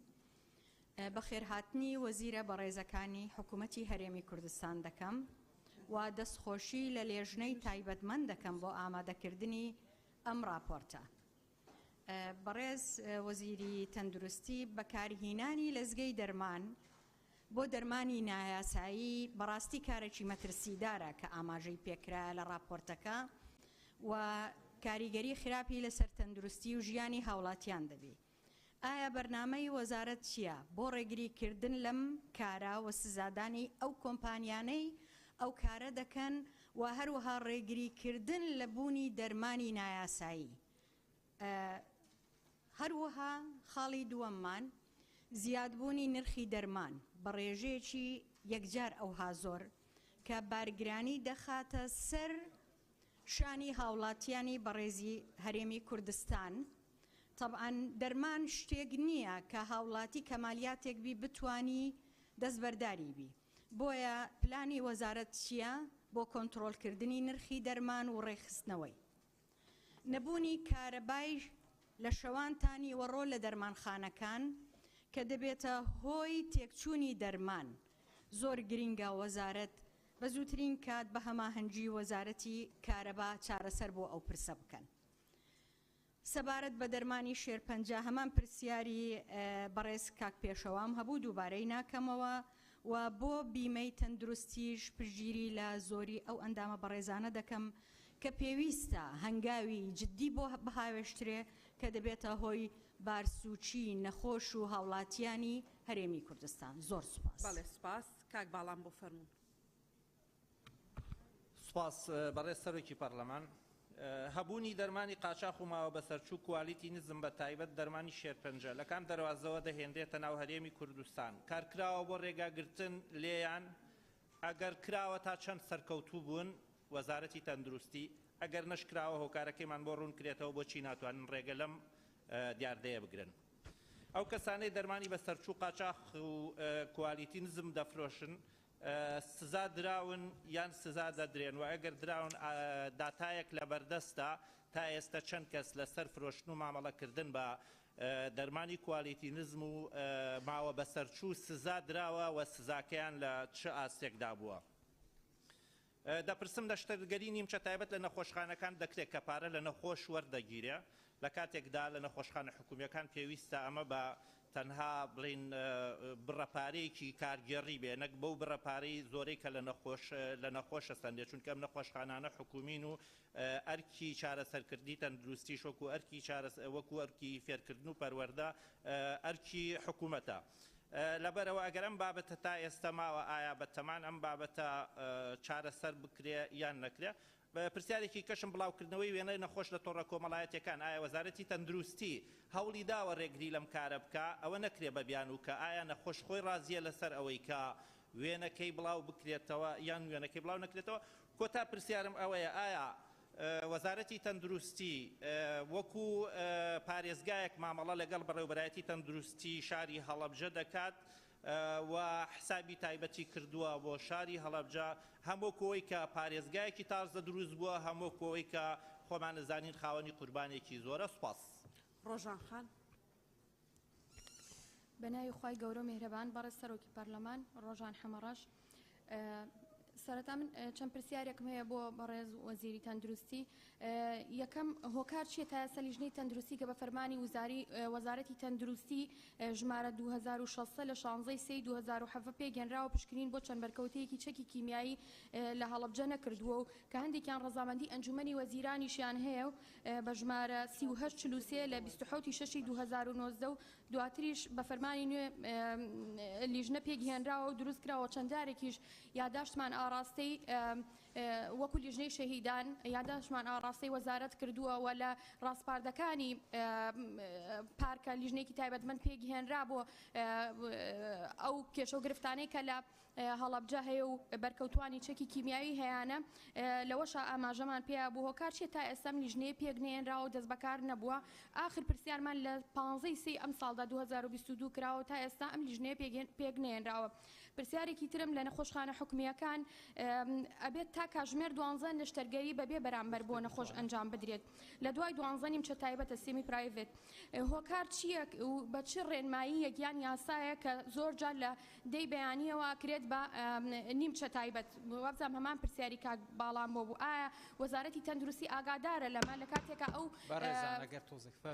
لە کاتێکە ئەو پزیشک و کارمەند و ستافانە لەو کاتەیە موچەی حکومی وەرەگرن هۆکار چی ئەم پارەیە وەرەگیرێ لە نەخۆش.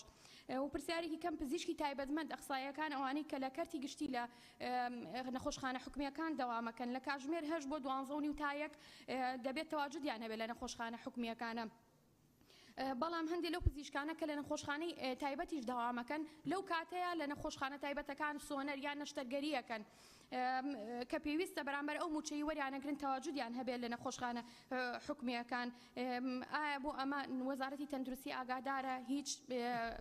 ئیجراعاتێک کراوە؟ سوپاس. کاک جەلال.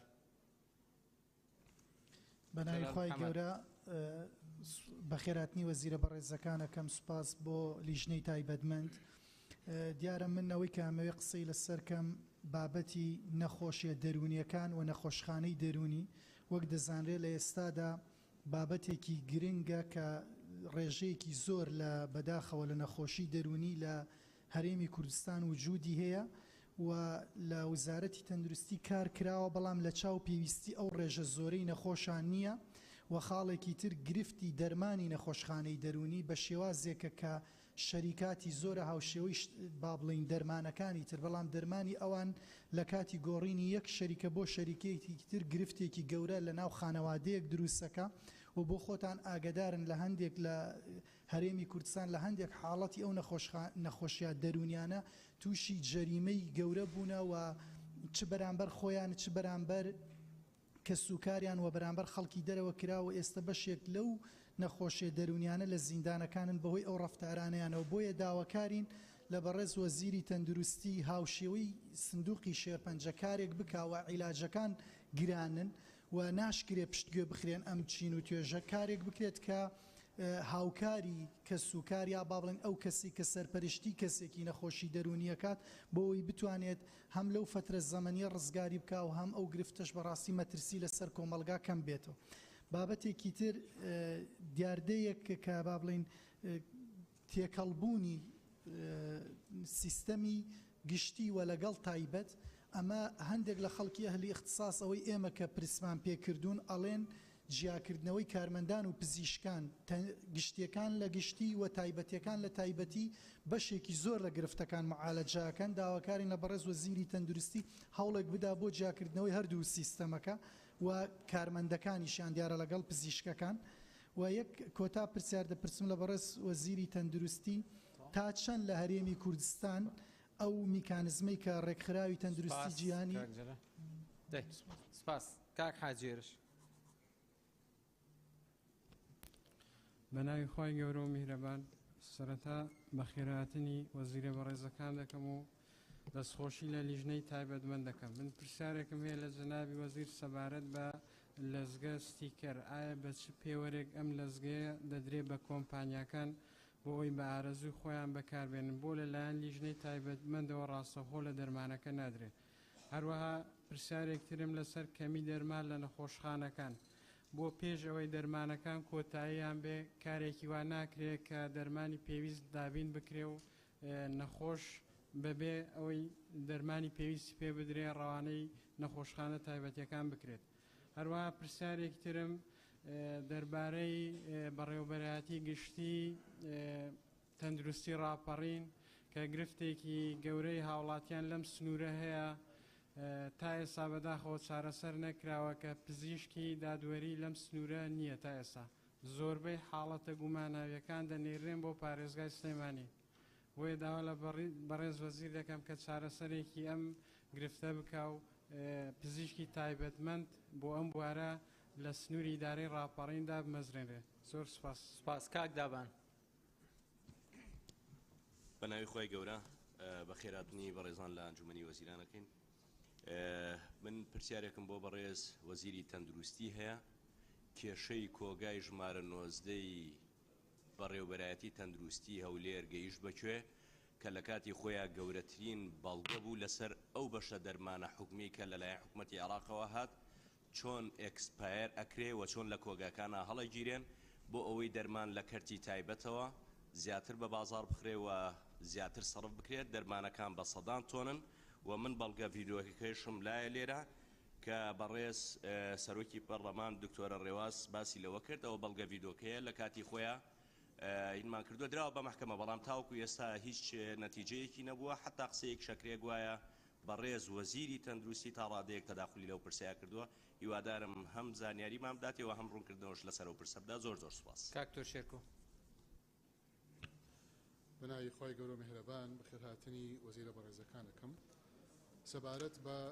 ئەو راپۆرتەی کە ئامادە کراوە کە تۆسێک دەنگت نزیکەیە کاکتۆر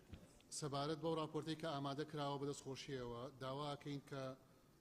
بەڕێز وەزیری تەندروستی بە وردی خاڵ بە خاڵی وەڵام بداتەوە چونکە زۆر بەهەند ئەبێ بگیرێت لەسەر نەخۆشخانەی هیوا ئیزافەیەکم هەیە بۆ ئەوەی کە باس کرا نەخۆشخانەی هیوا تەلاعوب بە داهاتەکە یەکرێ بەڕێز وەزیری تەندروستی چۆن قبوڵی ئەکا کە ئەو پارەی کە کۆ ئەکرێتەوە بۆ نەخۆشخانەی هیوا تەلاعبی پێ بکرێ و بگرە چۆن ئەو ڕێنماییە قوبوڵەکە کە وەزارەتی دارایی ڕژێکی زۆر لەو پارەیە گل بداتەوە و دواکەوتن ڕوو بدا و بێ لەوەی دەرکەوت کە ئەو شەریکەی کە دەرمانی شەرپەنجە ئەهێنێ تەزویری کتابێکی کردووە لە شەریکە ئەڵمانەکە کە تەبڕای لێکرد کە ئەو کتابەی ئەوان نییە و ئەو دەرمانەی ئەو شەریکە ئەڵمانیە نییە بۆیە ئەو تەزویرە بەبەرچاوی وەزارەتەوە چه ئیجراعاتێک کراوە بەرامبەری و ئەوە کەیسێکی قانونی و چۆتە دادگاوە ئەو کەیسانەی کە لە دەستەی نەزاهەن لەسەر وەزارەتی تەندروستی کەیەکێکیان ئەو کەیسەیە کە ئێستا باس کرا و جەنابەت وەکو وەزیری تەندروستی باس لەوە ئەکرێت کە ئاگات لێ بووە ڕوونکردنەوەی پێویستمان ئەوێ لەسەر ئەو کەیسانە و ئەو کەیسەی جەنابی شت و وەزارەتی تەندروستی چی کردووە بەرامبەر بەوانەی کە تۆمەتبارن لەو کەیسانەیە لە دەستەی نەزاهەن و لای داواکاری گشتین بەڵام وەزارەت چی ئیجراعاتێکی کردووە بەرامبەریان على الأقل وەکو قانون ئەڵێ ئیقافی مەهامیان بکرێتەوە و یەکلایی ئەبێتەوە کەیسەکەیان لە ڕووی قانونیەوە بەڵام ئەوەی کە ئەیبینین و متابعەمان کردووە کە بەرز کراونەتەوە و ئەرکی زیاتریشیان پێس پێدراوە و مەسئولیەتی زیاتریشیان پێس پێدراوە لەبری ئەوەی کە ئیجراعاتیان بەرامبەر بکرێ ئاراستەی گرێبەستەکان لە وەزارەتەکەی بەڕێزت زۆر گومانی لەسرە زۆرێک لەو گرێبەستانە کە بە بەڵگەوە طبعاً ئەمانە هەموو سلمێراوە و خصوصمانەتە دادگاوە کە گرێبەستەکان ئیحالەکردنیان ئەدرێ بەو کۆمپانیایی کە خراپترین یەک دەقەم بدەرێت چونکە ئەمە یعنی بۆ هەمویان 2 دقە مامۆستاوە 15 ثانیە زیاتر بوو 10 ثانیەم بدەرێت 10 ثانیەم دەرێت نەخۆشخانەی گورچیلەی دروستکراو لە کۆیە شەقڵاوە و کۆیە بۆچی تەلەکوی پێکراوە بەغدا لیژنەی تحقیقی دروست کردووە لەسەر ئەم کەیسانە لەسەر تەقسیری ستافی وەزاری پاراستنی پزیشک و دەرمانساز سپاس کاکاو فەرموو کاکاو دەست خۆش کاکتور کاکاو مهرەبان بەڕاستی ئەوەی کە لە راپۆرتەکەی لیژنەی تەندروستی پێم وایە راپۆرتێکی زۆر تێر و تەسەل بوو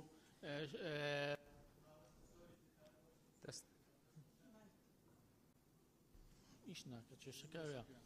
ئەوەی کەوا ئێمە دەیبینین لە هەرێمی کوردستان بەداخەوە کەرتی تەندروستی زیاتر بەرەو ئەهلیبوونە چێت زیاتر بەرەو کەرتی تایبەتە چێت تۆ سیرکە ینی بەردەوام نەخۆشخانەی ئەهلی ئەکرێتەوە بە هەموو پێداویستەکانیەوە لە بەرامبەردا نەخۆشخانە حکومیەکان ئێهمال کراون ینی نەخۆشخانە هەیە لەو هەولێرە ینی حەبێکی سەرئێشانی تێدا نەبووە بەڵام نەخۆشخانەی حکومی هەموو جۆرە پێداویستی و کەلوپەلێکی پزیشتی تێدا ینی ئەمە نیشانەی ئەوەیە کە احتیمام بە کەرتی تەندروستی نەخۆشخانەی تایبەت دەدرێەوە هەمووشمان دەزانین نەخۆشخانەی تایبەت لە هەرێمی کوردستانیان ئی مەسئولێکی باڵا یانی کوڕەکەیەتی یان مەسئولێکی باڵا لەگەری شریکە هەر ئەوە وای کردووە کە کەرتی گشتی ئێهمال بکرێت تەندروستی گشتی ئێهمال بکرێ و تایبەت پەرەی پێ بدرێ ئەوەی تر کە کێشەیە بەڕاستی لەو ماوەیە بە تایبەت لە سنووری سلێمانی مەسلەی نەبوونی دا و دەرمان و پێداویستی پزیشتیە یعنی ئەو هەماهەنجەی کە هەبووە لە نێوان هەرێم و بەغدا چۆنە ینی ئێمە بە بەڵگە لە لامانە لە بەغدا فراکسۆنی پەرلەمانی هەبووە هەوڵی داوە من بۆ خۆم ئاگام لێ بوو فراکسۆنی نەوەی نوێ لە پەرلەمان 10,000 پەیوەندی بە وەزیری تەندروستی بەغداوە کرد بڕێک پێداویستی پزیشتی دابین کرا بەڵام مخەوەلەکەی سلێمانی کەرتی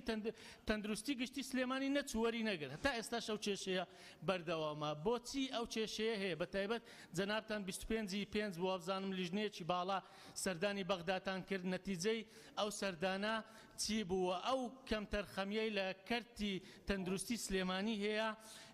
بۆچی دەگەڕێنەوە اینجا یەک ئەگەر بەس نیو دەقم پێ بدەیت وەڵا باوەکو خۆیان وەکو هەمویان نیو دەقەکە زۆر گرنگە لەسەر کێشەیەکی تر یعنی لە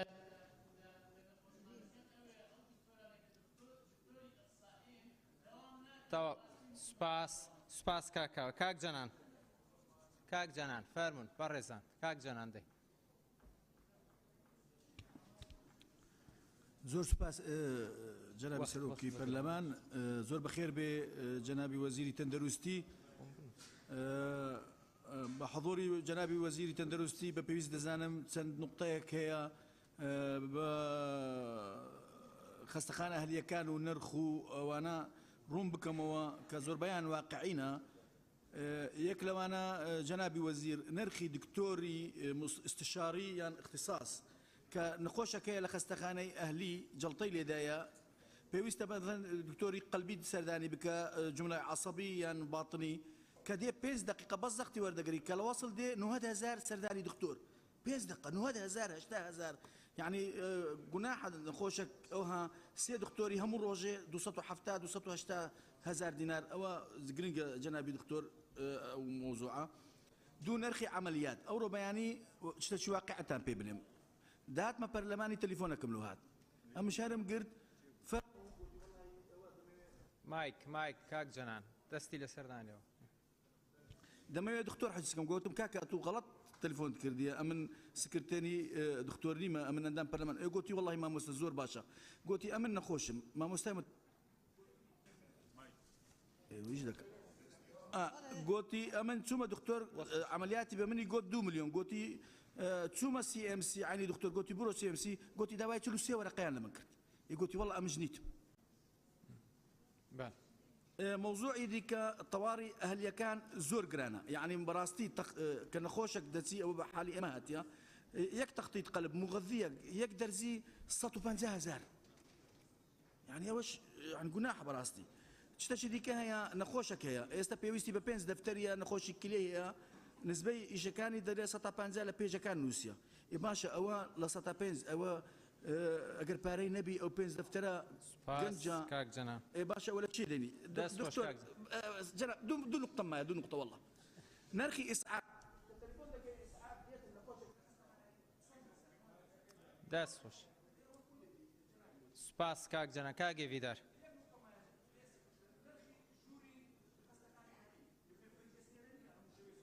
بله سپاس كاك ويدار كاك داس خوش كاك جنا سپاس برئيس سەرۆکی پەرلەمان بەڕێز وەزیری تەندروستی پرسیارێکم هەیە بوو جەنابەت وەزیری تەندروستی و یەکێک لە بەڵگەکان ینی داواکاری حکوومەتەوە بوو کە وەزارەتی تەندروستی پێش بخرێتن چونکە خەڵک پێویستی پێهەتی و پێوەری پێشخستنی هەر حکوومەتێک وەزارەتی تەندروستی و پەروەردەیە جەنابەت لە کەرتی تەندروستی لە هەرێمی کوردستان ڕازی باشە بوو بەرپرسی ئێمە من ناڵێم خەڵکی دەوڵەمەند کەیفی خۆەتی کە ددانی دێشێ دەشتە دەرێ عیلاجەکاتن ئایا کەرتی تەندروستی ئێمە بای ئەوەندە نییە عیلاجی مەسئولەکانی ئێمەش بکرێتن کە خەڵسیقە بە تەندروستی ئێمە هەبێتن بابەتی تر لەسەر پارێزگای دهوک و ئیدارەی سربەخۆی زاخۆیە حکوومەت لە نەخۆشخانەکانی حکوومەت لە هەموو پارێزگای دهوک سێ ئەشیعەی ڕەنینی هەیە بەی کەرتی تایبەتەوە دەبێتە 8 یعنی ئەگەر ئەمە حەساب بکە هی حکوومەت هەر 500,000 کەس لە پارێزگای دۆکێک ئەشیعەی ڕەنینی بەرەکەوێت ئەگەر هی تایبەتیش حەساب بکەین هەر 200,000 کەس یەک ئەشیعەی ڕەنینی بەرەکەوێت ئەشیعەی ڕەنین لە بینی 120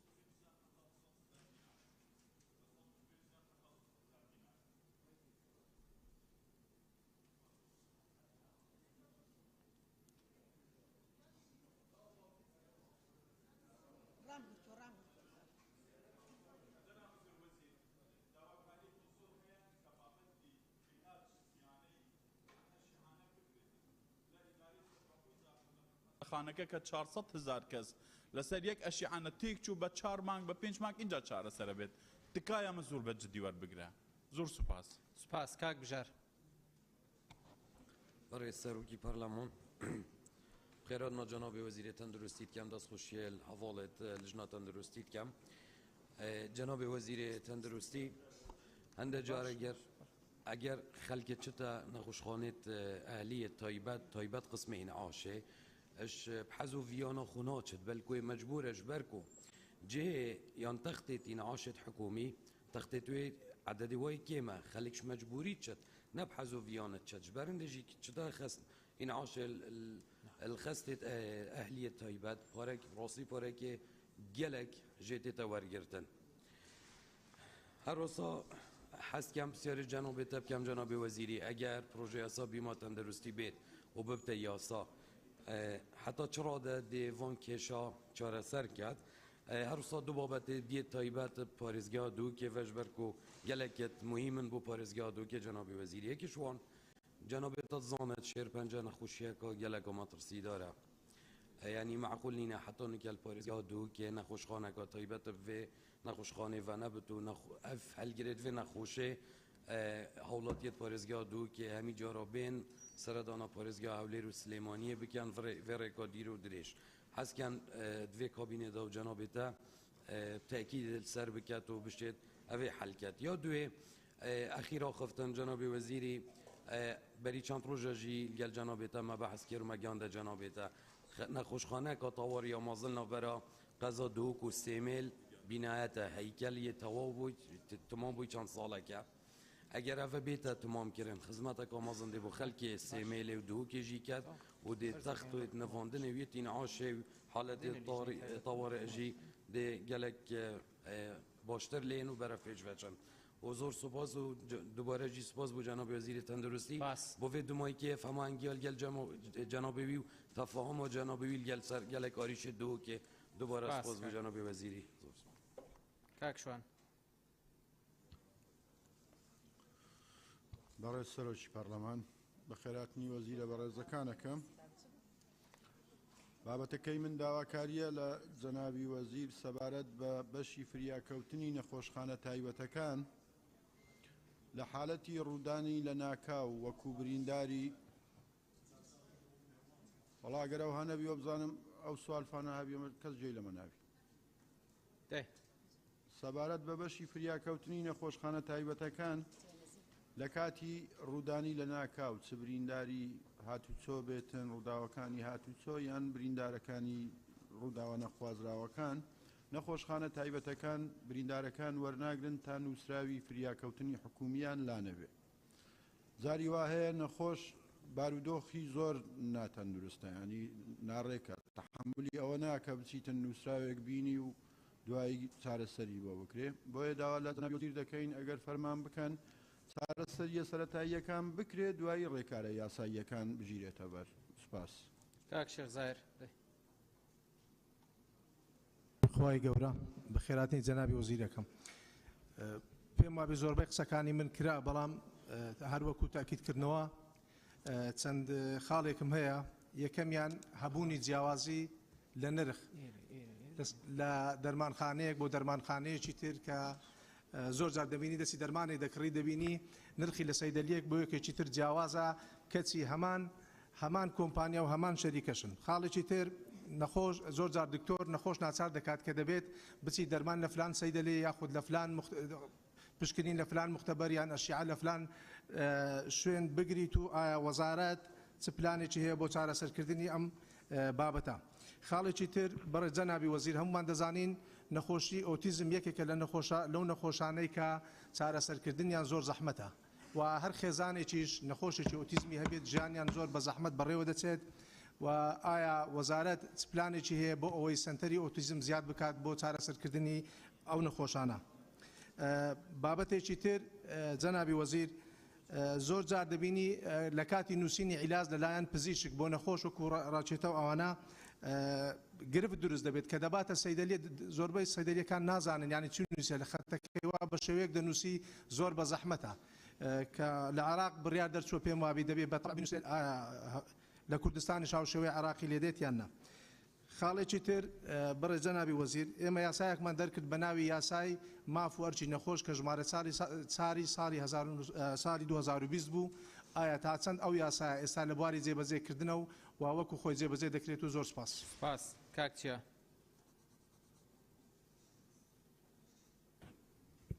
بەڕێز سەرۆکی پەرلەمانی من چەند خاڵێکە بیت کورتی بەسکەم پرسیارەیەکە سەر بابەتێ نەخۆشخانەن تایبەت بوو جنابی وەزیری ئەو بریارەش کوشلای وەزارەتە تەندروستی دەرکێتە بۆ نرخێن سەر نەخۆشخانەن تایبەت و دەمێ کۆرۆنای دە 300 بۆ 600 دلار بوو بەڵێ مخابنی و سەدە 95 سەدە ئەوان نەخۆشخانە پێگیری بڤان نەکریە بۆ نمونە ئەوە بەلگەل بەردەستی منە نەخۆشێک بۆ ماوەی 14 ڕۆژان نەخۆشخانە بوو 30,000 دلار ژێ نەخۆشی هاتیە وەرگرتن کو ئەف نەخۆشە تەنها پێتیوی بە ڕۆژە جارێکێ سیپا پێ بوو هیچ شتێکی دینە یا هەری گرنگ ئەو بوو و دە سێ ڕۆژە ئەولیدا 5,000 دلار هاتبوو وەرگرتن ژوان 5,000 دلارە $3000 تەنها نویسیبوون بۆ جلوبەرگێ نەخۆش و هاوکارێ نەخۆش یعنی $3000 بۆ 3 ڕۆژە نەخۆشی هاتە وەرگرتن بەلگەجل بەردەستێ منە و ئەس خواحاج شاهدم سەروێ بابەتی جاو بوو کە و جنابەوە بریاردا بوو هەر نەخۆشەکان تایبەت 5 کەسە بەلاش چارەسەر بکرد بەڵێ مخابنی بە ئەو جنەهاتیە چارەسەرکردن بابەت پرسیارە دوێ بابەت سندیکایان تەندروستی هەنە دماوەیە بۆریدا سندیکایان تەندروستی مافەکی زێدە هەنە ینی دەسەڵاتە سندیکایش جنابی وەزیری زێدەتر بووە سندیکا بریار دەدەت چ نەخۆشخانەك بێتە قەپاتکردنان بێتە ڤەکردن و بریار بێتە دانە دو هەمی دنیایدا سندیکا تەنها مافێ پاراستنا مافێ پێشەیە وان کەسات کێت کووی کاری دکن بەڵێ مخابنی بە سندیکا پێتیڤە لە کوردستانی دەسەڵاتەوی ژیە وەزیری زێدەترە بۆ بۆیە پێتیڤە سندیکا بێنە ڕێخستن ژلای جنابەوە بابەتێ سیە لزاخو باجێرەکە 500,000 کەسیە دەگەل 5 کەمپا حتا نها یەک جهاز دەستکردی تەنەفوسە سیناعینی نای دەستکرد بۆ نمونەگەر کەسێک پێتوی بە تەنەفوسە دەستکرد هەبێت پێتویە بێتە ڕەوانەکردن بۆ دهوکێ گەلە جاراجە ناوبەرە دهوک زاخۆدا جانێ خۆش دەستدێت هەروەسا یەک خاڵ کورد 10 سانیە سنتەرە ئۆتیزمە زاخۆ گەلک زارۆک توژی ئۆتیزمە بینە حتا نها هیچ سنتەرەکی ئۆتیزمە نینە بابەتێ ڤاکسینە و تەستێ ڤاکسینە تکست کرونا ل سنورن کردستانه بویا بابتکی روتین تنها پاره‌ورگرتن از کسان چو زور سپاس دست خوش شیرین خان شیرین یونس فرمو برای سروچی پرلمان بخیراتنی برای وزیر دکم بەڕێز وەزیری تەندروستی وەکو خۆ داگاداری بینای نەخۆشخانەیەک لە کوێ ئامادەیە بۆ نەخۆشیەکانی گورچیلە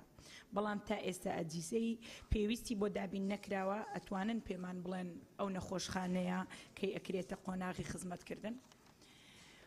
و نەخۆشخانەی 290 قرەوێڵیەکەی ڕانیە لە سنووری ئیدارەی ڕاپەڕین لە ساڵی 2012 بەردی بناغی دانراوە بە نەکرا لە 2 ساڵی ڕابردوو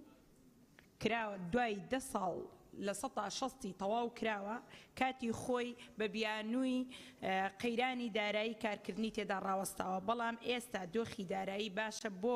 بۆچی تا ئێستا ئەو نەخۆشخانەیە تەواو ناکرێت وەکو ئەو دەڤەری ڕاپەڕینە و حەقی بەسەر هەمووانەوە هەیە دەکرێت لە ئێستادا بتوانن ئەو نەخۆشخانەیە تەواو بکەن و بۆ ئەوەی تەواوی لایەنی کەم زۆرترین پێویستیەکانی سنووری ڕاپەڕین لەو نەخۆشخانەیە دەکرێتە جێبەجێکردنەوە زۆر سوپاس ئەگەر وەڵامم بدەوە سوپاس کاک عەلی حەمەد ساڵح بەناوی خوای گەورە و میهرەبان من کۆمەڵێک دۆسیە بەڵام ڕەنگە بتوانم گرنگترینیان باسکەم دۆخی دەرمان و تەندروستی لە سنووری ئیدارەی سلێمانی لە داڕوخانێکی گەورەیە لەبەرم هۆکارانەی کە بە وردەکاری باسیەکەم دوای پرسیای چارەسەرەکەم ئەو دەرمانەی کە لە عێراق لە ساڵی 2005ەوە دێت لەسەر نەفەقاتی حاکیمە دێت بە بەردەوامی دێت یعنی هەمومانیان دێت تا ڕادەیەک بۆ هەرسێ پارێزگاکەیە بەڵام ئەمە لە سەدا 40 پێداویستی دابینەکە بە پێی جۆر و بڕەکان لە سەدا 60 بێ حکومەت یاریەمی کوردستان بیکرێت حکومەت یاریەم ئەم ساڵ یەک حەپی پاراستۆڵی نەکردیوە بۆ ئیدارەی سلێمانی یەک کۆمپانیاش ئامادە نیە گرێبەستیان لەگەڵا بکات لەبەرەوەی متمانە نەماوە چارەسەر بۆ ئەمە چییە؟ ئایا ئەو خەڵکە بمرێ؟ نەخۆشخانەی هیوا ئەمساڵ هیچ بڕەپارەیەکی لە پارەی سندوقی شێرپەنجە بۆ تەرخان نەکراوە من لە بەڕێز جەنابی وەزیرە پرسم بە پێی یاسای ژمارە بسوێکی ساڵی 2012 لە 19 سەرچاوەوە تەمیلی سندوقی داهاتی نەوتەکرێ گرنگترینیان مەشروب و جگەرە گومرگەکەی لە خاڵە سنووریەکان و سندوقی هاتوچۆ خێرە پارەیتیان نییە ئەی خۆ گومرگیەت و هاتوچۆیەت و سندوقی هەمووی هەیە بەڵام تەمویل نییە چەکەکەن ئەبرێ بۆ بانک ئەڵە ڕەسید نییە ئەمە بووە بەهۆی ئەوەی ئێستا کە من قسەیەکەم لێرە 200 نەخۆش ئەبێ بمرن لە خۆشخانەی هیوا لەبەرەوەی 4 ئایتمی سەرەکی هەیە نییە کە هەموو کۆرسێک کە پێویستیان پێێتی نزیکەی $5,000 تا 50 وەرەقە لەکوێ بێنن لەکوێ بێنی نییە لە ساڵی 2017ەوە ئامێرێکی چارەسەر بەتیش کلیناک لە ئەنجومەنی وەزیرانەوە بڕیاری لێدراوە بۆ نەخۆشخانەی هیوا تا ئێستا نەکڕاوە ئەزانی بەوەی ئەمەوە چەند کەس تووشی گرفت و دەردەسەری بەڕێز وەزیری تەندروستی دۆسیەکی تر هەیە لە پارەی نەوت کۆمپانیایەک لە پارەی نەوت بە پارەی خۆی $40 ملیۆن تەرخان کرد بۆ نەخۆشخانەی سەنتەلایف ئەم نەخۆشخانە کرا بە ئەهلی درا بە کۆمپانیایەک بە پارەی حکومەت هێرێمیشتن بووە بە پارەی نەوت بووە چەند ئێستا گرانترین نەخۆشخانەی ئەهلیە لە هەولێرە چارەسەری ئەمە چییە؟ سپاس کاک علی وەختەکەت سپاس کاک عەباس بەڕێز سەرۆکی پەرلەمان کاک عەباس یەک شەست ئەندامی بەڕێزی پەرلەمان ناوی نووسیوە لە هەموو فراکسیۆنەکانی تایە ئێمە لە دەستەی سەرۆکایەتی بێ بە ماوەیەکی یەکسان لە هەر چوار زۆنەکە لەم زۆنی ئەملا ئەمە بێ ئەمانە بێت پەرلەمانتارانی بەڕێز لە فراکسیۆنە جیاجیەکان تەوازنێک ڕابگرین بۆ یەکەم ئیشارەتمان بۆ بکەن ناوی ئێمە ناوی ئێمە ئەوەندەی پێمان بکرێ بە شێوەیەکی عەدالەت لە هەموو فراکسیۆنەکان لە شوێنە جیاوازەکانتان هەڵتانە بژێرین وانە کاگاوڕێ دەی فەرموو کاک عەباس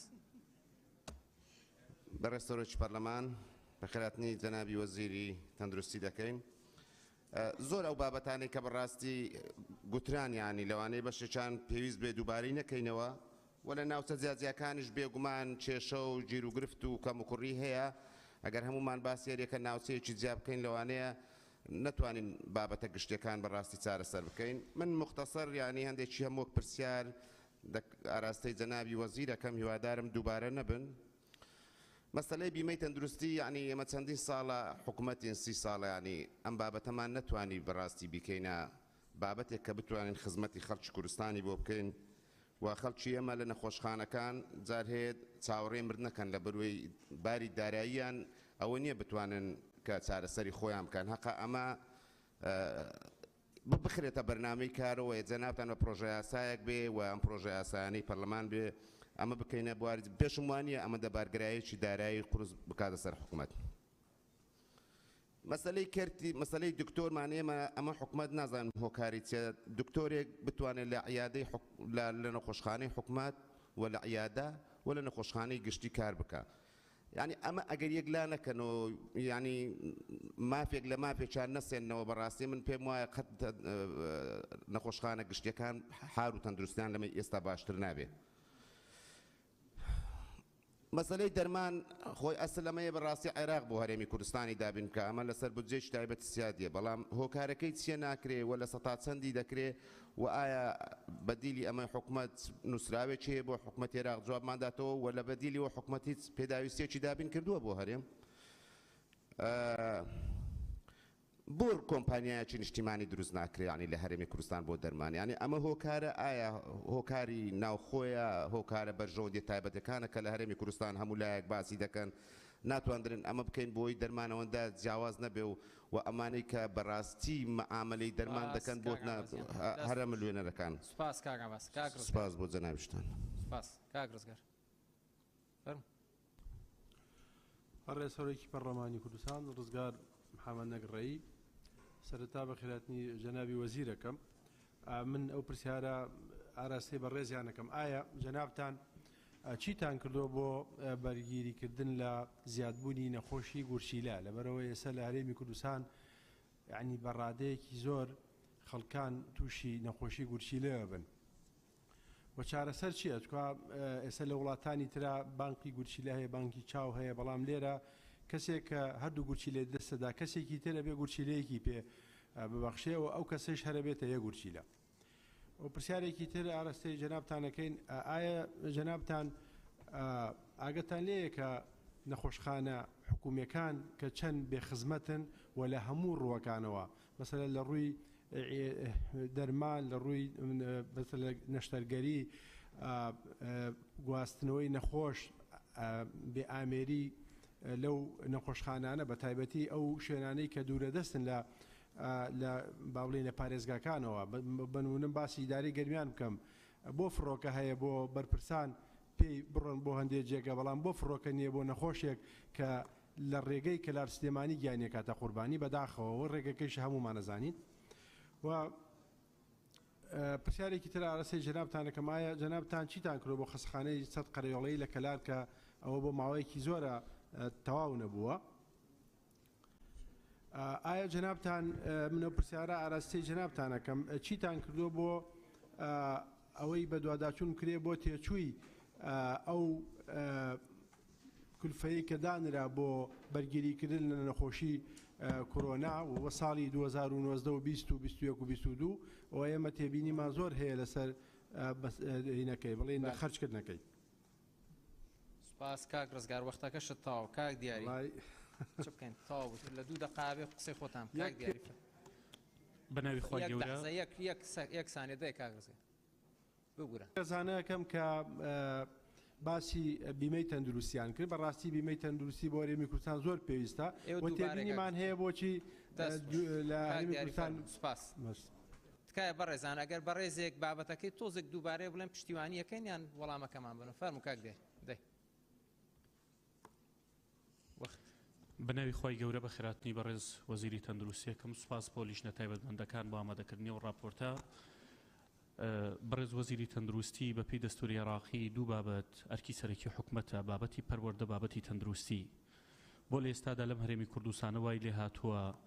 دەبێت بە زۆر ناچار دەکەن بۆی کە بچی بە نەخۆشخانە ئەهلیەکان بۆ کەرتی تایبەت ئەهلی بەو جۆرە پێشکەوتووە هەموو شتێکی تێدا هەیە بۆ کەرتی گشتی بەم جۆرە خراپەیە بڕوا بکەم مناڵەکەم نەخۆش بۆ چوم و توانە کانولای شینمانی بچۆ لە نەخۆشخانە ئەهلێکی بەرامبەرمان بیهێنا بڕوا بکە بیوەرێکیان نەبە بۆی کانولا دابنێن حەپی پاراستۆڵ و نازانم چی ئەوانە نەبووە بۆ بەم جۆرە نەخۆشخانە گشتیەکان کوالێتێکی وای لێ هاتووە مە هەوڵێک نییە بۆی بەناچاری بدنێرن بۆ نەخۆشخانە ئەهلیەکان ئەم بابەتێکی دیکە ئی نەخۆشخانە هیوا بەشێکی زۆر لە هاوڕێیان باسییان کرد یعنی ئەم کێشەی دەرمانە گران بەهانە بۆ چارەسەر ناکرێ بۆ بابەتی سندوقی شێرپەنجە بەم جۆرە تعاملی لەگەڵاکرێت ئەم بابەتە بۆ یەکلایی ناکرێتەوە یان ژیانی ئەو خەڵکە بەڕاستی لە مەترسیایە بۆ پارەی کۆمپانیەکانی دەرمان یعنی بۆ هەموو ناعەدالەتی و بزنسەوەی کە تیا هەیە کۆمپانیای دەرمان هەیە دەڵێت 4 ساڵە پارەم لای حکوومەتی هەرێمی کوردستانە ئەڵێن بەمەرجێ دەینێ بێت لە سات 40 پارەکەی خۆت خۆش بیت پرسێکی دیکە بابەتی گرنگە دەمێ بۆ وەڵام بیتەوە بە ڕێز وەزیری تەندروستی لەسەر بابەتی ستیکەری دەرمان کاتێک کە کرایە مزایدەوە بۆ مەرجانی کە وەزارەت و حکوومەت داینابوو کۆمپانیایەک دەڵێت ئێمە ناومان نووسی و هەموو مەرجەکانمان تێدا بەڵام بۆ کۆمپانیا دەرچۆکە هیچ مەرجێکی تێدا نەبوو دوایش محکەمەمان گرتووە و محکەمەش پشتیوانی گرتوین بەڵام هەرداوێنە بۆ کۆمپانیای دیکە کێشەی خۆبەخشەکانی نەخۆشخانەی کۆرۆنا کە لەو زەمانە سەختەیە خزمەتی نەخۆش و هاوڵاتیان و خوشکوبراکانی ئێمەیانە کرد ئەو خۆبەخشانە ئێستا چیان لێ ئایندێ ئەم کارمەندە خۆبەخشانە بەکوێوە چن بۆ کەرتی گشتی یعنی بڕوا بکە دکتۆر هەبووە کە لە نەخۆشخانە گشتیەکاندا حکومیەکاندا ڕەنگە پارەکەی دووەندەی عیادەکەی بێت لەوێ وەڵامی نەداوینێتەوە یان وەڵامی نەخۆش ناداتەوە بەڵام لە عیادەکەی خۆیان نەخۆشخانە هەلێکە بە جۆرەی دیکە مامەڵە دەکات بۆ ئەم بابەتانە چارەسەر ناکرێت زۆر سپاس هەڵسخان بەڕێز سەرۆکی پەرلەمانی هەلس ئەحمەد من دەخەزاڕوونکردنێکە هەیش لجنە تایبەتمەند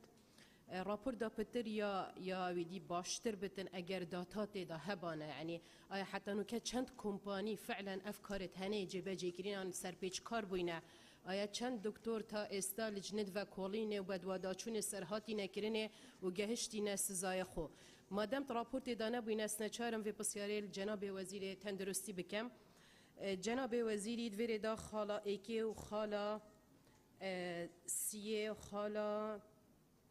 او گریدای پزیشکاوه کو ریکفتنه که هیند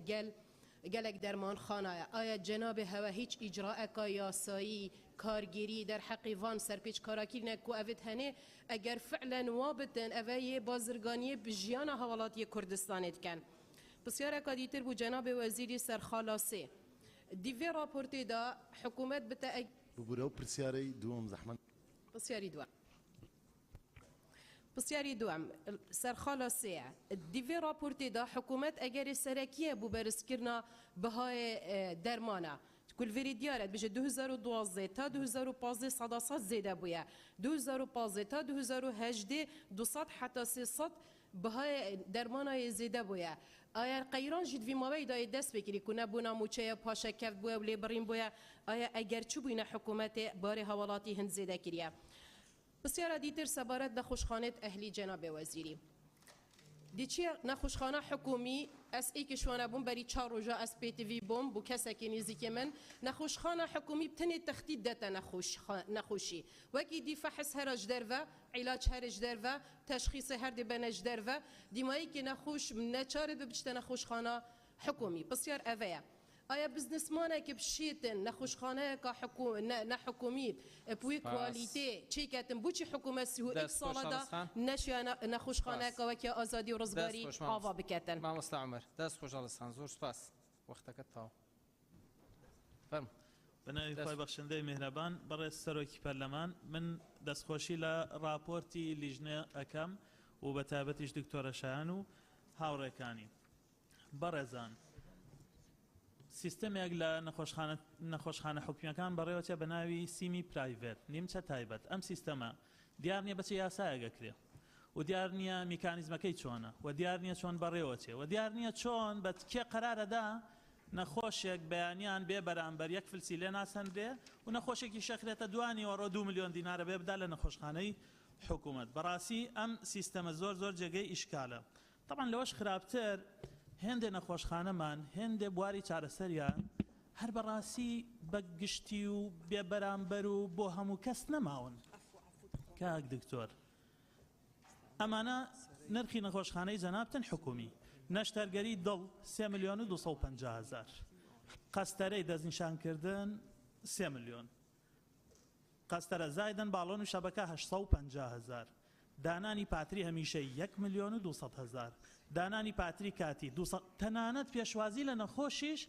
6,000 بەڕاستی 3 ملیۆن و 250,000 ئەمە نەخۆشخانەی حکومیە ئەمە بێ بەرامبەرە ئەمە بە پێی دەستور مافی هەموو هاوڵاتیەکە باش هاوڵاتێکی هەژار داهات سنووردار بە درێژایی ساڵێک 3 ملیۆنی و داهات هەیە تاوەکو بە یەک جار بکاتە دەستی نەخۆشخانەیەکی حکومیەوە بەڕاستی ئەمە ئیشکالە و خەڵک و هاوڵاتیان نەخۆشەکان بەتەواتی هەستەکان نەخۆشخانەی گشتی لە کوردستانە بەتەواتی لە پاشەکشایە بەشێکی هەر بۆتە پارەی تەواو بەشێکی بەناوی نیمچە تایبەتەوە و بەشێکیشی بەناوی ئەوەی کە بودجەی نییە خاڵێکی تر توش بریندارانی چەکی کیمیایی نزیکەی 250 بریندار و هێندێ لەوانە چارەسەری زۆر خێران پێویستە چاودێری بەردەوامیانەوێ وەزارەتی تەندروستی چی کردووە بۆ ئەم نەخۆشانە خاڵێکی تر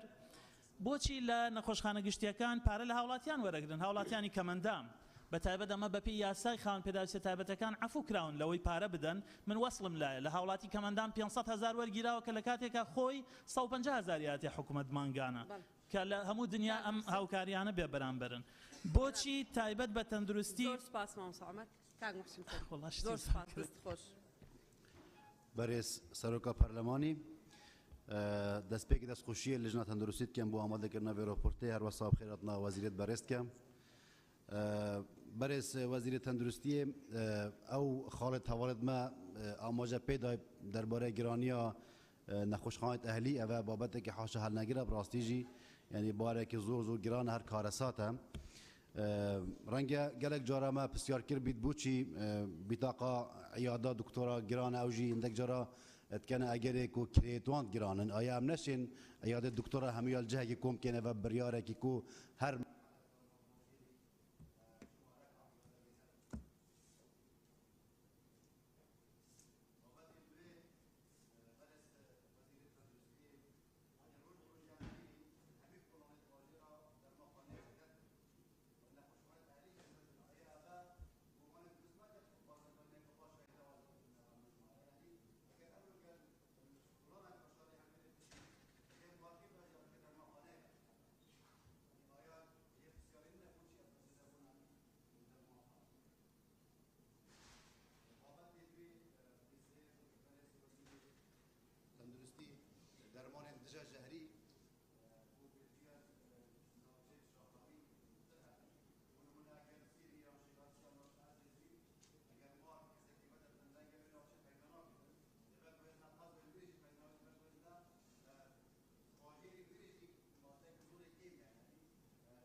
کاکیمدات فەرموو کاک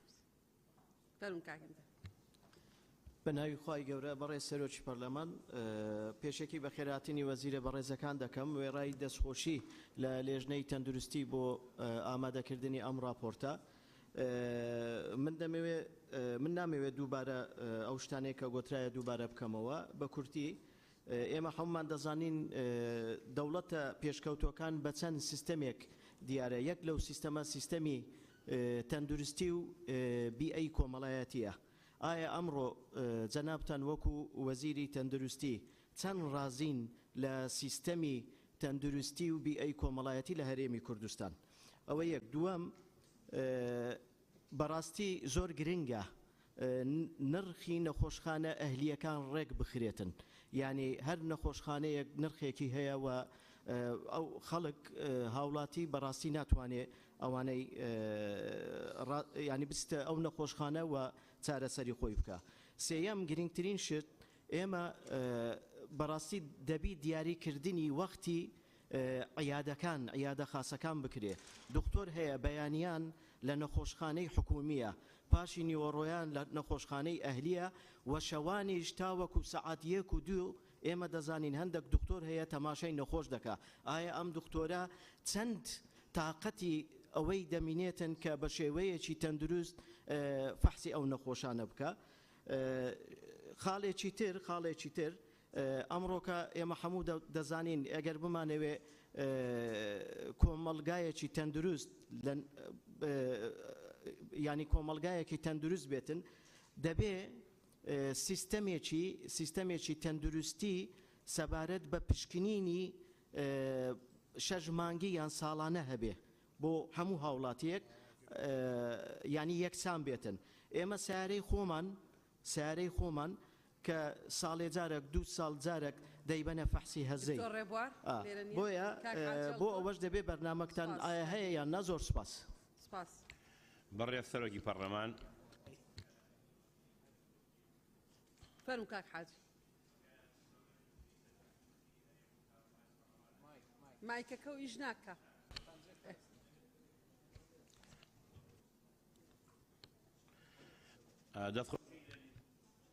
هەر کوژایەوە دەستی لە سەردانێ خەلەلێکمانێت تا یەک شەمە چاکێک دەستخۆشی لە لێژنەی تەندروستی دەکەم زۆری پرسیارەکانم ئەندامە بەڕێزەکانی پەرلەمان کردیان و پشتیوانی قسەکانی کاک شاخەوان دەکەم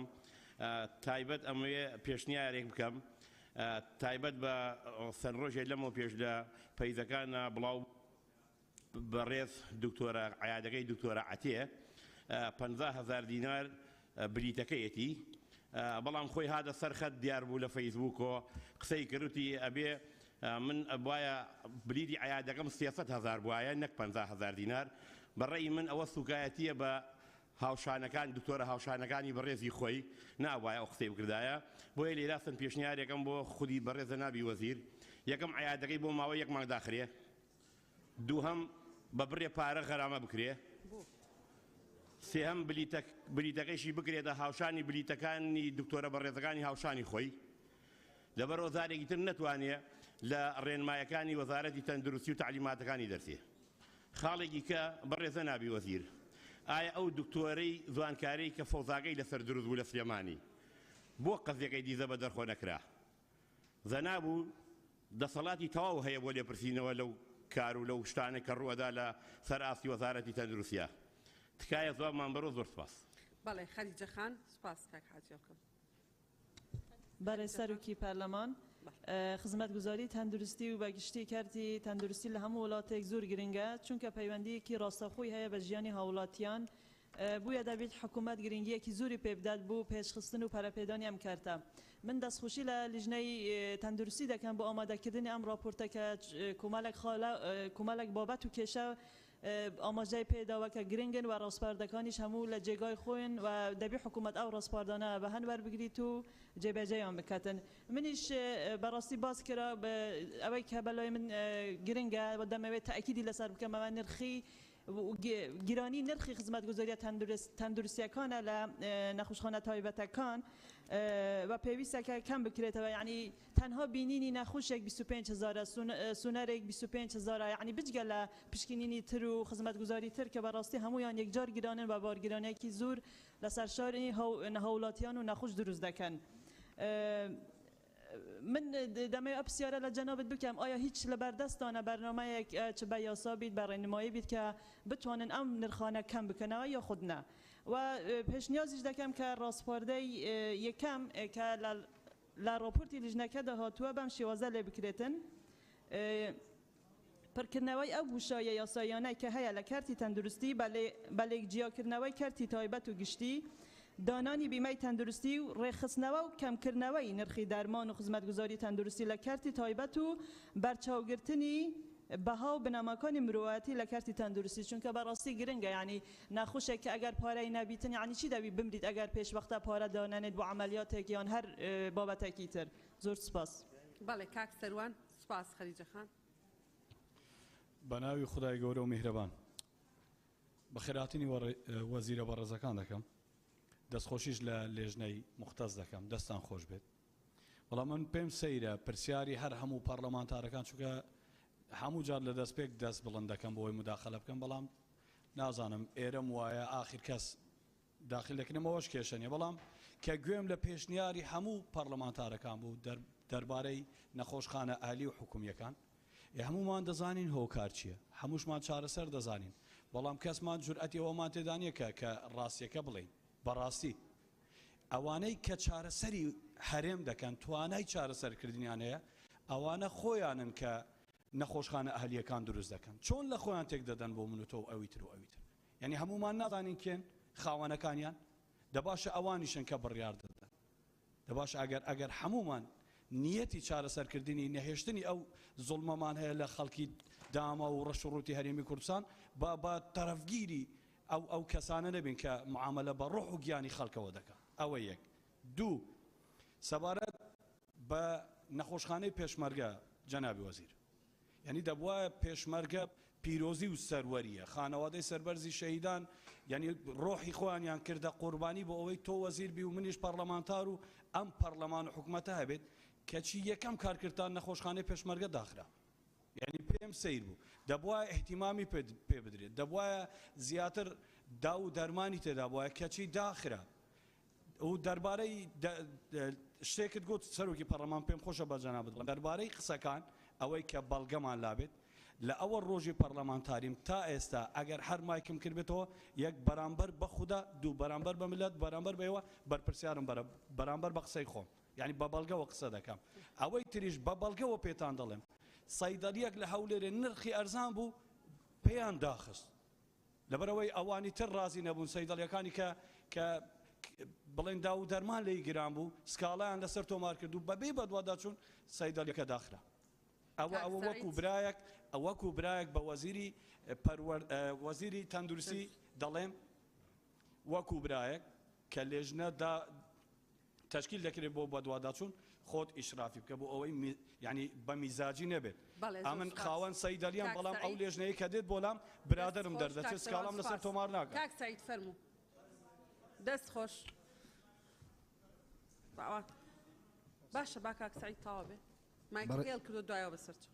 بەڕێز سەرۆکی پەرلەمان بەخێراتنی هەردوو وەزیری بەڕێز دەکەین وڵا بەشی زۆری قسەکانم کرا بەڵام بابەتێک کە بۆ هەرچەندە ڕێگەش ڕابت نەبێ لەگە و ئەو باسی ئێستا دەکرێتن بەڵام بە دەرفەتی دەزانم باز بکرێتن بەڕێز وەزیری تەندروستی سەبارەت بە کارتی ڤاکسینی کۆرۆنا لە مەرزەکاندا تەناقوزاتی جێبەجێکردنی بڕیارەکان هەیە بۆ نمونە لە 7/5/2022 برادێکی خۆم سەردانی وڵاتی ئێرانی کرد هەردوو ئەوەی ڤاکسینی پێ بووە هەردوو ئەوەکەی پێ بووە و ڤاکسینێکی تریشی لێدا بوو دیارە برادرانی ئێمە لە تەندروستی لە دەواازە لێ ناگەڕاو بوو ئیلا دەبێت فەحس بکە ئەو زەرداخیبی بۆ وەرگرتنی پارەکە هەر هەمان برادر لە 16/5ەوە لە ڕێگای ئیبراهیم خەلیلەوە هیچ ئەشکالی نەبوو داخلی کوردستان بووە خود داخلی تورکیا بووە داواکان بەدەوڵات چۆن بکرێت و سوپاسان دەکەین بەڵێ سوپاس نقطە نیزامێک بەڕێز سەرۆکی پەرلەمان بە پێی مادەی 54 هاوڕێ بەڕێزمان لە مداخلەیەکە دیارە لە هەڵچوونی دڵی خۆی وشەیەکی بەکارهێنا من بۆ خۆم لەسەر شانی خۆم قبول ناکەم زۆر لە هاوڵە بەڕێزەکان کاڵە کەسمان جورئەتی ئەومان نییە بەرامبەر حکومت تکایە ئەو وشەیە لە ئەو وشەیە بسڕنەوە و من لەسەر شانی خۆم قبولی ناکەم سپاسدانەکەم دەسڕینەوە تا دەسڕێتەوە تا باشە سپاس سەوسەن خان سەوسەن خان بەڕێز سەرۆکی پارلەمان بە خێراتنی وەزیرە بەڕێزەکان دەکەم و دەستخۆشی لە لژنەی تایبەتمەند دەکەم لە ڕاستیدا ئەو کەم و کورگانێکە لە کارتی تایبەتدا هەنا لەوانەیە لە دانیشتنێکی و ئاوای پەرلەمان نەتوانرێ هەمووی بخرێتە ڕوو لەبەرەوە لەژێر ڕۆشنای ئەو راپۆرتەی کە هەواڵانمان لە لژنەی تەندروستی ئامادەیان کردووە هەندێک پرسیار ئاراستەی بەڕێز وەزیری تەندروستی دەکەن کە یەکەمیان ئایا ئەو کۆمپانیانەی کە دەرمان لە دەرەوەی وڵات هاوردە دەکەن لەژێر کۆنتڕۆلی حکوومەتی هەرێم و وەزارەتی تەندروستین و ئایا بەپێی پێداویستی ناوخۆ دەرمان هاوردە دەکەن دووەم پشتیوانی هاوڕێ بەڕێزەکانم لە لژنەی شەهیدان دەکەم بۆ مەسەلەی بنکەی تەندروستی شەهیدان کە لە ڕاستیدا لە هەرێمی کوردستان ئێستا داخراوە یعنی لە ڕاستی دا کە سوکاری شەهیدان داوا دەکەن کە ئەو بنکەی شەهیدان بکرێتەوە بنکەی تەندروستی شەهیدان بۆ کە سوکاری شەهیدان چکە سوودێکی زۆریان لێبینەوە هەروەها سەبارەت بە بەرکەوتوانی چەکی کیمیایش گیلەیەکی زۆر لە وەزارەتی تەندروستی هەیە هیوادارین وەزارەتی تەندروستی ئاوڕێکی جددی لە بەرکەوتوانی چەکی کیمیایی بداتەوە و چارەسەری کێشەکانیان بکات پرسیارێکی تر چۆن حکوومەت کۆنتڕۆلی ئەو کۆگانەی دەرمان دەکات تا لە جۆری هەڵگرتنی دەرمان و شێوازی هەڵگرتنی دەرمان دڵنیا بێتەوە تێبینیەکی تر لە هەرێمی کوردستان هەروەکو ئاگادارن بەشێک لە نەخۆشخانەکانی شێرپەنجە لەلایەن کەسانی خێرخواز لە ڕاستیدا دابین کرایەوە حکوومەتیش یعنی پاڵپشت و پشتیوان بووە بەڵام بەو پێیەکە لە هەرێمی کوردستان ڕێژەیەکی زۆری توشبووی شێرپەنجە تۆمار کراوە ئایا کاتی ئەوە نەهاتووە کە وەزارەتی تەندروستی و حکوومەتی هەرێمی کوردستان بیر لەوە بکاتەوە کە لە تەواوی شار و شارۆشکەکانی هەرێمی کوردستان نەخۆشخانەی تایبەت بە شێرپەنجە بکاتەوە بەو پێیەکە نرخی دا و دەرمان زۆر گرانە بۆ نەخۆشانی شێرپەنجە ئایا بیرتان لەوە کردوتەوە لە پلانی وەزارەتی تەندروستیدا هەیە کە نەخۆشخانەی تایبەت بەو بوارە بکاتەوە و هەروەها خاڵێکی تر چۆن هێنانی دەرمانی بێمۆڵەت لە سنوورەکانی هەرێمی کوردستان کۆنتڕۆل دەکەن وەکو وەزارەتی تەندروستی گڵستان باقی سپاس دوو خاڵم ماوە سپاس ئیدەرە کاک حاجی سەفیر بەڵێ گڵستان خان بەڕێز سەرۆکا پەرلەمانی دەستخۆشکێ لە لیجنا تەندروستیەتکەین بۆ نویسین ئاوای راپۆرتێ و وان خاڵێن گەلێکێن گرنگ دەخوازێش جەنابێ وەزیرێتکەن وان خاڵە بدرستای هەمیە بەرسەف بدەتن و ئەوەشیان دابیتن چارەسەریەوێ و دیفچوونەکە باش بۆ بەهێتەگیرن بەڕێز سەرۆکا پەرلەمانی پێدویە حکوومەتە هەرێمە کوردستانی و لجنا وەزارەتە تایبەتمەند و وەزارەتە تەندروستیە ڕێگیر بن و ئەو کەسێن دەرمانان بڕێکین قاچاق دئین نەدناف ئاخا هەرێمە کوردستانیدا بتونترین شێوە بهێنە سزادان چونکی وەکی گەلێک جارە مەگوه لێ دەبیتن گەلێک کەس هەنە باڵا دەستن و خودانشیانن دەهاتێکە گەلێکی باش هەیە اصلا باوریت نخوشخانه کردستان جینینه و او درمانت هنا نف آخه هرم داب کار ناینن و باوری بینینه جی بس یا مایت مینیتن فقیر و جارن وان درماناب کارتینن و ادبیتن وقتی بکار اینا جی نخوشی و خرابتر لبهتن و هزار اشد جی لزده ببن برای سروکا پارلمانی پشتوانیا کاکرومیوش دکم بو هندکو سبارت نوشدارم بسپور بو چاک سازیان چون که آدم مسردان کلی رو بریت وان گازنده دکرن کو بسپورن نوشدارم بسپورنین چهار سریا وان گرتیان بو بهتا کنه و گلک سپاس زور سپاس هجان خان برای سروچ پارلمان بخیراتنی وزیر بەڕێزەکانەکەم پرسیارێکم هەیە هۆکاری داخستنی نەخۆشخانەی شەهیدان لە هەولێر چییە؟ بەدیلیان چییە بۆ خزمەتکردنی کە سوکاری شەهیدان و هەروەها پێشنیارێکەکەم کە نەخۆشخانە ئەهلیەکان ناچار بکرێن ئیجبار بکرێن بەوەی لە مانگێکدا چەند ڕۆژێک بۆ کە سوکاری شەهیدان بێ و خزمەت بکرێن و هەروەها ئەو لیژنەیە کە پێک دەهێنرا پێویست بوو پێک بهێنرێ لەگەڵ لیژنەی لەگەڵ وەزارەتی شەهیدان بە هەماهەنگی بۆ پێداچوونەوە بە بەرکەوتەی سەرچی شیمیایی چی بەسەر هات بۆچی تاکو ئێستا نەکراوە سپاس بەڵێ زۆر سپاس شیرین ئەمین بەڵێ بەڕێز سەرۆکی پەرلەمان سپاس و دەستخۆشیم بۆ لیژنەی تایبەتمەند بۆ ئامادەکردنی ئەم راپۆرتە. دیارە کەرتی تەندروستی لە پاڵ کەرتەکانی تر ڕەنگە زیاتر لە ژێر نیشانەی پرسیاردا بێت. بە نمونە گەروانیە بۆچی بەرپرسەکانی وڵاتی ئێمە بۆ وەرگرتنی ئازارشکێنێک بۆ چارەسەرکردنی ددان ئێشەیەک ڕوو لە وڵاتەکانی دەرەوەی هەرێم دەکەن تەنان نەک متمانیان بە کەرتە ئەهلیە یا حکومیەکان متمانیشان بە کەرتە ئەهلیەکانیش نییە. و مەبەستمە بۆ کەمبوونەوەی دەرمان و پێداویستە تەندروستیەکان زیاتر لەسەر دەبەر و ئیداری گەرمیان بوەستم. ناوەندە تەندروستیەکانی گەرمیان کەمبوونەوەی دەرمان یعنی گەشتۆتە ئاستێکی ئێجگار زۆر بە نمونە ماوەی 7 مانگا لە گەرمیانە هیچ بەڕێ دەرمانێک بۆ ناوەندە تەندروستیەکان دابین نەکراوە تەنانەت لە سەردەمی شەڕی داعش و لە سەروبەندی دروستبوونی قەیرانی دارایی بەم ڕادەیە نەگەشتووە. بۆیە لەم بارەیەوە داوای ڕوونکردنەوە لە بەڕێز وەزیری تەندروستی دەکەم و 160 جۆر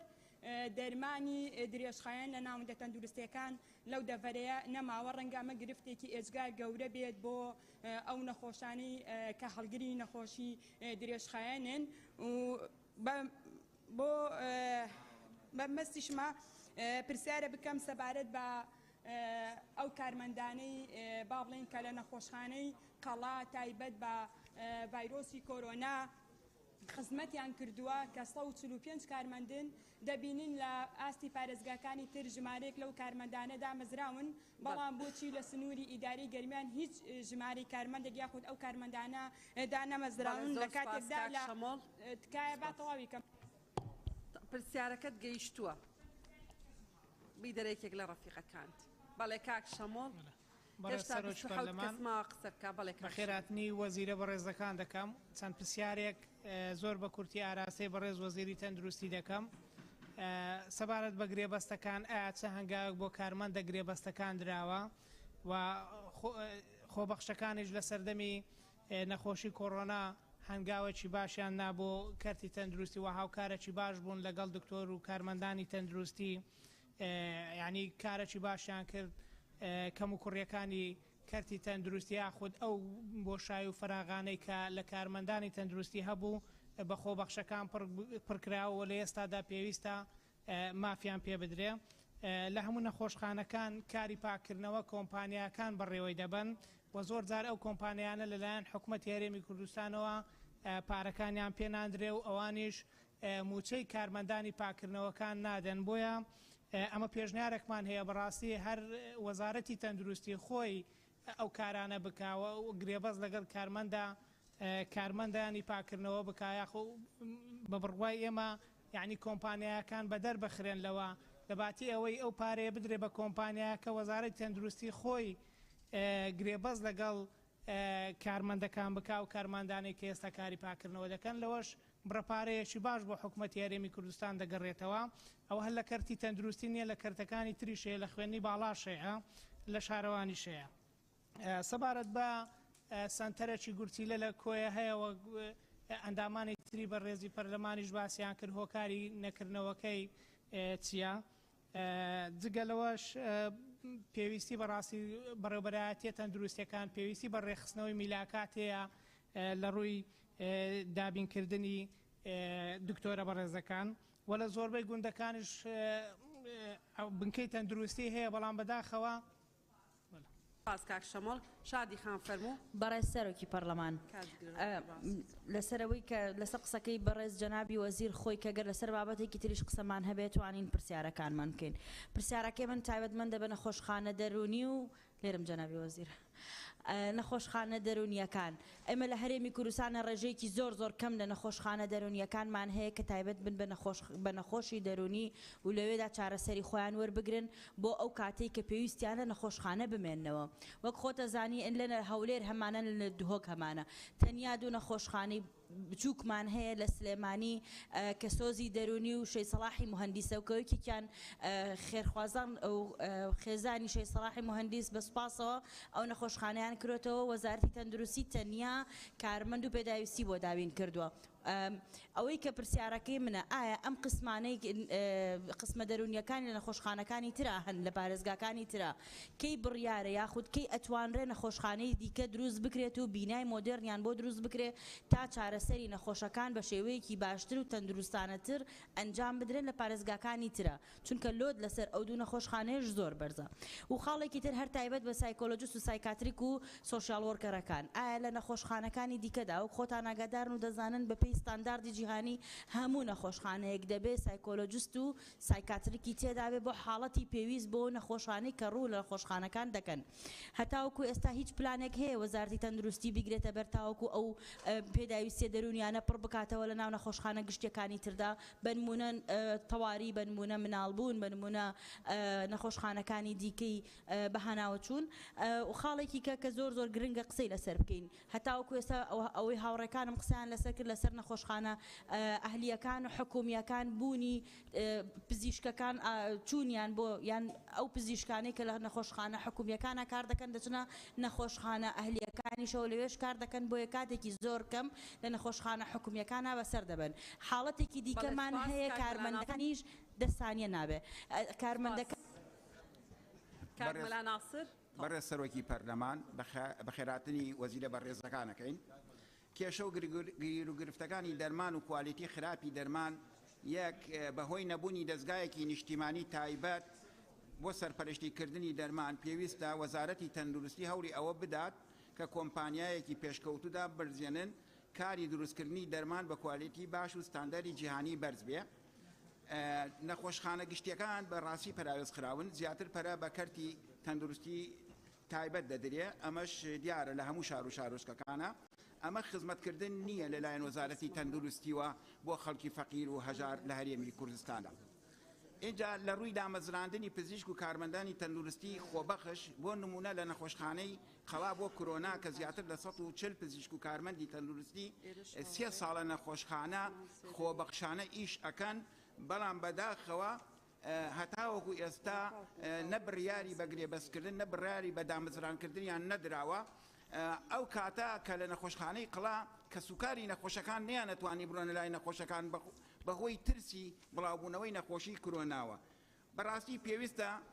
پێویستە وەکو شارەکانی تر بەبێ جیاوازیدا بمەرزێنیان بکرێن بە گرێبەست بۆیە تاکەی دەتانەوێت کەرتی تەندروستی گشتی بە خۆبەخش بەڕێوە ببرێت لە گەرمیان بەڕێز وەرزیری تەندروستی لە گەرمیان ماوەی 10 ساڵە هەیکەلی نەخۆشخانەی سەدقەرەوەی تەواو بووە بەڵام تا ئێستا کاری تێدا نەکراوە بەهۆی سەرفنەکردنی پارە بۆیان هۆکارەکەی چییە؟ دوو سنتەری ددان سنتەرێکی زۆر گەورەیە لە شاری کەلارا لە 195 تەواو بووە بەڵام پێداویستیەکانی بۆ دابی ناکەن کە تەواو بکرێ و لە خزمەتی خەڵکا بێ و هەروەها تاقیقەی ناوەندی مرکزی کە زۆر پێویستە لە سنووری گەرمیانە بۆ ئەوەی هەموو فحوساتێکی تیا بکرێ لە 100 تەواو بووە بەڵام هەندی ئەشکالاتی ماوە پێداویستەکانیان بە تایبەتی جێبەجێ ناکەن یەک خاڵی زەرور ماوە حەزەکەم بکردنەوەیەک دەست خۆش بێ کاگوسمان سێدەری فەرموو فەرموو کاس بەڕێز سەرۆکی پەرلەمان بە خێراتنی وەزیرە بەڕێزەکان دەکەین دیارە گرنگیدان بە کەرتی گشتی لە بواری تەندروستیا بە بۆچوونی من زەرورەتێکی زۆر گرنگە کە لە ئێستادا نەخۆشخانە گشتیەکان بەداخەوە تووشی ئەزمەیەکی دەرمان و هەروەها لە زۆر بوارەکانی تردا بە تایبەتی من خۆم بە چای خۆم بینیمە کە لەم چەند ڕۆژەی ڕابردووە نەخۆش چۆتە ئەوێ نیوەی فحوساتەکانی بەزیادەوە نێردراوەتە دەرەوەی نەخۆشخانەکان و پێدەچێت ئەو فحوساتانە ئەو مختبەرانەی دەرەوەی نەخۆشخانەکان پەیوەندی بە خودی دکتۆرەکان بخوانەوە هەبێت و ئەوانە بۆ ئەمە بەستا پێویستە لیژنەی بەدواداچوون یا لیژنەی تەفتیش و متابعە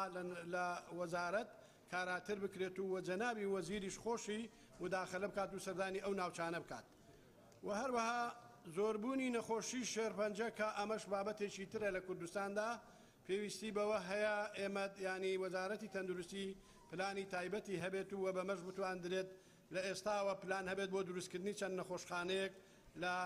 دەرەوەی شارەکان نەک لە ناو شارەکان و هەروەها نەخۆشخانەکانی کەرتی تایبەت کە ئەوە بەداخەوە ئەوەش بەڕاستی لە ئێستادا وای لێ هاتووە هەموو کەس ناتوانێت ڕووکاتە ئەو نەخۆشخانانە بەهۆی گرانی نرخەکانیانەوە بۆیە وەزارەت پێویستە چۆن متابعەی نەخۆشخانە گشتەکان دەکات پێویستە متابعەی نەخۆشخانە تایبەتەکانیش بە شێوەیەکی چڕوپڕ بکات بۆ ئەم مەبەستە هەوڵ بدرێت ئێمە ینی چینی هەژار و کەم دەرامەد وا بکەین بە شێوەیەک لە شێوەکان بە ڕێژەی نسبەیەک سوودمەند ببن لەو نەخۆشخانە تایبەتانە کە ئەوانەش خەڵکی ئەم وڵاتەن و حەقی خوانە خەڵکانێکمان هەیە کە بە هیچ شێوەیەک ئیمکانێتی ئەوەی نیە چارەسەری خۆی بکات و ئانە و هەروەها لە شارۆچکەی بیرەمەگرونیش دەمێکە ئەمری نەخۆشخانەیە هەیە کە نەخۆشخانەیەکە هەموو شتەکانی تەواو بوو ئەمریشی هەیە بەڵام بەداخەوە تا ئێساکانە ئەمرەکە جێبەجێ نەکراوە کە ئەمە دەبێتە هاوکاریەکە کاراسانیشی باش بۆ شاری بەڵێ مامۆستا بوبەکر فەرموون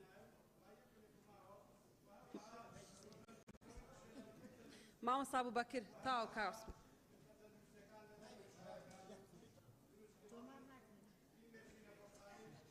کارسمان تاو بەڵێ بەڵێ بەڕێز سەرۆکی پەرلەمان ئەبوبەکر هەڵەتنی بە خێراتنی هەردوو وەزیری بەڕێز دەکەم پێشەکی پشتگیری لە قسەکانی کاک کاروان و کاک شاخەوان و کاک بەڵێن و کاک پێشەوان و کاک باڵامبە و هلسخانەکەم ئێمە هەمومان باسی نەخۆشی و دەرمانەکەین بەڕێز وەزیری تەندروستی پێدوانیە هەرێمێکی 6 ملیۆن کەسی ئەم هەموو ڕێژە لە نەخۆشی دەرونی و جەستەیی زۆر زۆرە هۆکارەکان ینی حکومڕانی خواردنی بەسەرچوو هۆکارە ژینگەیەکان وەزارەتی ئێوە چی کردو لە ڕووی پلانەوە بۆ کەمکردنەوەی ڕێژەی نەخۆشی لە هەرێمی کوردستانە کە زۆر بووە و لەسەرەوە بنەمایش نەخۆشخانە ئەهلیەکان زۆرە بن دووهەم لە وەزارەتی بەڕێستان پرسیاری دووەمم بنەما و پیاوەرەکان چین بۆ مۆڵەتی نەخۆشخانە ئەهلیەکان لەسەر چ بنەمایەک ئایا ئەم ڕێژە لە دانیشتوانی هەرێمی کوردستان پێویستی بەم هەموو نەخۆشخانە ئەهلیە هەیە کە بەشی هەرە زۆریان خەڵکانی خاوەن نفوز و بەرپرسەکان و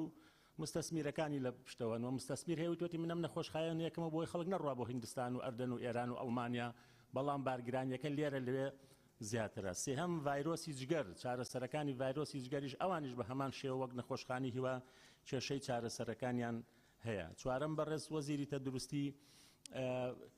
لە بابەتی ئەو قوتابیانەی پزیشکی گشتی کە لە دەرەوە دەخوێنن و ئەوانە کە ڕاستاندن بۆ بڕوانەمەکانیان کراوە تاقیکردنەوەشیان کراوە ئایا ئەوانە وەکو هاوپیشەکانیان کە لە ناو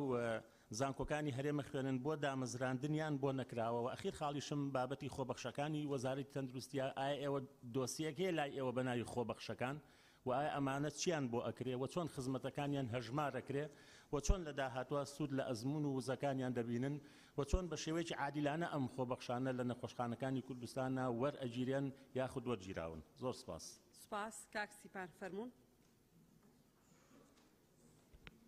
بەڕێز سەرۆکا پەرلەمانی ئاماژە بکردێ تەندروستی بدەم بە شێوەیەکی گشتی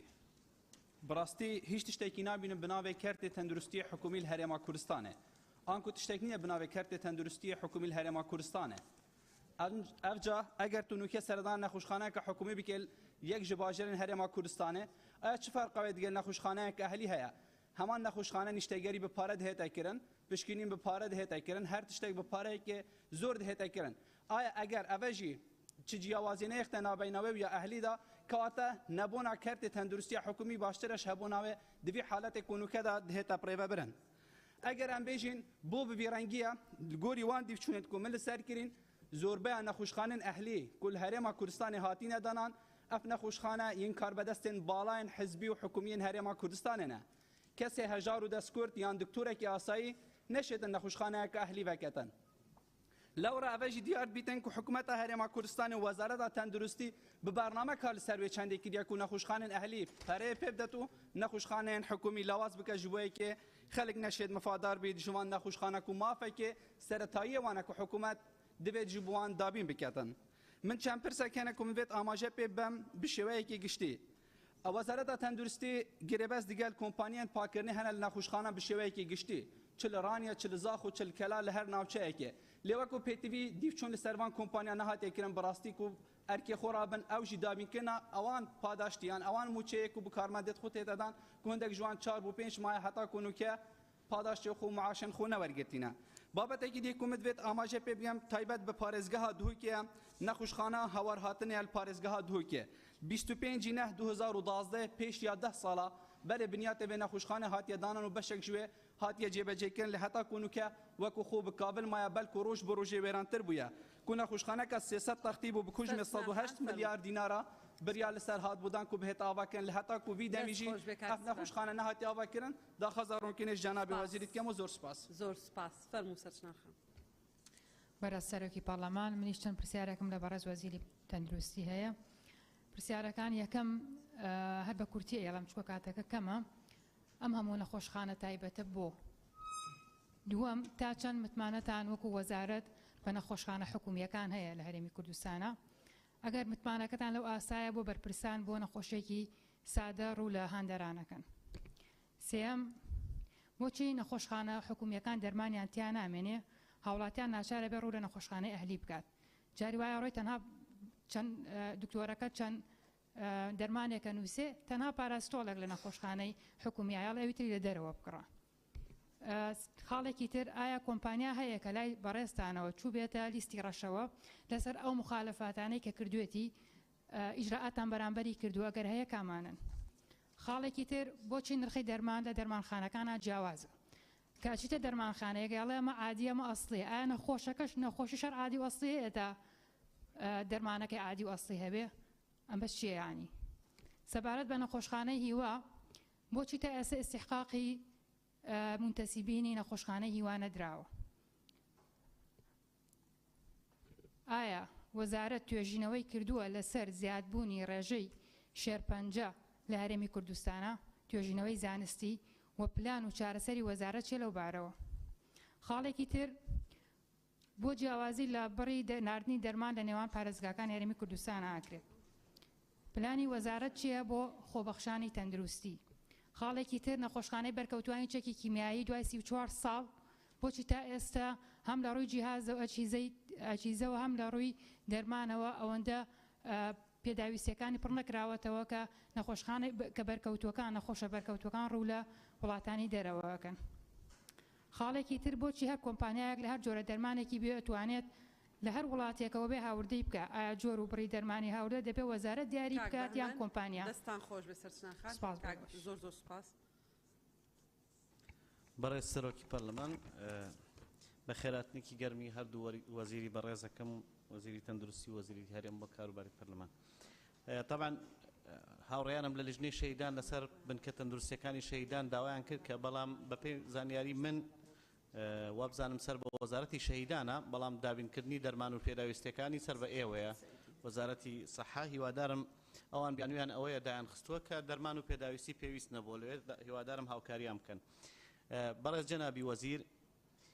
ئەمەی کە بۆت باسەکەم خۆم دەیبینم یعنی ئەمە جیاوازی نێوان شارێک و شارێکی تر و وڵاتێکی تر نییە ئەم سعرەی پێتەڵم لە نێوان 6 مەتری و 100 مەتریایە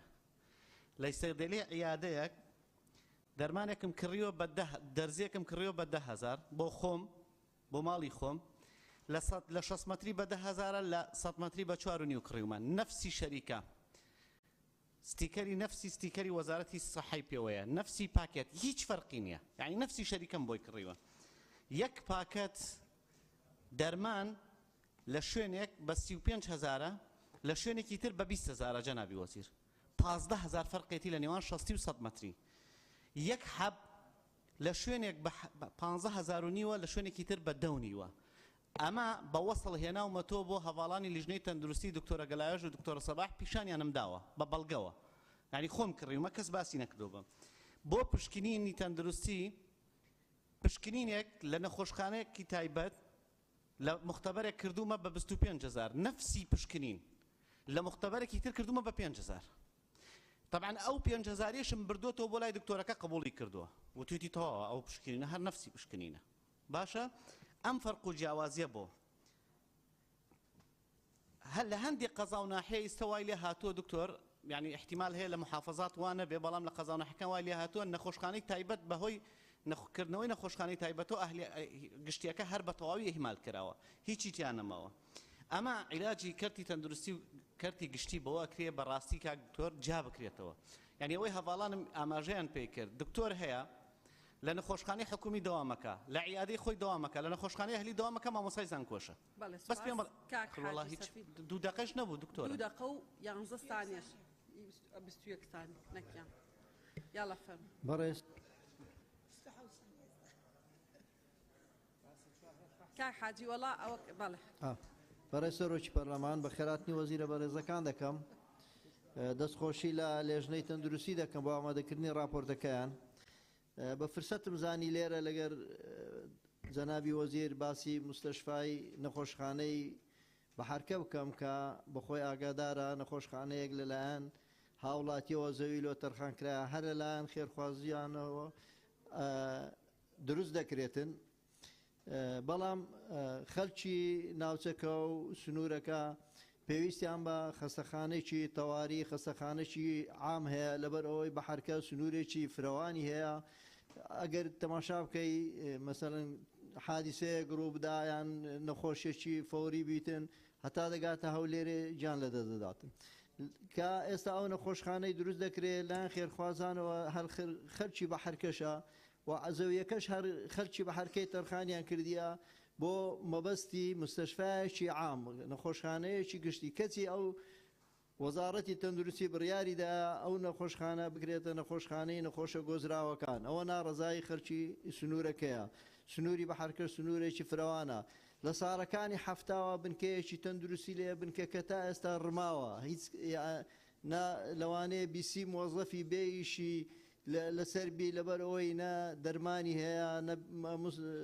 بنکە تەندروستێکە کەلکی ئەوەی مایە دەوامی لێ بکرێت داوا دەکەین لە جەنابی وەزیر ئەو مستەشفای کە ئێستا دروست دەکرێت بکرێتە نەخۆشخانەیەکی گشتی بکرێتە نەخۆشخانەیەکی گشتی و تەواری لە سنووری بە حرکەی و داواکاری سنووری بە حرکەیە داواکاری خەلکی بە حرکەیە لەبەر ئەوەی خەلکی سنووری بە حرکەی نێزیکەی 106 گوندی لەسرە گوندەکانی دەورا پشتی وەچی پێم گوتی ئەگەر حادیسە گروپدا شتێکی فەوری ڕووبدا هەتا دەگەنە هەولێرە و دەگەنە تەواری نەخۆشەکە گیان لەدەستە زۆر سوپاس سپاس بۆ بەڕێز کاکاوڕێ بە ناوی خوای گەورە و میهرەبان بەڕێز سەرۆکی پەرلەمان بە خێراتنی وەزیرە بەڕێزەکانەکەم هەڵبەتە من هەندێک وردەکاریمە ئامادە کردبوو لەسەر چەمچەماڵ و ناحیەکانی دەوروبەری وە کفری و کەلار و ناحیەکان ڕزگاری و باونور بەڵام لەلایەن هەڤاڵانەوە خراە ڕوو بە نووسراوێکیش ئاراستی وەزارەتی تەندروستیەکەم بەڵام چەند پرسیارێکی لە بەڕێز وەزیری تەندروستی مۆڵەتی دەرمان بە کێ دەدەن ینی بە وردی ئەو کەسانەی مۆڵەتیان پێدەدەن پێوەەر چییە ینی پێوەرەکان پشتیوانی حزبی یان شەخصیە یان کوالیەتی لای وەزارەت ڕۆڵی هەیە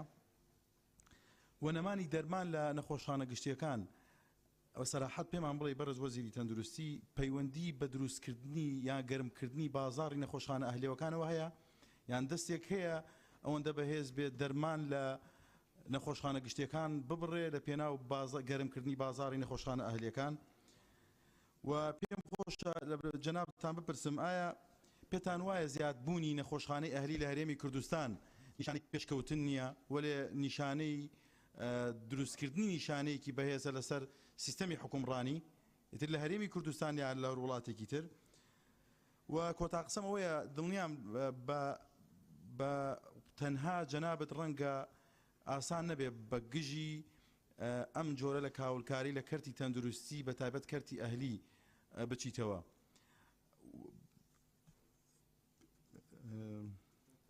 ناماوێتی مەبەستمەوە بوو بڵێم تەنها جەنابتان ڕەنگە ئاسان نەبێ بەگژی ئەو کاولکاریا بچنەوە پێم خۆشە هەم جەنابێت و هەم هەمومان ینی ئەو ڕاستیە بزانین ئێستا پارە پەیداکردن خۆڕکاری تەنها لە نەوت و بەرهێنانیە لە هەرێمی کوردستان ئێستا کەرتی تەندروستی و دەرمانی قاچاغ و ئەو کاولکاریە کە لە هەرێمی کوردستان لە بواری تەندروستی هەیە یەکێکی دیکەیە لە خێرا کۆکردنەوەی پارەی زۆر و زەبەن کە بەداخەوە نیشانەی زۆری لەسەر بەناوی خۆی گەورە و میهرەبان بە خێراتنی وەزیرە بەڕێزەکان دەکەم هەرچەندە من لەگەڵ تەگامێت هەیە تەماشاکە تەگامێت هەیە لیبراکس هەیە مپرازۆڵ هەیە هەر هەمووشی بۆ مەعیدێ بەکاردێ بەڵام هەمان کات یەک ئۆپرازۆری تورکی هەیە بە 12,000 بەڵام هەیە بە 1500 یعنی دەبێ ئەوە خەلەلەکە بێ یعنی ناکرێ ئەو هەموو نەخۆشیە دروست بێ لە کوردستان يعني معقول نییە يعني من یەک پێشنیارم هەیە بەس ئەوەندا من داوا ئەلێرەکانە لە سەرۆکی هەرێم لە سەرۆکی حکومەت و لە جێگەری سەرۆکی حکومەت و وەجەنابیشت دەکەم خەستەخانەی ئەهلی لە کوردستان نەمێنێ با دەستیان بەسەر دابگرێ ئی خەڵکی فەقیر نییە یانی مەسوولانە یانی تازیانە سپاس بەڵێ سپاس کاکمان فەرمونون کاک یاسین بمشێنەرەوەتخوا بەڵێ من ئەمەوێ لە سەر ڕای دەستخۆشتیم بۆ ئەو لیژنەیە بەڵام لیژنەی بەڕێزی باسییانەوە کرۆ بەشێکی ئەم داخوازیانە جێبەجێ کراوە بەشێکی لە جێبەجێکردنایە بەشێکی ماوە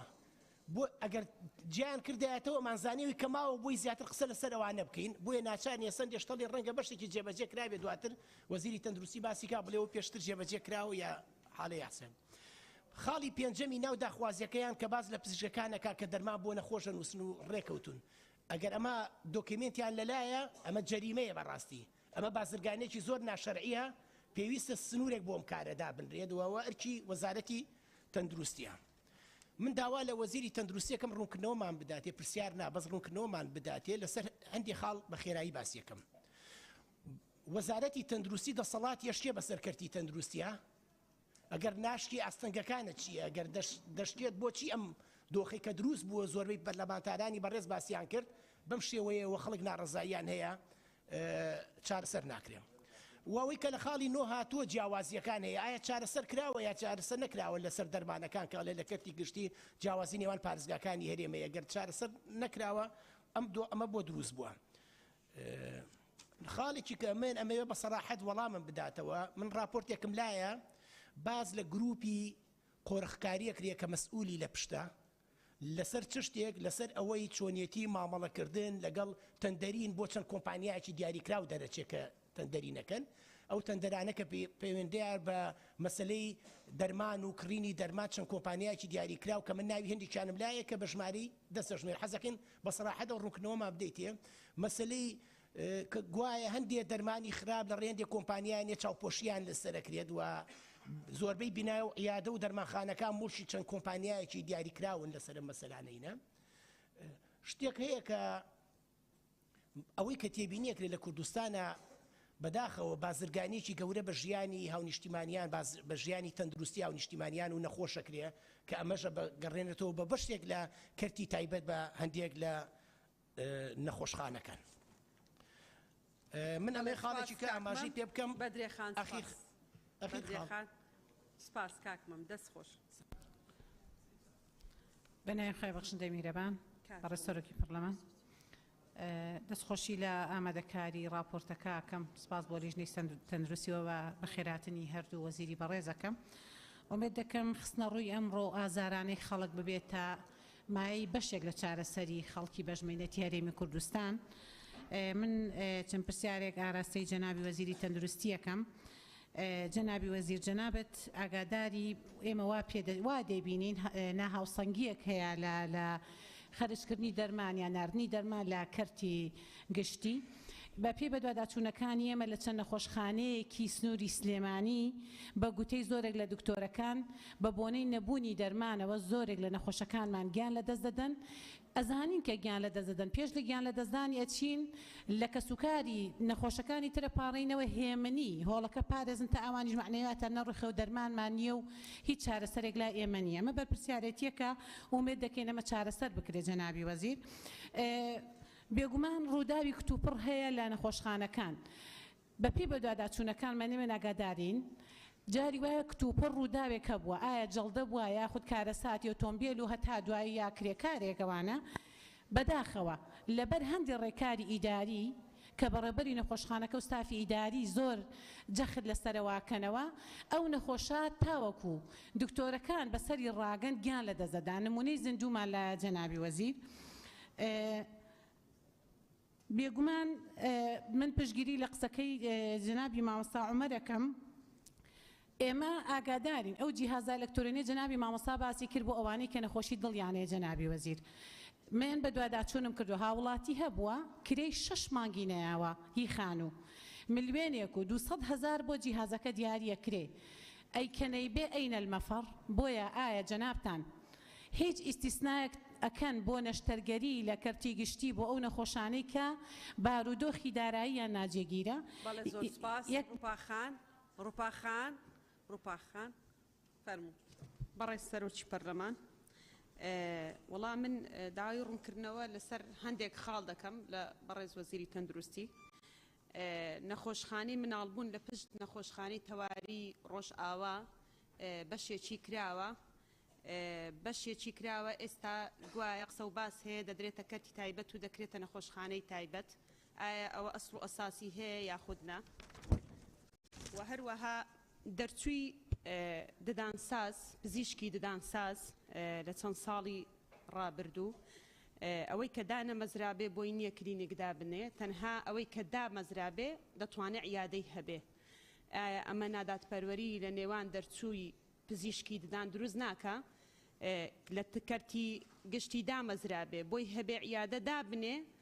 و ئەوەی کە دانەمەزرابێ بۆی نەبێ عیادەش دابنێ. ئایا ئەو بڕیارە بۆچی سندیکاکان ئەو بڕیارە دەدەن؟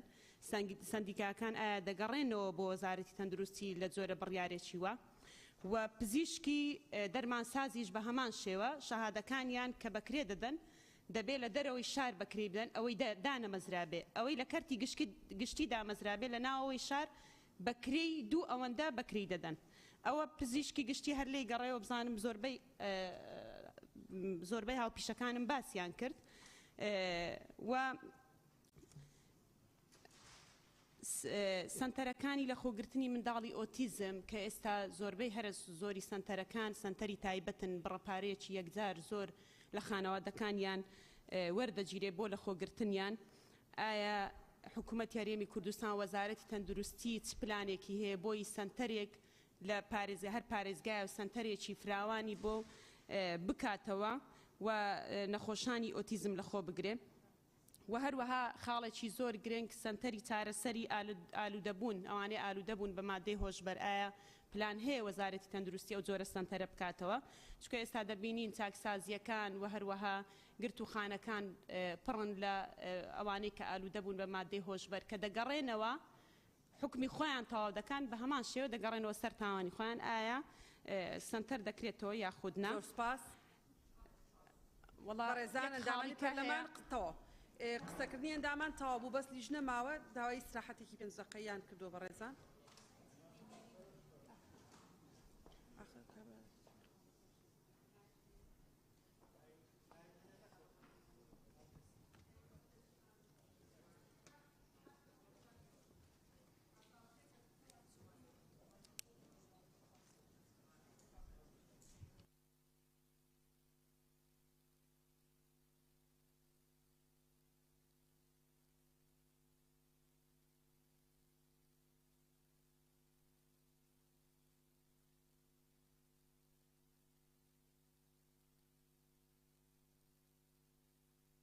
پرسیاریان کردو ئەی چاوەڕێی جوابی پرسیارەکانیان نەکردووە،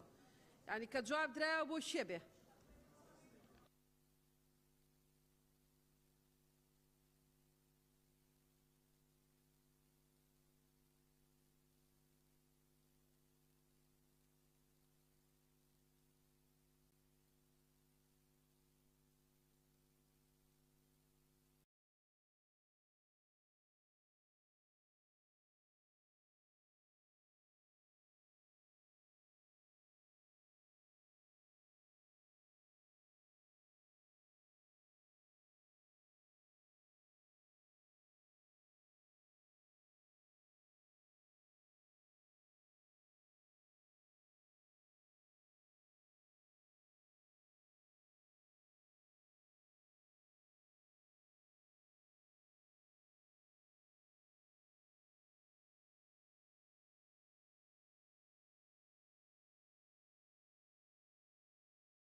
هی مناڵان و ژنان